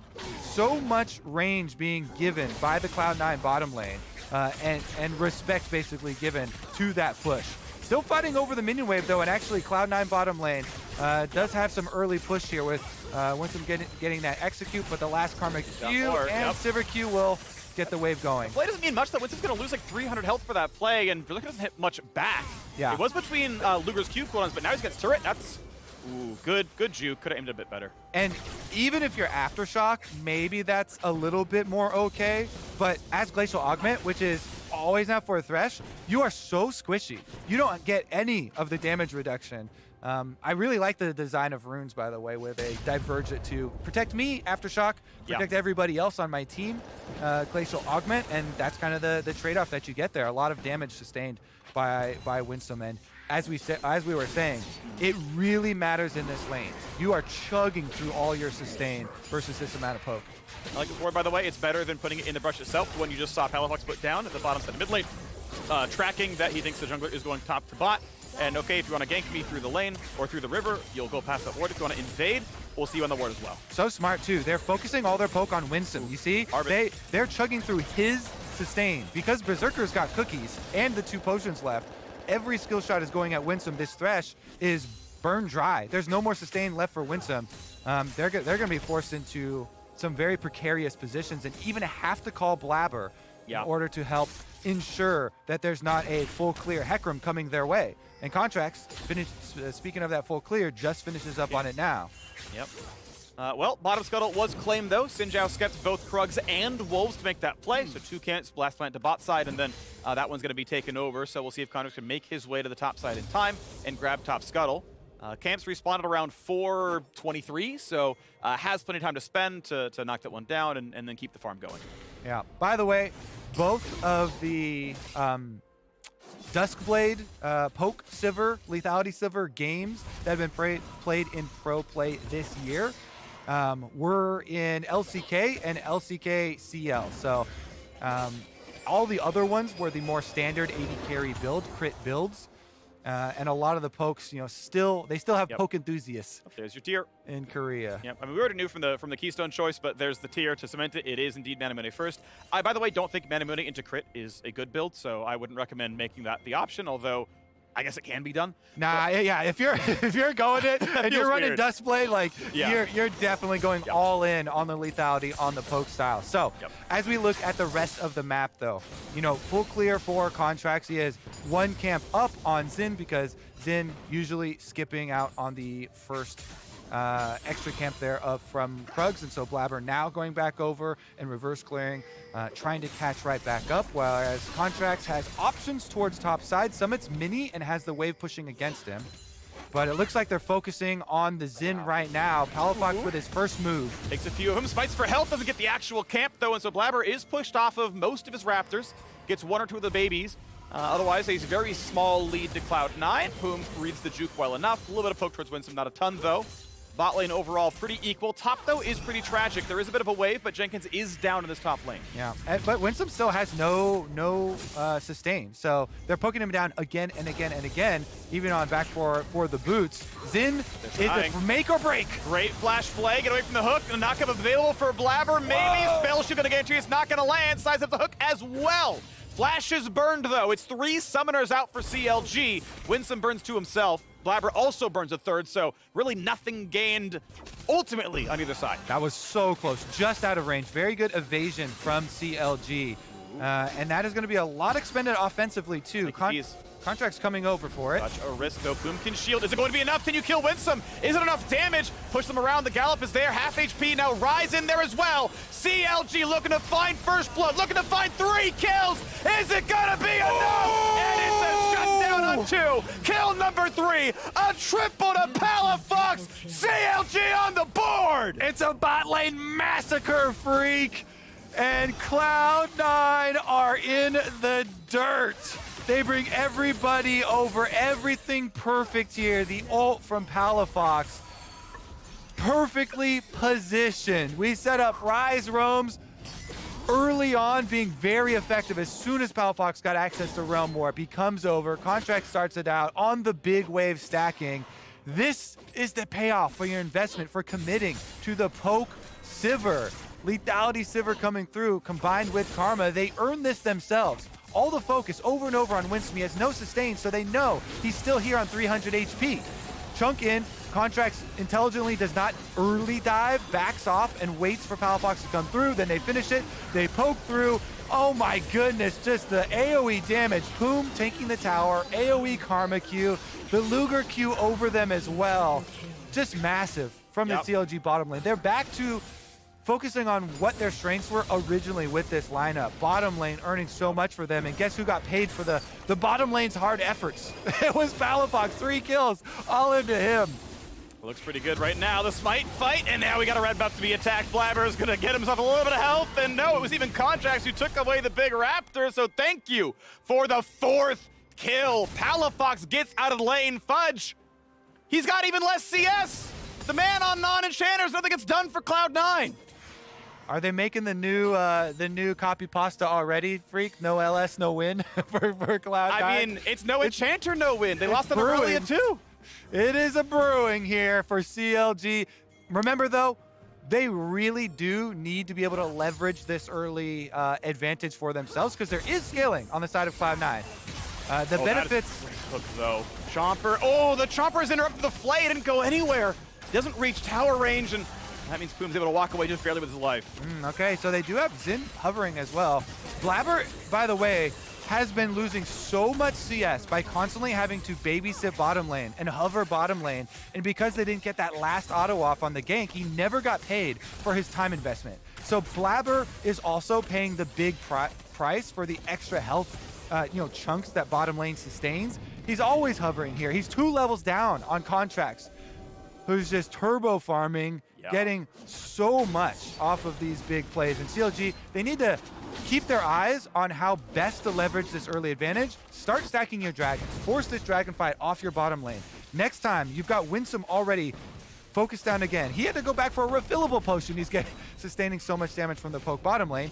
Use that pushing bottom lane for dragons.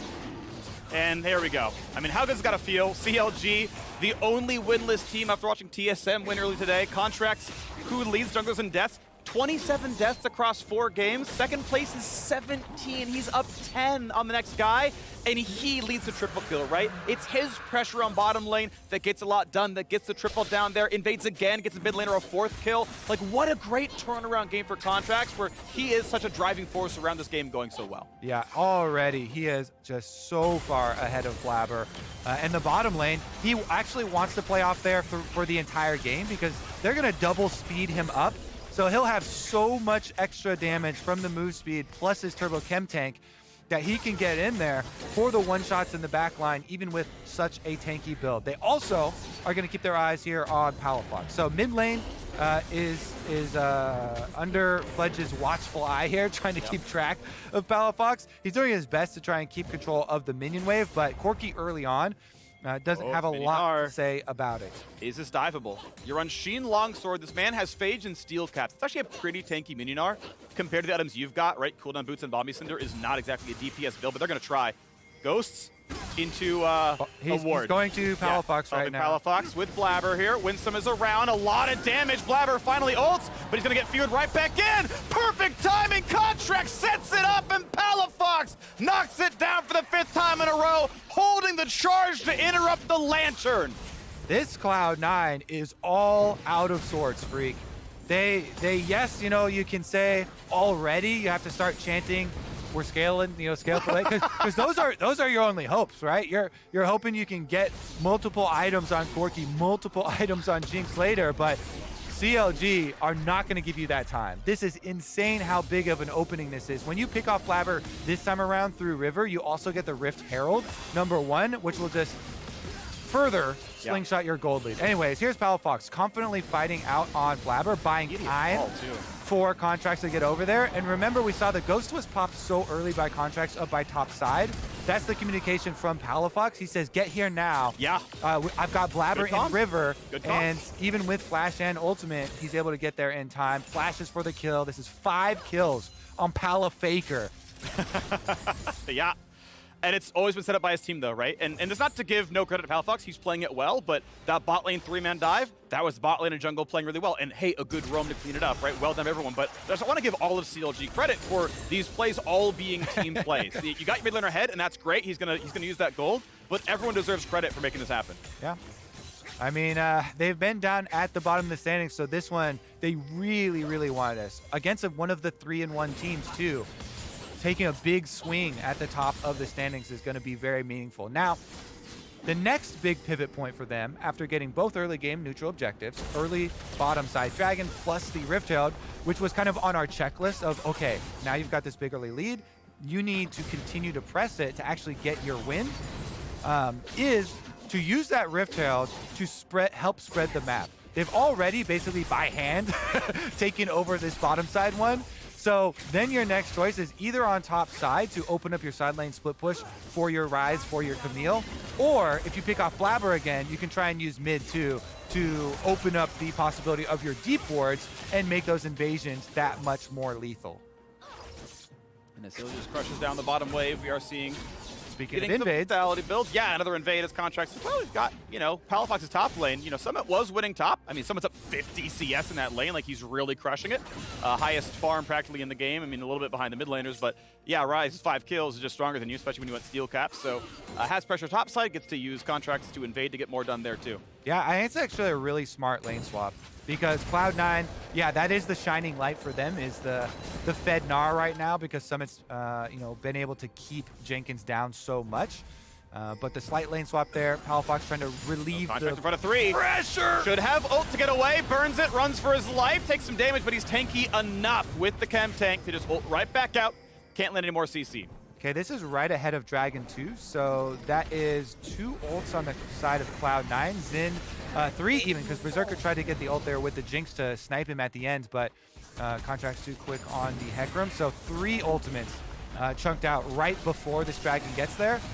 Rift Herald is going to get full plate value, plus the little bit of the extra one there. So CLG, they should be able to get this Dragon without contest. You know, having the ultimate advantage, plus having the positional advantage, and all of these wards through bottom side. So Cloud9, they got to make those little attempts to get back in the game, the brush plays. I like that, trying to set it up, because you need some sort of play like that, surprise play to actually get back in. But having failed it, you got to give up the Dragon. Don't even think twice about going over towards that side of the map. Try and, if you can, trade something on the other side.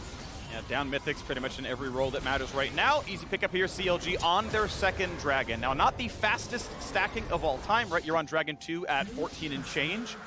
You can do that one in 10 minutes of change instead. Not that it's going to be a problem, just noting that you are not immediately going to be there on the Cloud Soul. A nice one for the Hecarim, to be sure. Happy to have the extra movement speed to go with his movement speed, to go with his movement speed, to go with his movement speed. I think he's got 4 ways of getting it right now, and that's going to feel pretty good. Meanwhile, the Hullbreaker has been completed for Summit, so at least in true, split push fashion, he can try and just put blinders on and not look at the rest of the team. He's like, I'm winning my lane, top lane. I'm just, here, I got to focus on myself. And that's what he's going to do. He's got his Hullbreaker plus his Steel Cap, so plenty of armor for the split push. The problem is that Palafox on the Rise has Unleashed Teleport and Roam Warp available and is able to push these waves at will to roam up and try and ruin your day. So we'll see if any of these objective bounties actually get cashed in. These are some of the earliest that we have had in the LCS. This just goes to show the giant stomp here that CLG have in the making. Well, quick reveal on a ward, but comes around the backside. Good damage here as the junglers are fighting, but Puma's here for a bit more. Nice. Is it going to be enough? The Lantern is there, but he's stuck in place, and yes, 1 kill. Thank you, Triumph. Contracts walks right back out. Oh my heal maybe goodness. as well. Yeah, Luger helps him out as well. He heals him. The shield from Karma. It feels so fun to play, jungle from this position. And again, following up on this invade, those are the deep wards that we're talking about for taking down mid lane. You can pick people off in transition. CLG, full steam ahead. You can tell how long they have wanted to have an early lead like this, how long they've been starved in the LCS, because as soon as they get it, they are just running this one home. Really nicely used and snowballed here by the CLG members. Everybody except for Jenkins is living the life. Yeah, he's getting attacked pretty hard. The Hullbreaker split push is working well. Gnar is not going to be far from actually knocking that turret down. Keep in mind, objective bounties are global. Kill bounties go to you if you kill the champion. Objective bounties are shared across the teams. That is everyone's pockets getting lined to get knocked down that top turret, which is probably going to be next wave. I mean, Jenkins took a hard recall.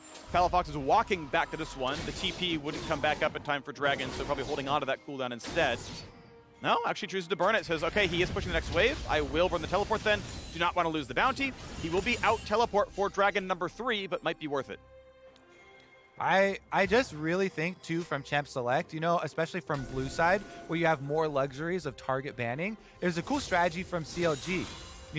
Triple ban and first pick against Blabber, and then playing off of a bottom lane with such heavy priority has paid dividends for them, and Contract's trying to pick off. He's in the way. The hook gets him out of there, but we get another fear, and we might get the damage. Goredrinker is huge, and Blabber is able to flash to stay alive, but that is still a flash burned out of Xin Zhao with 2 minutes to go until Dragon spawns. Ultis will come back up, but Flash will not. Second Herald going to be earned off of that nice play to the top side, and we might see turret number 3 fall as a result. Really strong usage, too, of the constant pressure from this lethality Sivir. This is not a common strategy. As we said, there have only been two other uses of it, LCK and LCKCL. So it's CLG utilizing some lesser used tech to gain such a giant advantage. Chunking out Winsome, focus firing him to continue to keep pushing on bottom side, earning that tower and those jungle invades to also get contracts to this position, and Palafox picking his roaming push into the Corki pick from Cloud9. Just really good reactions to punish some focus on scaling. As the wards go down, 3, or I guess 2 are known to be topside. Palafox autos the ward, Poom swept it. And Summon on a control ward was not seen walking in. So Palafox in 1v3, Mega Gnar into the wall. He's tanky, but not that tanky. He's gonna get into the tower range as well. Stopwatch buys some time. Contracts is not gonna pull aggro. Palafox slowed. Flash for the stun, shut down. Huge amount of money on Summit. 40 seconds till Dragon comes back up. The fear comes across. We're gonna run right back out. A kill on the board. Cloud9 inching their way back into this game. Cloud9 needed that one. And CLG, despite trying, cannot get Palafox out of this situation. Stopwatch use, flash use, rest of the team trying to come over to pull him out. But nice hover there from Summit. And again, Summit is the shining light on Cloud9, Freak. That Summit is the hope, okay? He waits in the brush, has the timing here to pull off the gank, and it is something for them. They're going for the objective bounty, but teleporting behind Fudge. Can he die for this objective bounty? Don't even try and escape. Right, no Sheen. He walks a little bit backwards. This Valkyrie back is not going to matter for anything. He will drop his life. However, it is CLG on the other side of the map. Is there a play? We see Blabber walking top side. Dragon 3 is going to be a formality, it looks like. Yeah, it's funny because you always see the map when you have stomps like this with the big early leads turn into this scramble mode and see if the team from behind can, push hard enough, splitting across 2 different areas to grab something, but not going to be the case this time around. Hand caught in that cookie jar. Unleashed teleports are up, and so they get the top pick off with denying the objective bounty and still getting back down bottom side to get that one.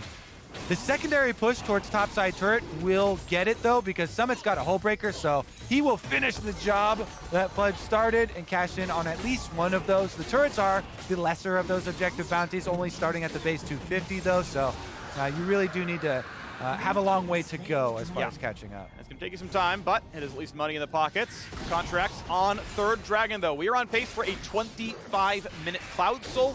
That is, if you're uninterrupted, right, that's still pretty early on in the game. It's going to feel good. Yeah. Of course, Baron right now is an objective that can be played for. Probably not for Cloud9, but, is a possibility. We have Leandri's Corki, by the way, very much more about the slower burn poke. It is more haste, after all.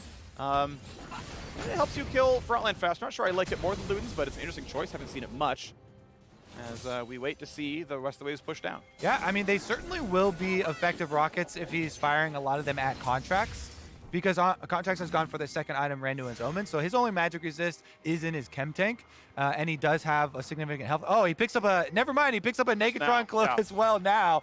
So Contracts now also even protecting against that extra magic burn. So a lot here, kind of, as soon as you come up with your counter here from Cloud9, there's so much extra money on CLG that they can actually deny some of those options. So I like Contracts actually spending his money in that direction.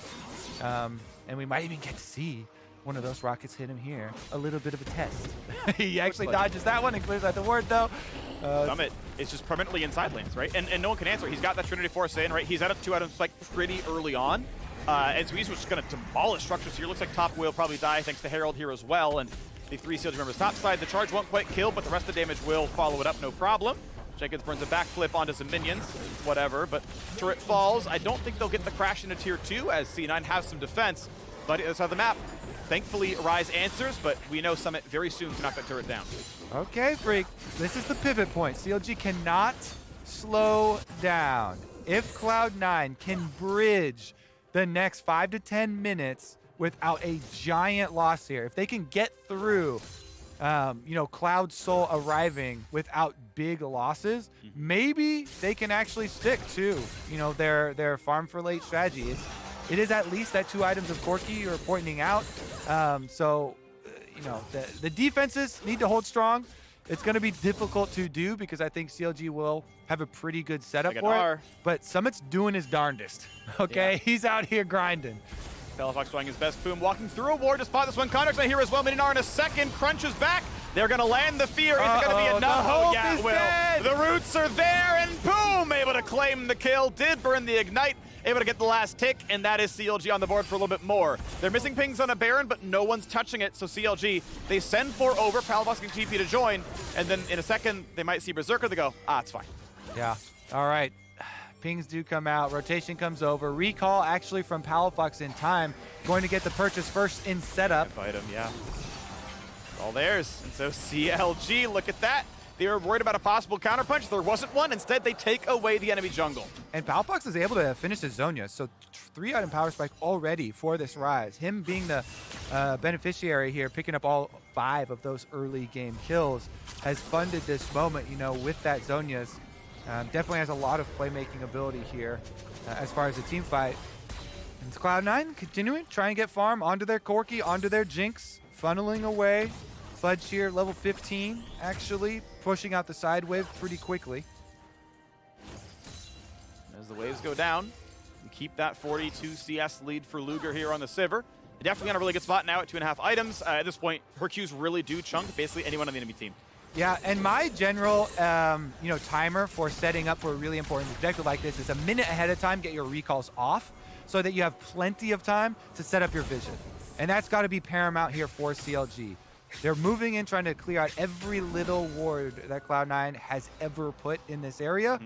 Good control wards purchased, and Poom does his part, gaining the brush control first for them in preparation. Now, hard pings down that split push there for Summit. He does have Unleashed Teleport ready.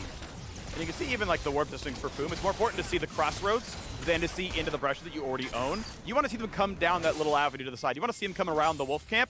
You don't care if they're like, well, they're already on blue. It's like, yeah, we don't care. Like, seeing them come down is the more important part. So good warp assisting there as well. Just quick tip for anyone playing in solo queue. All right, for the biggest fight, we do have the package pick up here, timed by Fudge for Cloud9. See if they can actually make use of it. He's got blue buff as well, so a lot of power, a lot of hope riding on Fudge for Cloud9 now. Summit has done a lot of work early on in this game. We'll see if they actually have the DPS to back it up, though. Summit also charging up his Narbar. He's got in the perfect position. Just about to go. Contracts wants it. He's on a ward. Here comes the TP for Jenkins as well. Package already burned to cut him off, though, as Contracts chunk down low, gets a couple of shields, barely lives. Summit Mega Gnar, and it's time to disengage. Blabber low as well, still has his ulti though, can hit that when it gets scary. Jenkins waiting in the wings, Dragon getting burned down, 4K health. Is it gonna be a play? Contracts could try to ult in for a steal, but he may not want to give away the kill. Dragon will be grabbed, and it's an objective bounty over the top as well. Jenkins able to walk away, but Cloud9 from a 5,000 gold deficit are able to win the team fight, get the objective, and bring it back a little bit. Their pings were up towards Baron, but nobody else is following Palafox, so he's just going to have to run right past it up to the top side wave, push that one out, and Cloud9 will be able to get in place for defense of the other objective easily. Summit, though, is getting teleported on 2v1. He's going to be stuck in place for a while. Good backflip here by Jenkins on a half HP. A flash to safety. Interrupted! Nice job in the hook shot there. Jenkins flash, backflip, and an assisted kill. Now it's got to be Baron call here from CLG then. They just picked off Summit. 43 seconds. He has an Unleashed Teleport, so you know that this death timer puts extra pressure because as soon as he revives, he could Unleash Teleport, and they don't think it's enough time to get over all the way to the top side of the map to Baron and force it. That teleport cooldown there for Cloud9 calls off the play from CLG. It is good tracking from CLG to keep track of that timer, but the pickoff then on Summit actually is not going to reward them anything further than just the gold. Yeah, just the 450 for the kill and an assist, and otherwise it's Contracts. Okay, he gets top scuttle. It's another 100 or so gold, to your side that Blabber won't be able to claim, but as both teams just farm up, that gold lead just sits at that 4.5 to 5,000 gold difference, and as time goes on, that number means less and less. And everybody is very familiar with that looming power of the level 16 Corki. Fudge will next time on basing be able to get his 3-item power spike, completing his Ravenous as well. And those are when you can win objectives, you can win team fights just by landing some rockets onto the back line. Luger will have a spell shield for one of the rockets. Palafox is decently tanky, but the objective bounties. That doesn't count, by the way. If a champion doesn't kill the bounty, you don't get the bounty gold. Yeah, unfortunate there, but it's not the biggest of deals. Only the meager 250s there, and as long as they're getting the gold into the carries here on the right place, the 3 items have come in for Corki. That's what they're really focused on. And if you overextend to split push and give up a kill, that's way worse than getting the 250 bounty plus whatever local. Yeah, so right, by missing out on it, it's 500 gold you lose because 250 local, 250 for the bounty, maybe a little bit amped if you're really far behind. Yeah. But if you die in an assisted kill, that's 450, right? All of it right back, plus the XP, plus off the map, plus everything else. Exactly to your point, the risk sometimes is just not worth it. And now we have another attempt at the Baron. Keep in mind, Summit is in the bottom lane, does have teleport, and Fudge's rockets are going to be a lot of poke. Misses the first 2. Gotta land one of these. Still doesn't. He can't find literally any damage. Rocket number 5 misses. Rocket number 6 hits the Baron to leash for CLG, and he's almost out of ammo now. Rocket number 7 misses as well, and now he is waiting to get his next few rockets. One day he'll land a skill shot. Until then, he is on Enchanter duty as Thresh falls. 1 for 0 so far, trying to find the next. His contracts will die. Is the 4v4 going to be won? Fudge dropped dangerously low. Dark Harvest already popped there. In the back goes Jenkins. A great flash to safety. Ult comes across and Cloud9 hold on, but Luger shoots him down. Summit gonna fall as well. Blabber on the chase, but Luger's still alive. Finally falls. Palafox gonna kill across. 3 kills to 4. It's coming down to the wire. The Realm Warp in does land on the Flame Choppers. Almost there for Palafox. They can't finish up on the chase, and Berserker's the only one left alive, but Cloud9 have stopped that Baron. Freak, the power of the multi-item Corki coming through anyways, even with all those rockets missing. I would actually give further credit to Summit because his Mega Gnar literally just expired. Look at the Mega Gnar bar from him from the setup. All right, he teleports in. We're gonna have to skip forward a little bit here to see the actual fight, but the entire thing drains out here in mid lane, and then CLG go for it, thinking, all right, we've got this window. Look, his Mega Gnar is expiring, but he comes in at the last second. It is gone, and he flashes in, gets the Mega Gnar back to protect his backline. And so then even with all those previous rockets missing, Berserker and Fudge can still do the damage, and then Fudge flashes away on the engage from Camille. They're able to burn down Jenkins. It's only here on the re-engage. Now Summit goes in a bit over-aggressive on the hop as a mini and goes down, but they do get Luger out of it. So with the flash through, well played, Berserker. They are able to at least stop this Baron, and Cloud9 are now operational. Glad to see Berserker actually also on a high DPS build. GD second is your best single target option here on the Jinx, and so it would actually really wear down on champions like Luger, but the gold lead sits at 4,500. Package burned now, as Fudge had to kind of get away, or it was going to be on cooldown anyway. It was going to time out, and so we get, again, an attempt at Baron. But you can play around Mega Gnar. This is an obvious resource. It is timed out, and CLG should be more powerful. Can they make it happen? There's the Ghost. Where's the play? Go for Berserker. He has no flash. They go into him. There's the fear. There's a knockback. Is it going to be a kill is the question. Lantern back to safety. Well played to win some, to bring him back out and to stay alive. But it should still be a possibility to grab down the Dragon, to get the soul. Is it going to happen? The rocket comes down. Good damage. But you've got to be able to claim this one. When will you hit the Dragon? They're still waiting around. Carter's getting burned lower and lower. When's the smite gonna come through? He claims it. He wins the smite. But the team fight is gonna go the way of Cloud9. Oh my goodness, that sacrifice. Contracts goes back in, dodging skill shots. With the E combination damage on Hecarim, smites it, gets it away. CLG, if they had lost that, they would be breaking right now. So Contracts, he keeps the hope alive, sacrifices one death for the soul cash in for CLG. It is getting so tenuous here. You saw with that Dark Harvest, the last proc on a Berserker, he got down to under 100 HP, taking the Lantern away with Winsome there. They almost bursted him down, but he was rushed to safety by Winsome, and such a close one this has turned into here with CLG trying to keep up the pace. And now they need to split it into the side lanes. They've got the Camille, they've got the Rise, split pushing back out onto top side. The Unleashed teleports are ready. If they can spread this map and keep it away from the poke damage before these fights that come out from Corki, then they can actually set themselves up for a lot better engages. And you can see the wards start to get a little bit deeper, pushing out on these side lanes and opening up for an opportunity. I'm a big fan of the trailing split push play. When you have this combination, especially with Camille able to lock someone in with the ultimatum, it's a split push, and they're actually doing it. Palafox is going up to hover behind Jenkins. So you can use your Realm Warp to follow up on a Hextech guaranteed engage. They do get... I don't think it saw. No. Very close. The angle is too tight. Had to drop it over the wall earlier, so doesn't spot it. Jenkins solo showing. Realm Warp to show up for a little bit more, but they're not going to quite find the dive. Can't catch They've got a wave coming in, and if the rest of the team can show up or kind of cover, they can still get some turret damage. Looks like it's not going to happen, and Summit holds the line. Yeah, I mean, that's the idea, but a little bit further away from the turret and trying to catch them on surprise and have the Camille go first to lock them in is the general practice. Unleashed teleports are ready, though, so everybody could join this party. Cloud9 about to look to see what's going on. Were they invited? Hey, hang on a second. They just need to back off and buy time for the double split push to get the tower. So they're still able to leverage the 2v1 on bottom side and get an objective for themselves for CLG. Now they're re-engaged. Looking for the play. Is it going to be enough? A good lantern in time. Berserker is safe. Contracts to run away, but of course he runs very, very fast. Summit's teleport now on cooldown. Very good threat with the pincer, though. Take the tower, your 2 hover from the split push. They were threatening towards the inside, so they got the ghost over for the attempt here. CLG not able to pull it off, and Cloud9 lived to fight another day, and they only gave up 1 turret in the entire exchange over the last couple minutes. Wards go down again, and CLG can try. 3 people on the Baron. Jinx Rocket spots it. That'll be on cooldown for the team fight. Contracts will stay full health, finish the entire fight. Luger spell shoots the Baron knock up for some extra mana and gets to walk away pretty cleanly. Summit, though, waiting in this brush. Another one spots Cloud9 moving forwards. Contracts burns the ghost, runs away.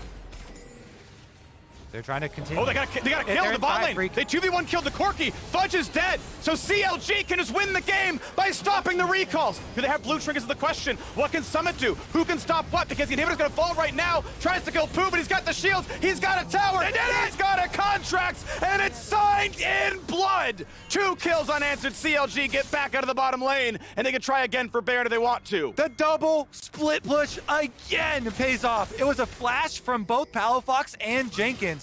Not seen on screen. Fudge dies instantly to it. Really nice combination with the dual split push there. They both flash for it, and they get paid. Inhibitors down, they teleport back in to finish the job. CLG trying to pull them to the Baron. You either lose your Nexus turrets, you lose your Nexus, or you lose the Baron. Get back there, Cloud9. You have to defend. Berserker 1v2 not going to work, but with 3 it might be enough. Winsome, does he land the skills? Looks for the flash flight, cannot catch Jenkins. And that is Palafox staying out of the circle to guarantee his teammate gets to safety. CCing the Camille would not have helped. You had to hit the rise. They get the Baron. And when you believe in CLG the least is when they show up the most. A 7,000 gold lead, a Baron buff, and looking for a killing blow against Cloud9. The faithful hearts are pumping, Freak. The blood pressure in this game. Losing out on that first soul fight, but then pulling it back with the smite. And now some really good split push macro committing to the dual split push, drawing them across to the Baron, just trying to draw Cloud9 resources to split and pulling off this kill. I hope that we get a replay of that kill where they killed off Fudge and they caught him with the double flashes. But even if we don't, CLG get to now use this Baron and the bottom lane super minions to try and end this game, to try and get their first win of Spring Split. Can make it happen here. 1 and 4. Keep up with the pack that has been winning games today, and Cloud9 look for something to do. Fudge may find himself falling to 3 and 2. We'll see. Krug's gonna be taken down, no problem here. Moving toward level 18 here is Contracts. Going towards tankier and tankier options. Death Dance gonna be next for him. Already the force of nature in the build. As top turret could be attacked. They're gonna try. Here's the haste. And Fudge will Valkyrie backwards. Has to flash away from the fear. Land the fear, rock behind him, knock him in. That's the combo, and it's almost unbeatable unless you Valkyrie and flash to get away. And I want to point out Palafox hovering towards mid lane too. He's staying well out of range of the Xin Thresh play. They're hovering here towards topside, but he doesn't have the backup now. Nobody else in place to follow up on that one. So CLG will get topside turrets fully destroyed, secondary turret towards mid as well before retreating. I believe he has package. I kind of would have liked to see CLG or C9 look for the 4v3 as Jenkins and Palafox were away. Also a teleport down. You could have maybe tried to force something, but it's now Elder Dragon as the play. Grouped up here. Summit to clean out the bottom wave first. I would like to see, they don't have any or the teleports ready. It's hard for them to continue to split. So Cloud9, good job forcing here. That hook almost lands. Jenkins got to be careful. He's in a 1v5. There's the package over the wall, but doesn't land the slow. So they're going to be 1v1ing for a little bit here. Running back away through the wave, but no Corki makes this fight a lot easier as CLG look for the spike fight. Can they get in onto Blabber? Blabber's in the front line, looking to knock down. Contracts the same. Has to ult the safety. Too much damage to They're that going for mid. They're looking for the pushing. vision. Looking for the push right now. Rise brings in the minions. The dragon may fall, but so will the base. He dives in the back line, and they just delete Fudge. He cannot do it by himself. The Nexus taking damage, and CLG will find their first win, chopping off the head of Cloud9. Realm Warp into the base for CLG. They're on the board, baby. Well done. Well done to CLG. I love seeing lethality. Sivir, I love seeing the comp. And again, when you believe in them least is when they show up the most. Contracts, he knew the eyes were on him. It was such a rough first weeks for him, first weeks for CLG, and this comp was built for him. We're against Cloud9. Man, they're 3-1. They're looking good. 3 jungle bans, first pick Hecarim. It's all about this man. Would you like a Camille to dive with you? Yes, I would. Would you like a Sivir and a Karma to haste you? I would like that as well. Well, here's a quadra kill from some invades in bot lane and then to the top jungle. Beautifully done by Cloud9. And he goes back in, he hits the smite for Soul. That was critical for them. So much extra move speed for these split pushers. You know, so much use of these ultis on both of them as well. The Hextech ultimatum and the Realm Warp combinations for them is what allowed them to get inside the base to play this late game split macro. Yep. Pulling them towards Baron, pushing on the bottom side, getting inside with each stroke. It's rewarding to see a team that is no wins at the bottom of the standing, work that hard, have a good strategy, and being able to execute on it. Yeah, and there were parts that were rocky, to be clear, right? Like the fact that they had this 5,000 gold lead, 3 dragons, they're like, well, now it's hard to team fight around at this point, right? Yeah. And a lot of it was Berserker and Winston did really, really well. I mean, Berserker, again, really good build, high DPS. The fact that he got saved by Winsome on like the really turbo crazy dive around that dragon, where Winsome's like already down by like bot lane, and it's like, yeah, Lantern's there, dog, like, off he goes. Like, that was really impressive. Like, I know they lost, but Berserker and Winsome were still outstanding as far as that was concerned. When you get triple cut into your tower and everyone snowballed against you and they still held on and farm, like, really well done to them. Those two are still outstanding. I mean, Summit, obviously, he won his lane 1v1, but the CLG coordination was so much better, right? Yeah. The setup for the dive was very, very good. Sivir Karma has wave control. Sorry, their wave control is too good. They're going to have the lane. They set the dive really well. Like, that was really thumbs up. So They draft a heavy poke, high damage pushing bottom lane, roaming mid laner, jungle, everybody playing off it. So good job. Really, really good job. So CLG celebrate their first win of the split. We're going to catch up with Kobe's Valentine contracts in our Verizon post-game interview.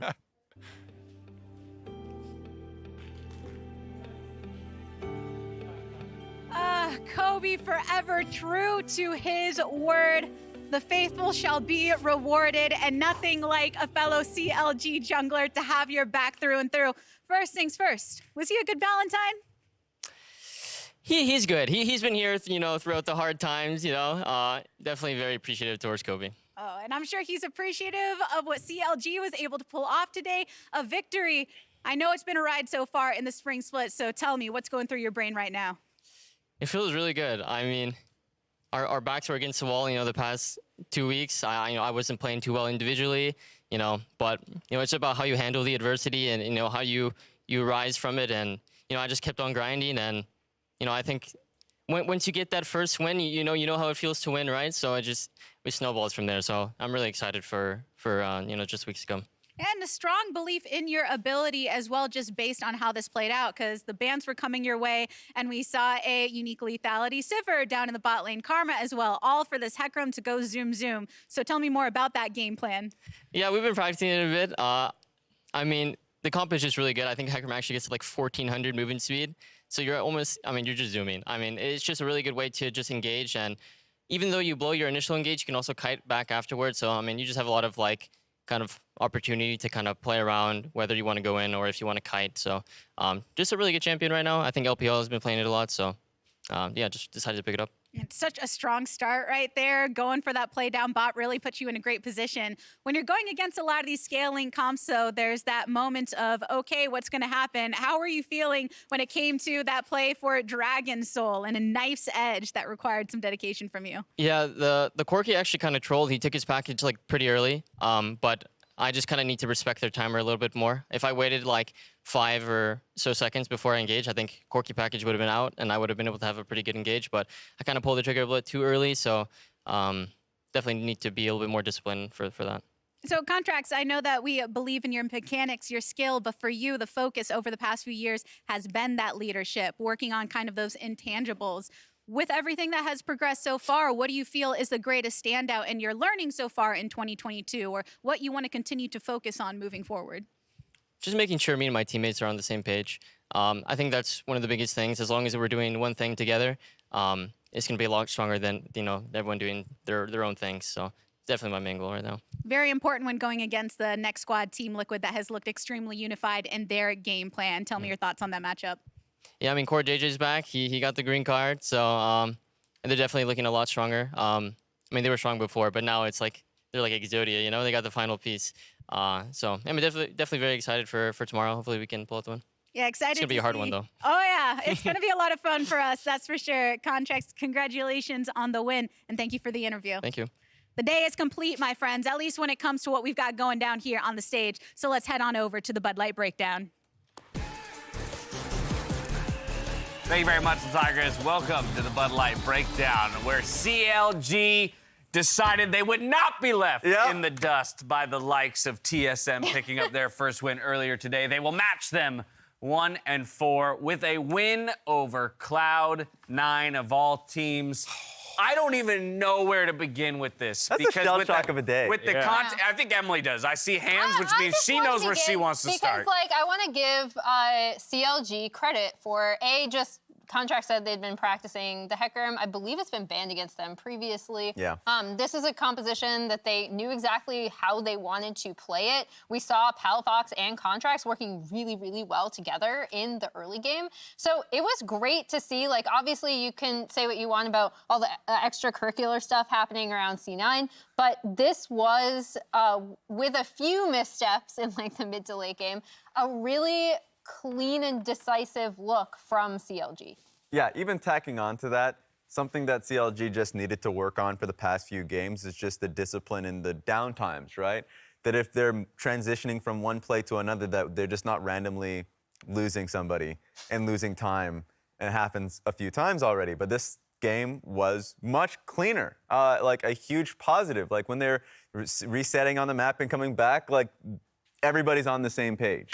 So that's the type of CLG we need to see going forward. And I just like the aggressiveness. Like Boom. they have always tried to make plays happen. And once one goes in their favor, I think you could feel the momentum for them. That bot lane dive that they went for was like a back-breaking play a couple minutes in the game where you're like, okay, we're online now. Like, let's keep fighting. Because that was something that they always went for, these aggressive plays. And this one finally worked for them. Well, and we saw this in lock-in too, right? This is why we were so excited about this team, is because when they did lock-in compositions they looked comfortable on and executed one of these plays, they were able to snowball so well. And I actually was a little hesitant when they were going in on this. That was the fattest Karma Q ever. Yep, the fattest Karma Q, Hecarim Q, even Ryze is getting bounces. Everyone was just right on top of each other.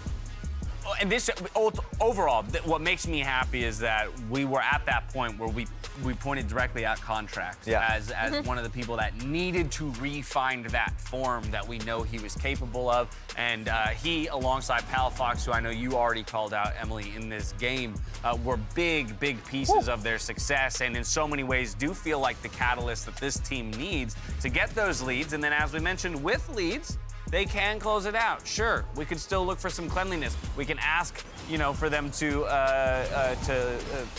lessen the number of mistakes in that downtime that you're talking about, Raz. But they do that, and then all of a sudden they look like a formidable team. Yeah, and they look creative. Like when they're, when they have the foot on the gas pedal, like the idea of, okay, we don't need to take this fight. We can just pressure for endgame. Like things like this. It seems like when they had a lead, they really got the ball rolling, which we haven't seen in the previous week. Definitely some coordination issues like you're talking about around the team fights, Contracts getting too far ahead. Like these are mistakes that happened when they were behind, and then, because you're behind, your pony actually dies, whereas here the pony is able to circle back around these fights. But I think in the late game, like split push situations where you have the shadowing solo laners and you can, look for a Camille to follow up with a Ryze ult, like these are good ideas that they clearly have, and the execution just needs to be improved.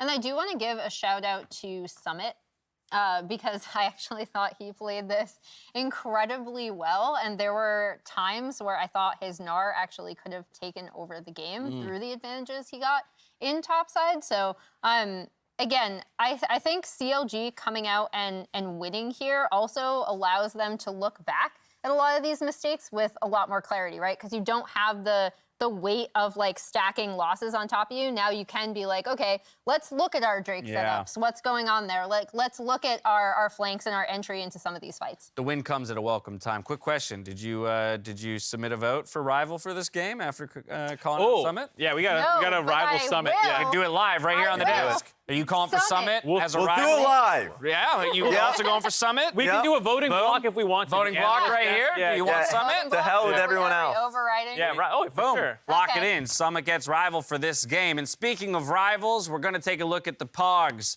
The 5 people who top the table leaderboard. individually when The it comes Poggerboard. to the winning Poggy teams Woggies. in this matchup. Don't ever say that again. A lot of It was junglers. Closer in game number 1, followed by Tactical for TSM in their first win. Santorin, of course, pulling his weight, as always, for Team Liquid, Jose Diodo, and then Palafox here in the final game for CLG.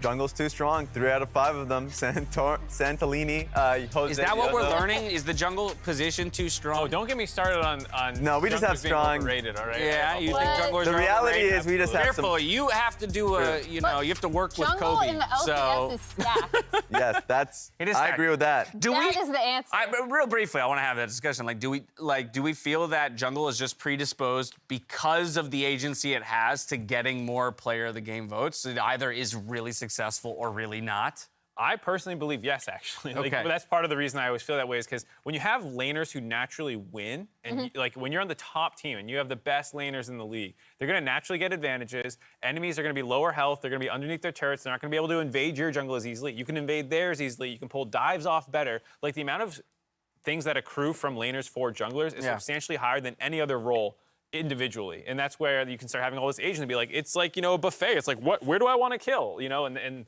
you can kind of run away with, I feel like, a lot of player of the games because of that. It's really interesting, though, to me, because previously, like in previous years, not recently, but in previous years, people would be like, well, like, we're just going to vote the mid laner that has, like, the highest KDA. Yeah. Or, like, we're just going to vote the ADC that has the highest KDA.